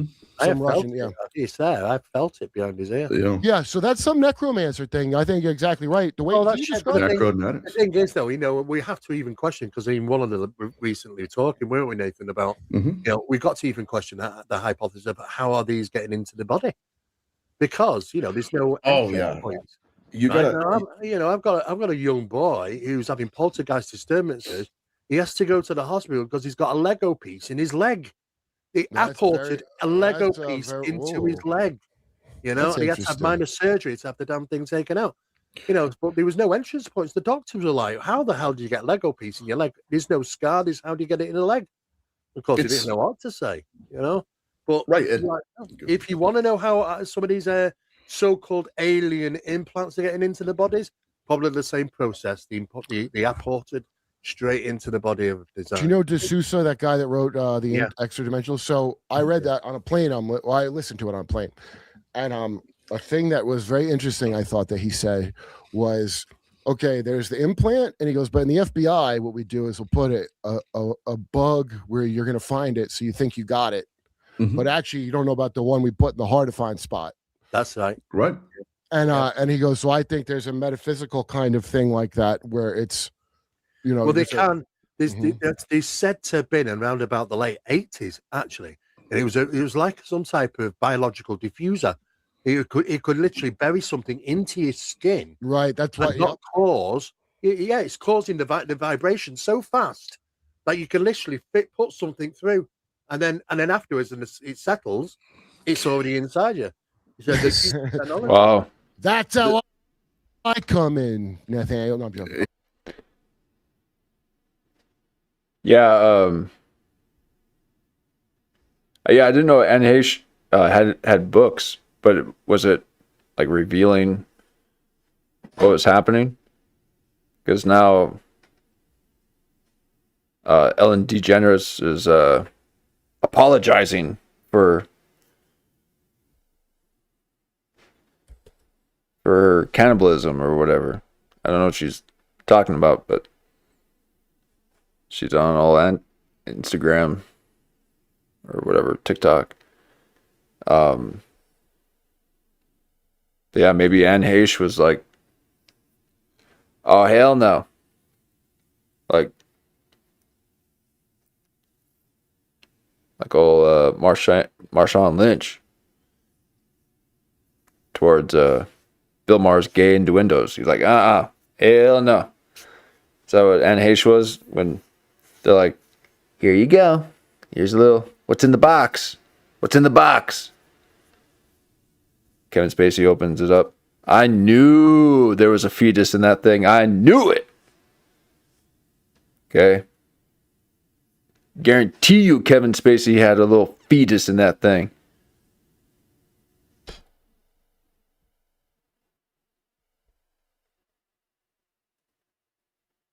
And tried to feed it to Anne Heche and she said, hell no. Hell no. You crazy? Like, get her. No one can know. But I know. Yeah, you better not tell anyone. Yeah, remember the firefighters too? They're like, get down. She's like, help. Like, get down.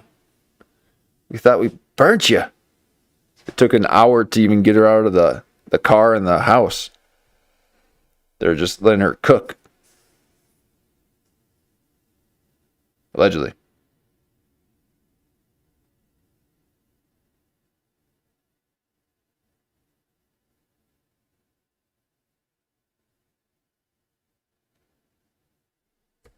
Yeah. So let me read some super chats real quick because I have to go do my friend's podcast to explain the Epstein files to the best of my ability to someone that doesn't know nothing about it. Oh no! I've had 3 White Claws, but I may have more for this one. But was he talking about Jason Banner's Burmis?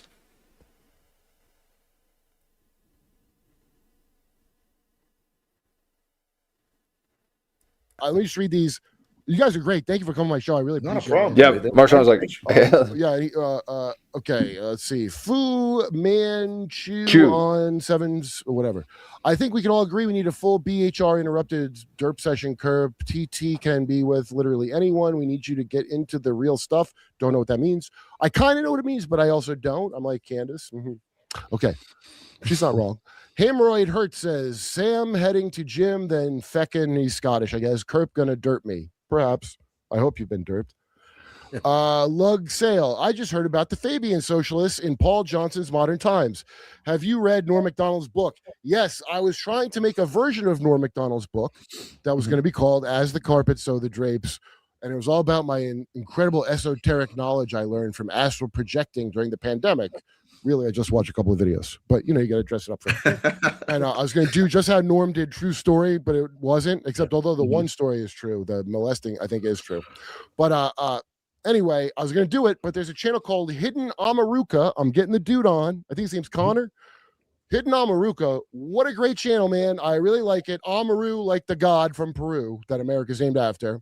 And he does what we all know, Kurp, you got to mention it every single time. Okay, we get it. Okay, but he's refusing to say they'll Quasicalado. And he knows why.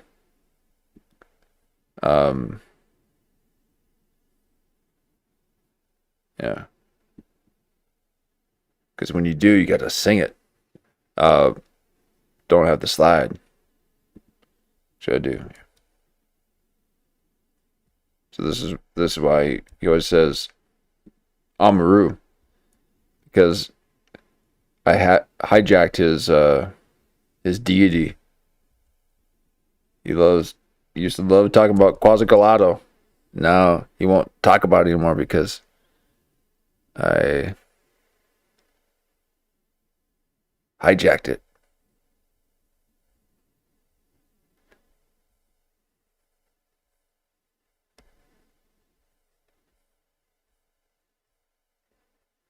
Quasicolato lives in Colorado, Mesoamerican Aztec deity. See? You won't let me do it anymore. Ooh, look at that. See, once I start looking at deities, I mean, I gotta look at it.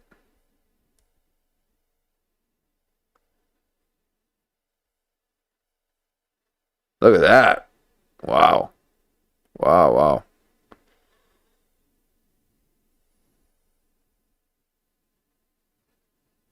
Jeez.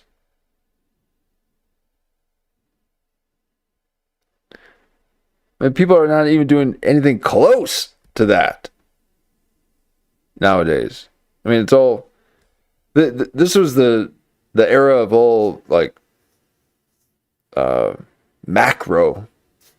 You know, they already knew all the micro because we're in the micro. Everything's like tiny little things that, you know, it's all microchips and, you know, tiny data, like all this information and just this little tiny. And then you had these huge representations of one singular thing, but it was communal. And they built these temples to represent the gods and the planets, whatever this thing is. But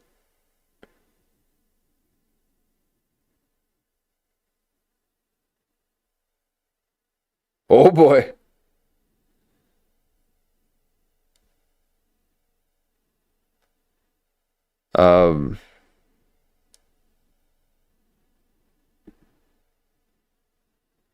Do we have a concern about a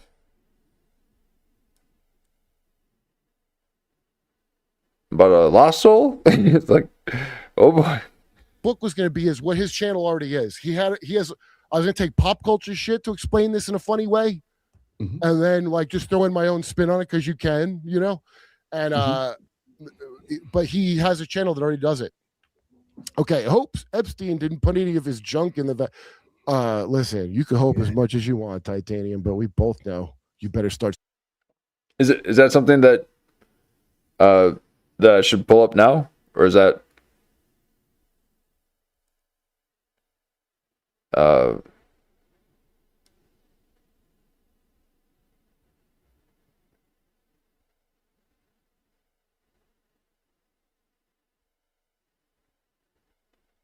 is that for the show, or is that for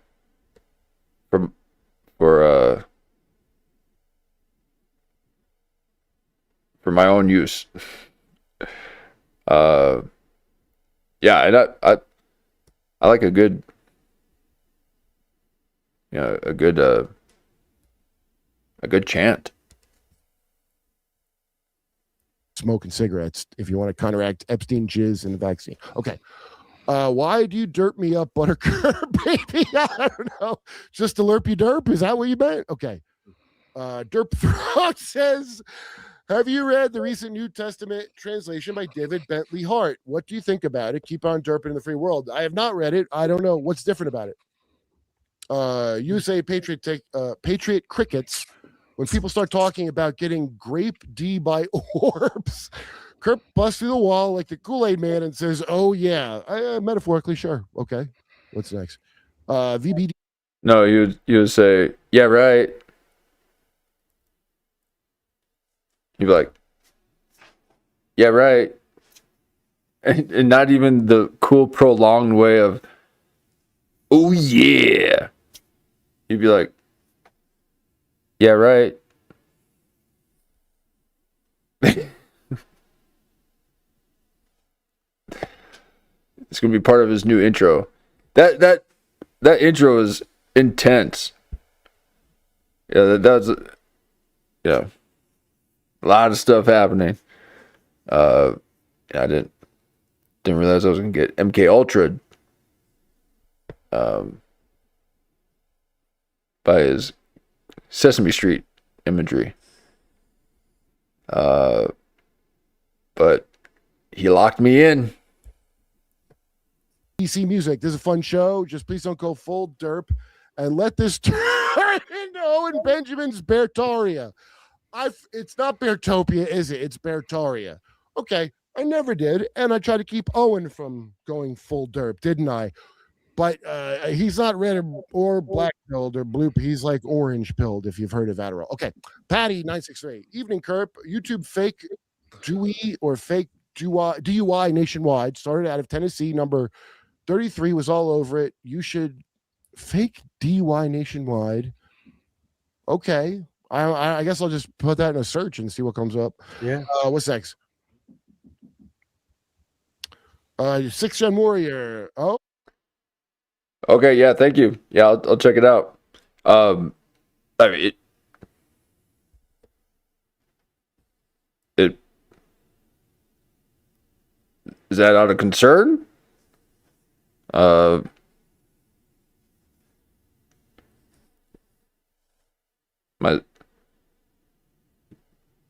Just to recharge it, or because my soul is very much intact. Okay, I am all soul. I represent and am soul. But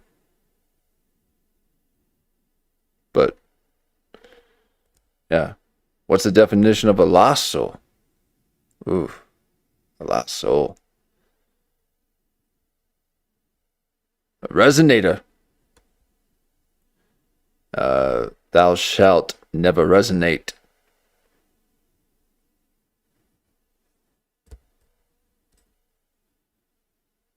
Beer tardia. Beer tardia.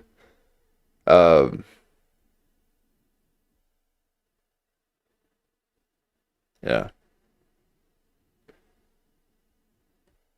Is that a lost soul? See, I'm so intact I don't even know lost soul references. Yeah, no, the waivers, we just got to bring it on back. So thank you for the chant. I'll get that thing back. That's the best kind of warfare. Kurp CDR Fravor is my former CO. Oh, Blink 182 did USO show on the Nimitz.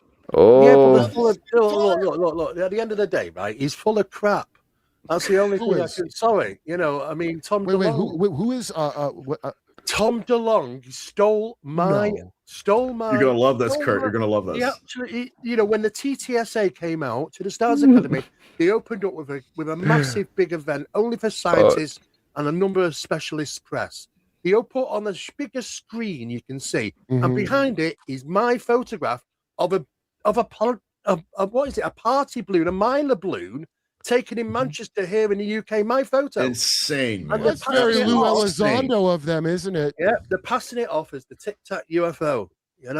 Whoa. Wow. Well, I suspected a problem when I was on Jesse Michaels with my boy Jay from Project Unity, who is a real deal. Jay. Yeah, Jay. I love Jesse. Anyone's on Jesse Michaels. I don't believe it.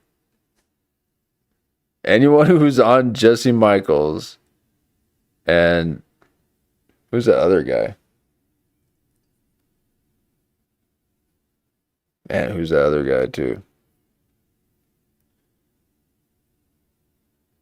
There's another one that he just has these fringe guys on there all the time, and I'm like, I can't get through a single one. I'm like, this is fake. A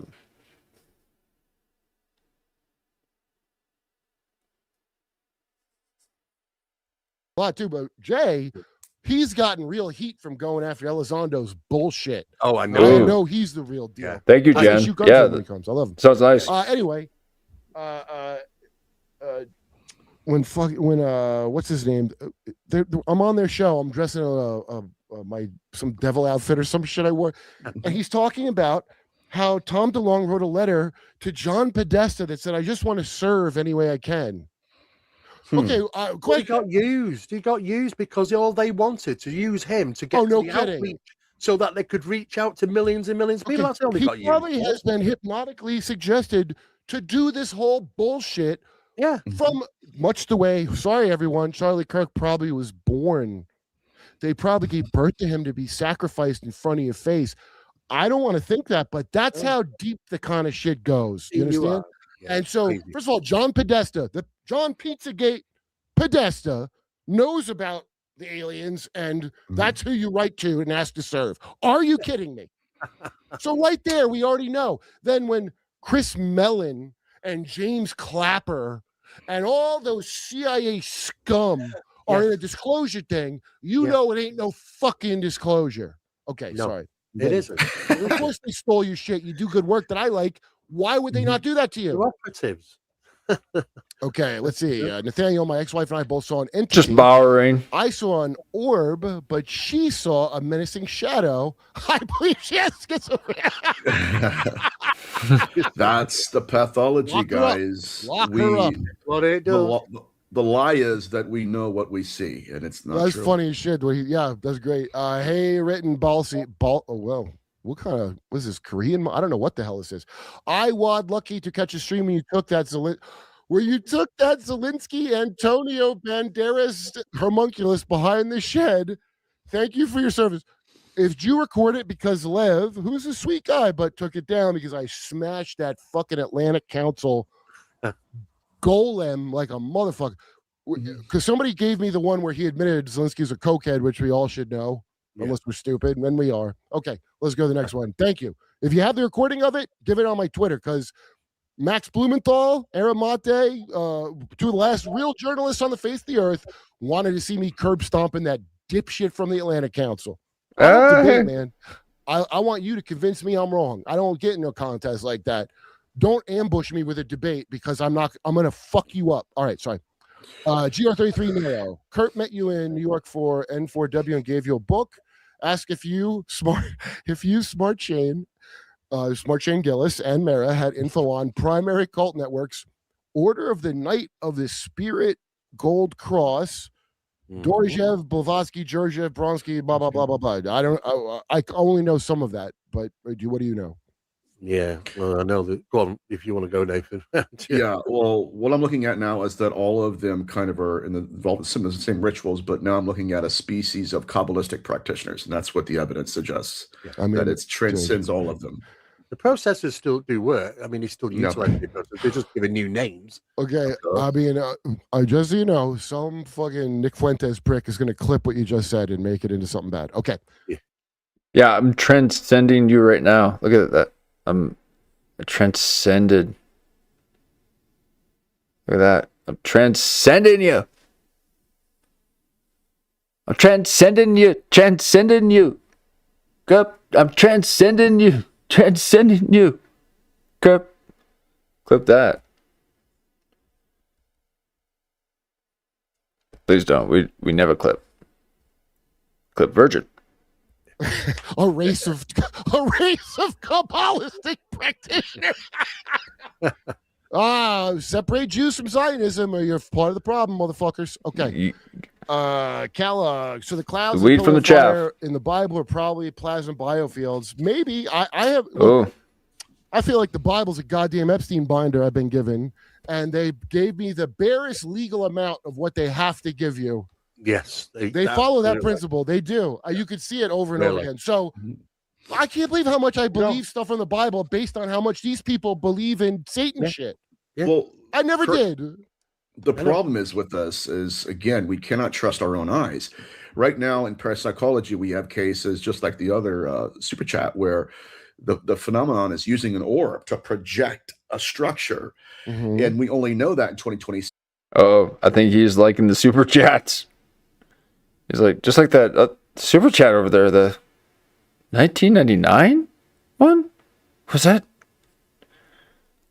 1999? Like, 1999, I could get that beard comb that I've been wanting.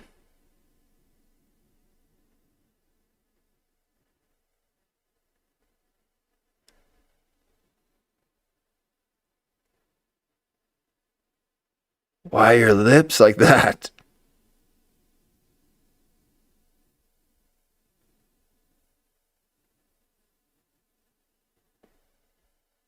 Is that a neck? Is that a neck? Oh my God, that's a neck.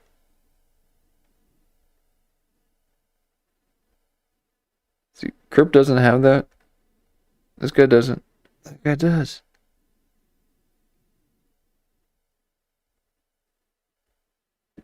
Because we have the photographic evidence. The problem is that if we did live in 2026, let's say we lived in the first century and saw. Is that his beard or is that his neck? I can't tell. He's like casting a spell at me right now.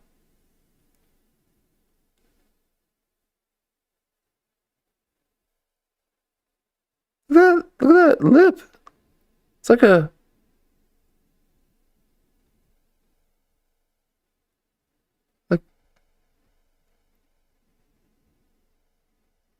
should be playing one of those like trolls on the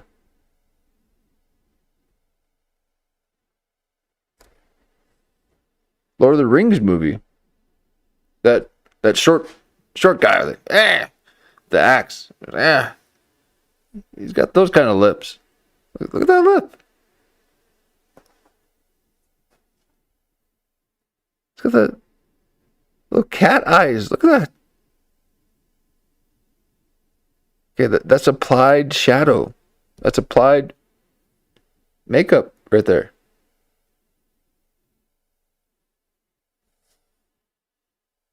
I mean, I like a good natural shadow from your brow, but that's not one. Okay, it's artificial. All the physiological construct, not Look at his realizing eyes. it's just a projection of the orb.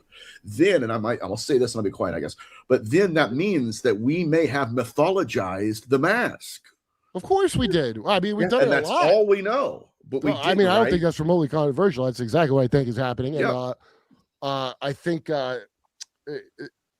look, the blind leading the blind is the scripture. And that's why, because you can't trust your eyes. No, you can't. You could trust a principle. I know. Though. It's like, I have a principle, and I know you guys are going to think I'm corny and maybe kind little bit of both. Fundamentalist. I feel like it shouldn't be allowed to grape and eat children. And I must insist. Yes, I agree with that. I must insist on sticking to my guns with that one. Yeah, and for some reason, that's really boomer. I don't know what in the fuck's going on, dude. But it's not even like some of this shit I don't find it that hard to discern. Doing things like that catches the eye of the phenomena the greatest, and you get the most reward. Well, that's why we founded America, the land of the plumed serpent. From Peru, that you must feed your blood, and here's another thing I say too much. Sorry, everybody, for repeating myself. But if you ever heard of cartels and Liberian African warlords and the Aztecs, do you think? Hey, Kurp, sorry to pause on you. We don't mind. Okay, please repeat yourself. It helps you get going, because then you'll pop some of those nice little truth nuggets. Okay. Don't worry about it, okay? We're just playing around. But you do say the same things over and over, though.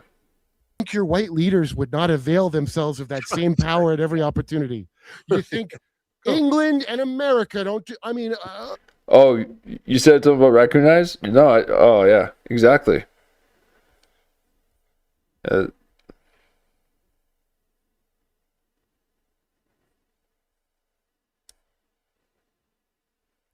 what am I in Crazy Town? Okay, I hope Epstein. Oh, we have that. Epstein with Jurassic Park, Dino Chicken, DNA mods. Yeah, and then look, if they're dicking around with being able to, apparently time travel is a matter of making it come to you, just realms. To, I don't know. I'm not saying anything firsthand. So once you break that barrier, yep, missed okay, it. if I'm let's say I'm from that German camp that Hitler had going to make, and I got in that Bell and flew 50 million miles away to Aldebaran in the Bell. Yeah. Now I live before humans 50 million years. That's if you can right. travel like that, you've then you time traveled. Yeah. So I probably sent my DNA back repeated times. I'm sure they've rerun the program multiple times and it don't go how they want. And they keep, that's why Revelation to me is a Shakespeare play that they do summer stock of every so often. Okay. Oh, Why? Cast Wizard. He's a fellow Shakespearean. You derp me. Okay, is there any? That's it. Oh, And Wizard, who do you believe wrote Shakespeare? Do you have like a take on that? I don't know much about it. I know that there's a little controversy with it, but someone who had done Shakespeare, I bet that was of some interest. Kurp, you should check it. Hey, Clippy, I miss Clippy from Minimum. Clippy, Clip channel, Clip version. Yeah, everyone's doing this. The clip thing because it's gonna get them a bunch of subscribers. It's a little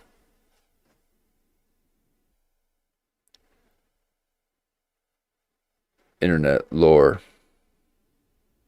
Right, you should check out Mind Unveiled. He made a whole JE modal. I think I started to watch that. Oh, and let me just plug his book because I had them on. The Final Betrayal by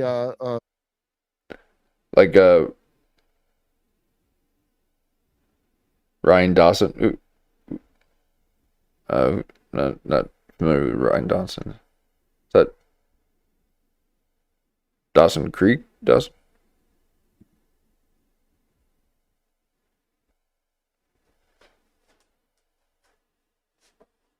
Yeah. What do you think? Is that and look at that. Like, this is a little odd. It's one of those synthetic body armor tops, but it looks like it's like a 3/4 wetsuit.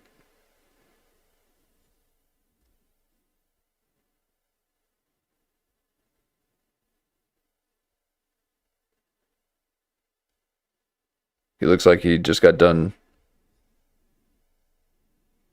diving in the deep depths of someone's consciousness that he astral projected to.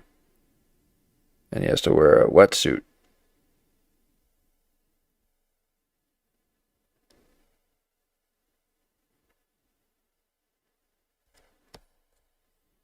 It's a weird shirt, bro. Look at that.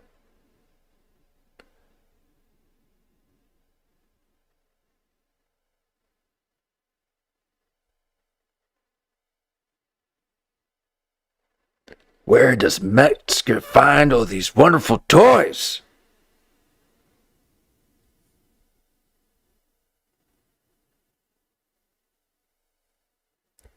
Patrick M. Wood and Courtney Turner, because it's about and this is not like out there. I mean, I'm into out there shit too, but this is the laws. It lets you know who's in on the thing of the technate, and it's all of them. Don't be partisan, everyone. Okay, what else? Let's see the 6 yogas.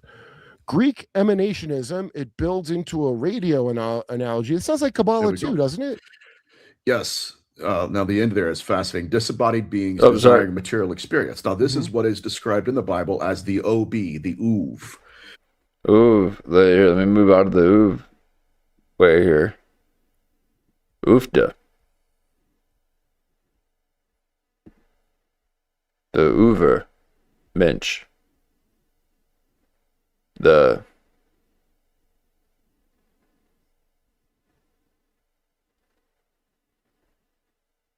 Uve Olympics. I don't know. And that is a Canaanite loan word where it's fascinating. It comes from the word Ava, which is the father is now returning Abba. through an Uv. Now the Uv was the material image of the father.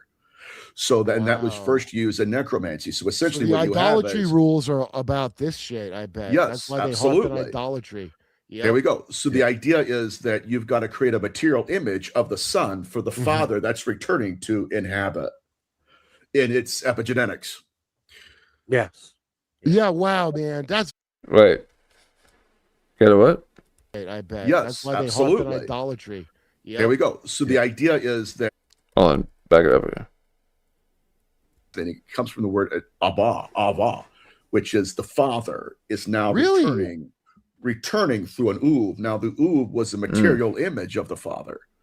So then that was first used in necromancy. So essentially the what you have idolatry is rules are about this shit, I bet. Yes, That's why they absolutely. harp on idolatry. Yep. There we go. So the idea is that you've got to create a material image of the son for the father that's returning to inhabit in its epigenetics. Yes. Yeah, Wow. wow, man. That's it's so crazy when you it's amazing. Like a lot of things are not, when you understand them a little bit, they're not that complicated, but in order to make it so you can't understand it, they've got to complicate it. So They complicate that's it, and wild. you can't talk about it because people want to put you in this kind of religious fundamentalist box. It's like, no, Yeah, they let's do. just look at the data. That's all we have to do. Well, here's the And then benefit we of a have to show look called at The Derp with Kurp. I came in with no credibility at all. You've lowered your credibility speaking to me, frankly. So I don't give a fuck. I'm just going to find out what I want to find out, and I'm going to say it. I don't know how to do nothing else. Okay, sorry. Shit, I gotta hurry up. Okay, sorry. But Kurt, if prominent names are exposed, that will ruin the full faith and credit of the. Yeah, you know how we all had that still. You don't understand. It don't matter that you're disillusioned. It don't matter that the boomers and zoomers and millennials, whatever you are, disillusioned. The new generation expects nothing. They're Judge Smales from Canada. You'll get nothing and like it. That's what the WEF think. That's exactly right. Yeah. I got that. Yeah, it seems like they're actually trying to destroy everything. Just doing everything that this guy says. Okay, everything that this guy writes in the dark corners of his writing room is manifesting in the real world.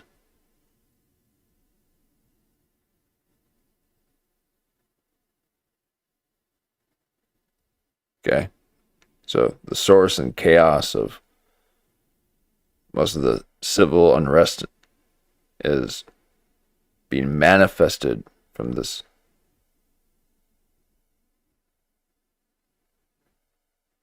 demonologist.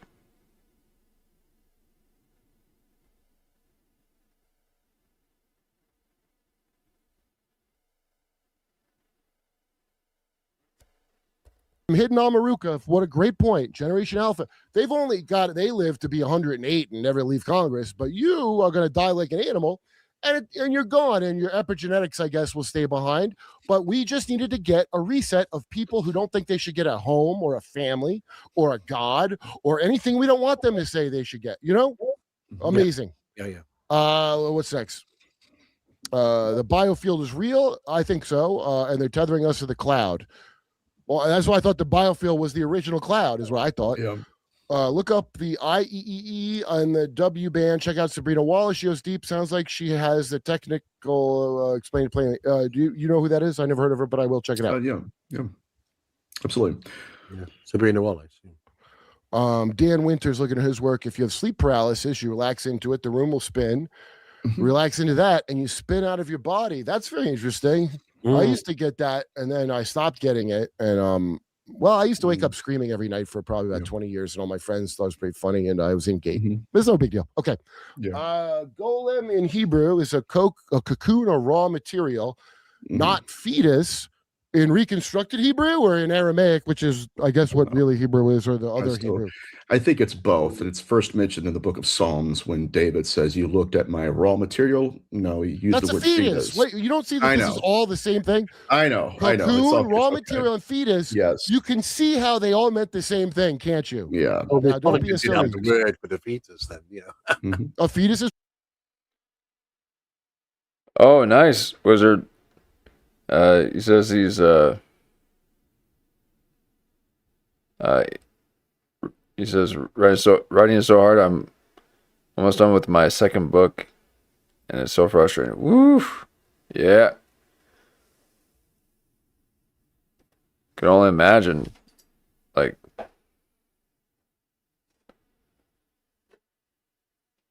getting everything on there.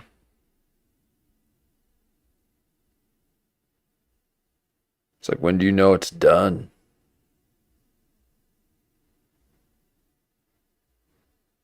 There's always a sense of completion.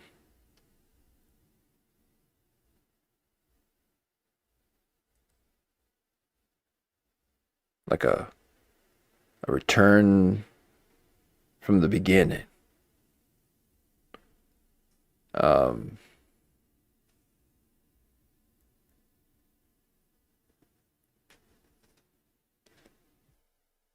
Are you writing fiction or nonfiction?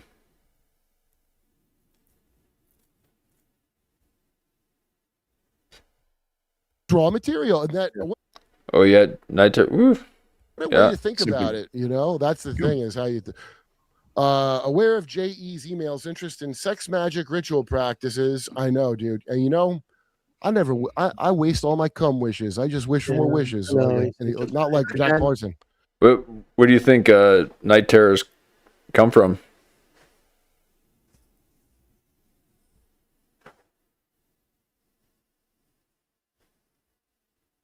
It's heightened emotion. Heightened emotion is used, for a lot of different things, including the sex magic protocols.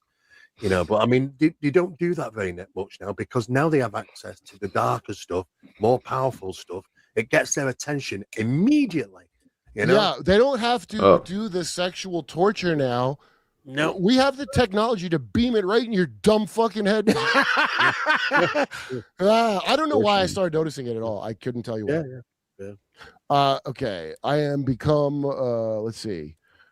Do not read the Dr. Bronner soap label aloud in the bathroom mirror unless you want Osiris to appear and dub you with the plunger. You don't have to tell me. Okay, next one. Have you looked into Dr. Judy Wood's work on DEWs used on 9/11 dustification? Is that a direct energy weapon? Something? It could very well be, but as far I think we're looking at two different things here. There were multiple things that took place on that day, which showed a number of different technologies, including. Yeah, I don't care what technology they use. Now, here's the most mundane one. We had a guy; those guys couldn't have flown them planes. After it happened, they came out with an invention of where they can control the plane remotely from the ground. So this could never happen. But the problem is, it was around 7 years before. It's from Israel. Yeah. There's video footage of them doing that. Yeah. The thing is, it was also a plan of the event prior to it happening anyway. And he said, "Oh well, it's just a plan. It's just a scenario." Mm-hmm. The closer I get to done, the more overwhelming it all feels.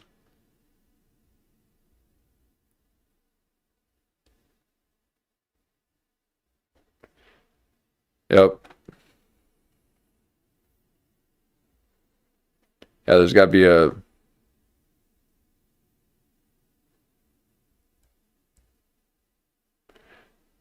I would assume that there almost has to be some kind of outer discovery that occurs that then allows for a bit of resolve to finish something like a book. Because it could just keep going.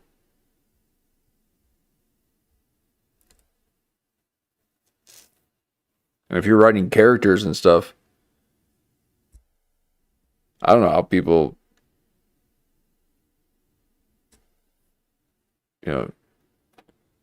find that balance of not having your own elements within the character. And then all of a sudden,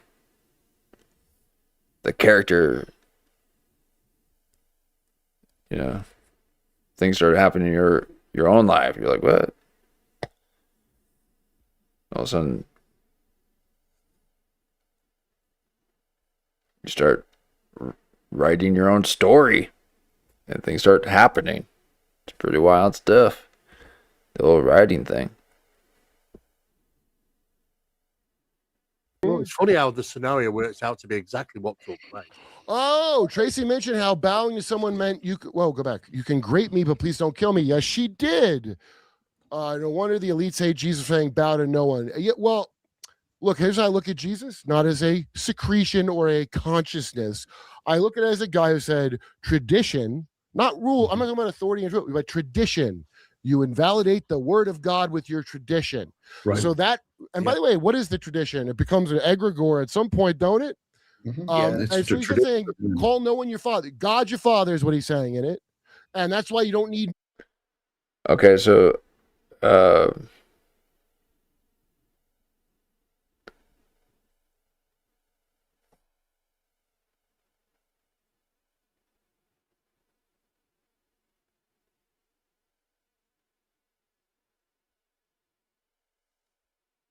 sorry, I thought I missed a bunch. So you said that you got, okay, so you had night terrors. I got to where the terror made me angry, and I would fight back, and you would respond to, oh my God. Oh man. I kind of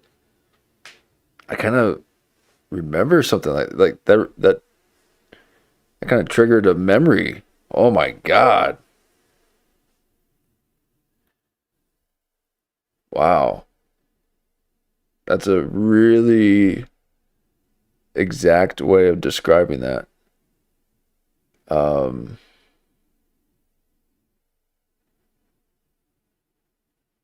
woken up from night terror and seen entities, orbs, and etc. Oh man. Oh.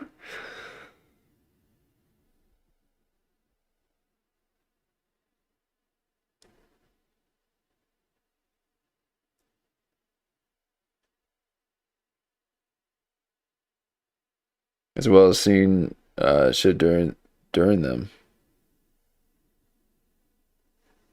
Oh, during them.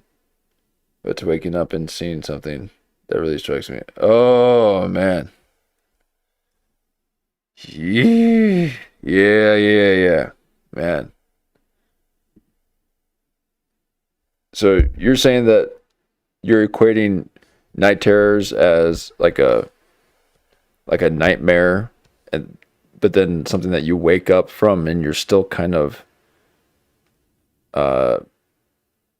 seeing through the veil a bit, and there's like a presence in the room, and then you kind of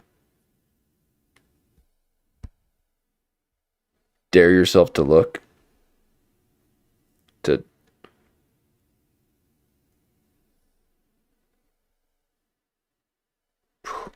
man, I remember some scary ones when I was a kid. Yeah, very vampiric. Middlemen to every little goddamn thing in your life. You could just talk to, and that who could be against that? But yes, that's a great point. I recently saw that in another book. I forget which one. What is Kurt and Friends view in Hollywood? Dog walking us to celebs equal Anunnaki. The entire concept of Hollywood. There's no dog. They didn't walk you. The Hollywood, a star. What do you think that is? To call someone a star. Think real hard. The symbology is there. Yeah, it's all everything's apotheosis by hijacking the way a plasma blob would hijack it. They could do it while you're alive, and they do. The Alter States of America loves a crazy old. I can't say. Interesting. Yeah, that's true. I love that. Honorably Erp. You're one of my favorite cult escapees. What does that mean? Honorably Erpe. Please ask Gnostic Neil to connect you with Adam Green. He's got a fascinating book out. Oh, I know. I am going to do that. Thank you. That's a great suggestion. Keep going. Going to get old Damagard on. No idea who that is. Keep going. But sure, whatever. Let him hit me up. The Lady of the Lake is an Archfey patron. Nathaniel. Nathan said that in Lake Havasu, they show Mary with the snakes. He goes, "That's a kid. No, that ain't Mary." Yeah. I'm at work with Kurp. Good for you. Hans, what are you thinking about pizza? Is that about okay? Bro, all these concepts can be found in OG. Yes, they can be found in first edition D&D. Why? I write stuff. People. Yeah, I remember there being with the nightmares like that, like there's definitely a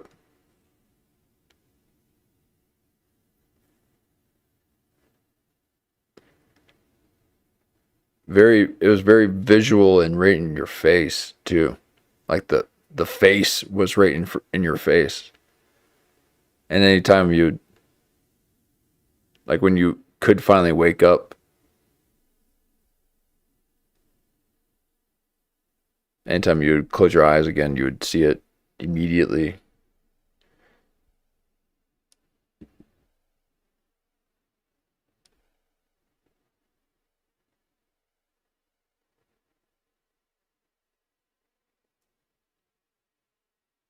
I've looked and seen a dead loved one standing over me with their eyes sewn shut. Oh, I can't be reading this. Go on. Gee. Oh my God.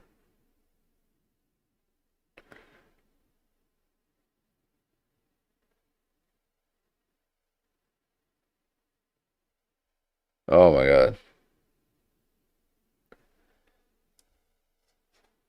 That's a wild one. So seeing people, yeah. Yep. The dreams, man. The mind. Eesh, man. It's a hell of a drug. Make games and all this. I research this because I'm writing. I need new ideas to write, and there's very few ideas. To get a new one, you got to really look into some shit. And by virtue. Yeah, I thought I was trying to give Kurp Metzger a new idea. And then Nathaniel just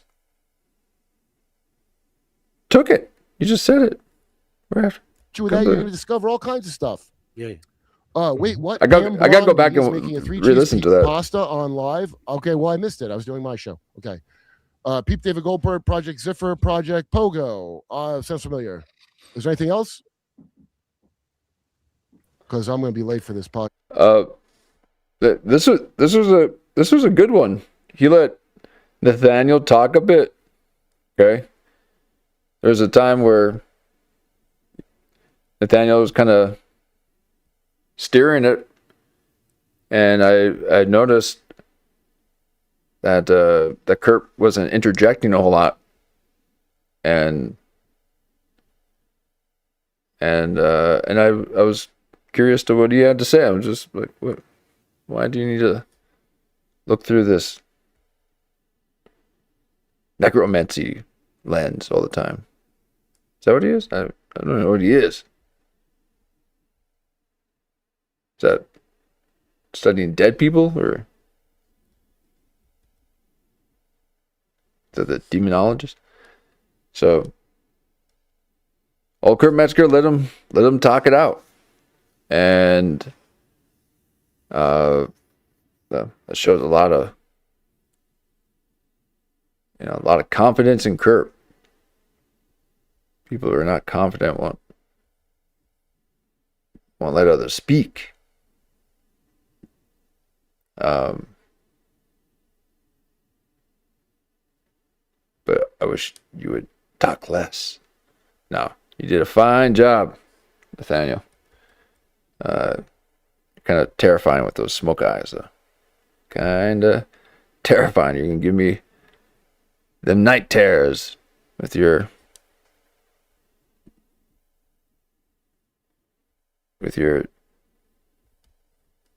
2001 makeup compass of your color palette, bro.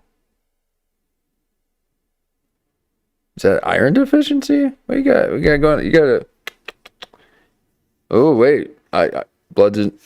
There's iron and blood. Oh, you've been drinking some blood?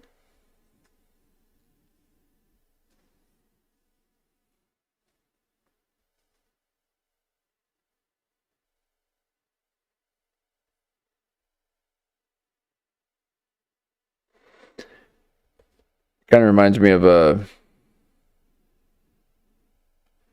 I wonder what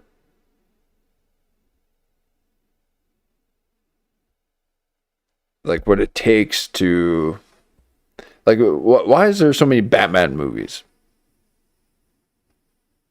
I think about that. Like, okay, yeah, they're kind of cool, but there's far too many. And it's like, well, it's what it represents. Okay, well, but what if it's a little bit more than that? Like, what if it represents what it takes for the person to play that role and what they have to do in order to even be considered, if you got what it takes to be a Batman. And yeah, Val Kilmer gave some hints right before his passing. He played Batman. And right before his passing, he put the mask on. Right when Mike Cho was there, the graffiti artist from Facebook.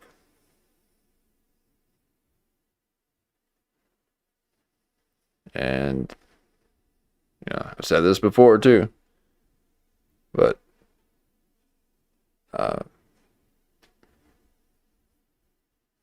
the guy from Friends, okay,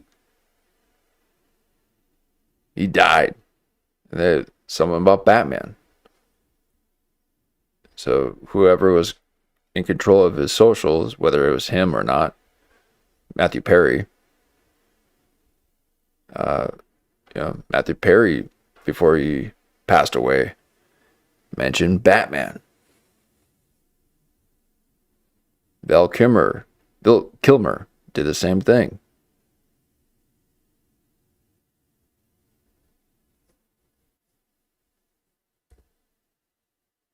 So what's happening?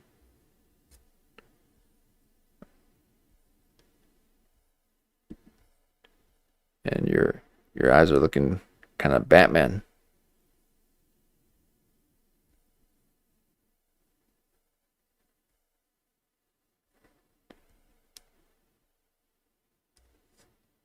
All right. Well, Guys, here we I feel are. bad about it, but and somebody asked me something that we missed. Mhm. No, sorry if I missed. Just hit me up on Twitter and I'll answer you to my best buddies. Guys, when's your book out, dude? Necronetics, I mean. Oh yeah, that's still a work in progress. My framework for Necronetics is being solidified now, and especially with the Epstein files coming out, there's going to, and Les Wexner. Wizard's almost done with this. Get with the program. Nathaniel, slacking. I would say roll up them sleeves, but I wouldn't even consider them sleeves. You got some spandex thing going on. Not even the cool kind. Like that. Generic from Walmart. It's more relevant now than ever. But thank you for having us on, man. I'm excited. No, I I'm finally glad got you brought guys Steve. Thanks, together. buddy. Yeah. And I'm just joking. You wear that spandex all you want. Okay? Wear it all you want. But keep it away from me. Keep that away from me. Know your materials. I never touch my body. No, I got a couple other great for running. But never in public. Yeah, that's awesome. Enjoyed it. Yeah. No, anybody whose work I like, I just want to kind of find out some extra shit from them, and or especially if I feel like someone's onto something. I mean, both of you are way more experts than I am, by the way. I don't know why I'm like, I think you're onto something, but I think you are. I do. Oh, Jerry Marzinski, somebody said. I know about Jerry Marzinski. That's the schizophrenia. I love Jerry's work. Yeah. If I get him on my show, if I could. I got Mark Passio coming on Thursday. So I'll be a good Mark Passio from the formerly a Church of Satan priest ordained by LaVey. I think I do. So I talked to him here and there. He's the guy. He's got a 12-hour lecture, explains the psychology of the shit. And that's how I heard about Jay Parker. And you should look up Jay Parker in Arden, Delaware. Sean Patrick Hazlitt, my buddy who I've been. Sean, shop with Sean. He's from near there. Yeah. Boy, did I send him on a rabbit hole. I'll tell you that. All right. Yeah. Thanks, man. Thank you, Steve. And thank you, Nathaniel. That was really great. I really appreciate it. Thank you. All right, buddy. You just got derped. All right. Well, there it is.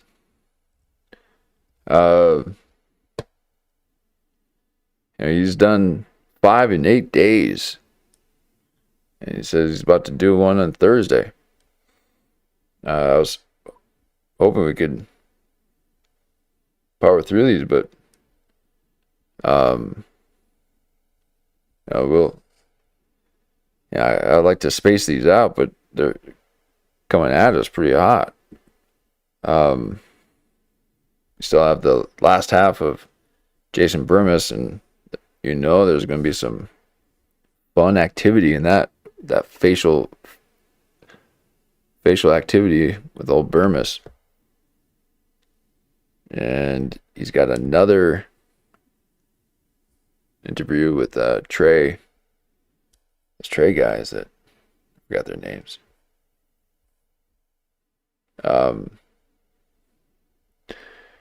So might be dipping into a little bit of derp. Yeah, trying to find some comedians we can really have fun with, but it's a little drier right there in the whole comedian well. I got a couple of things in the pipeline, but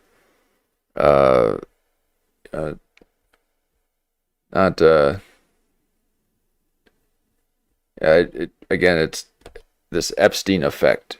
Everyone's kind of gone through the Epstein cycle, and you kind of have to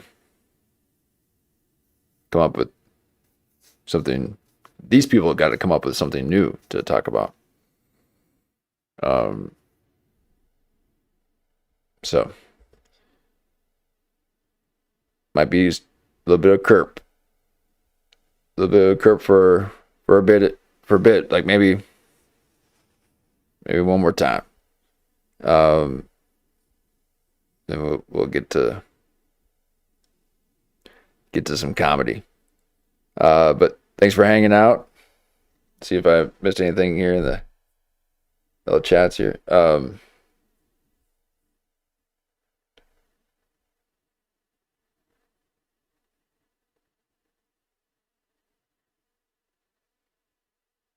Jerry Marzinski. Nice. Well, yeah, appreciate it. If you guys are new here or just watching this after the stream, help the stream out, help a show out, like, subscribe, and we go on during the evening time and we watch little conspiracy theories and comedians and come up with our own little games, little subculture theories. This is way underground. Okay, this is not meant for mainstream. It's not meant for a lot of eyes. I'm not flashy. I'm not bouncy enough to capture the attention of the mass. Okay, I'm not trying to reach the mass. I'm trying to remove myself. And I've been successful thus. So for such a niche channel like we are, we do appreciate the likes and subscribes, because, whoa, man, we got close to the 500 goal. Okay, we're shooting for 500 by spring. We're setting goals like old Steel Toe Morning Show. And we're gonna have some fun. But I won't inundate you with a bunch of clips when I'm streaming like this. But then I'll start making some videos too. But in the meantime, hang out with us again. Check back. Yeah, around 9 o'clock. That's when we usually go on. And anytime between 9 and 10. And we'll go for a few hours and watch some stuff. Appreciate it. Thanks for hanging out. You guys are great too. Great insight and conversations. I really appreciate it. You guys make the show. And we'll we got stuff in the works to try to open up the lines of communication, if you like, and maybe we can do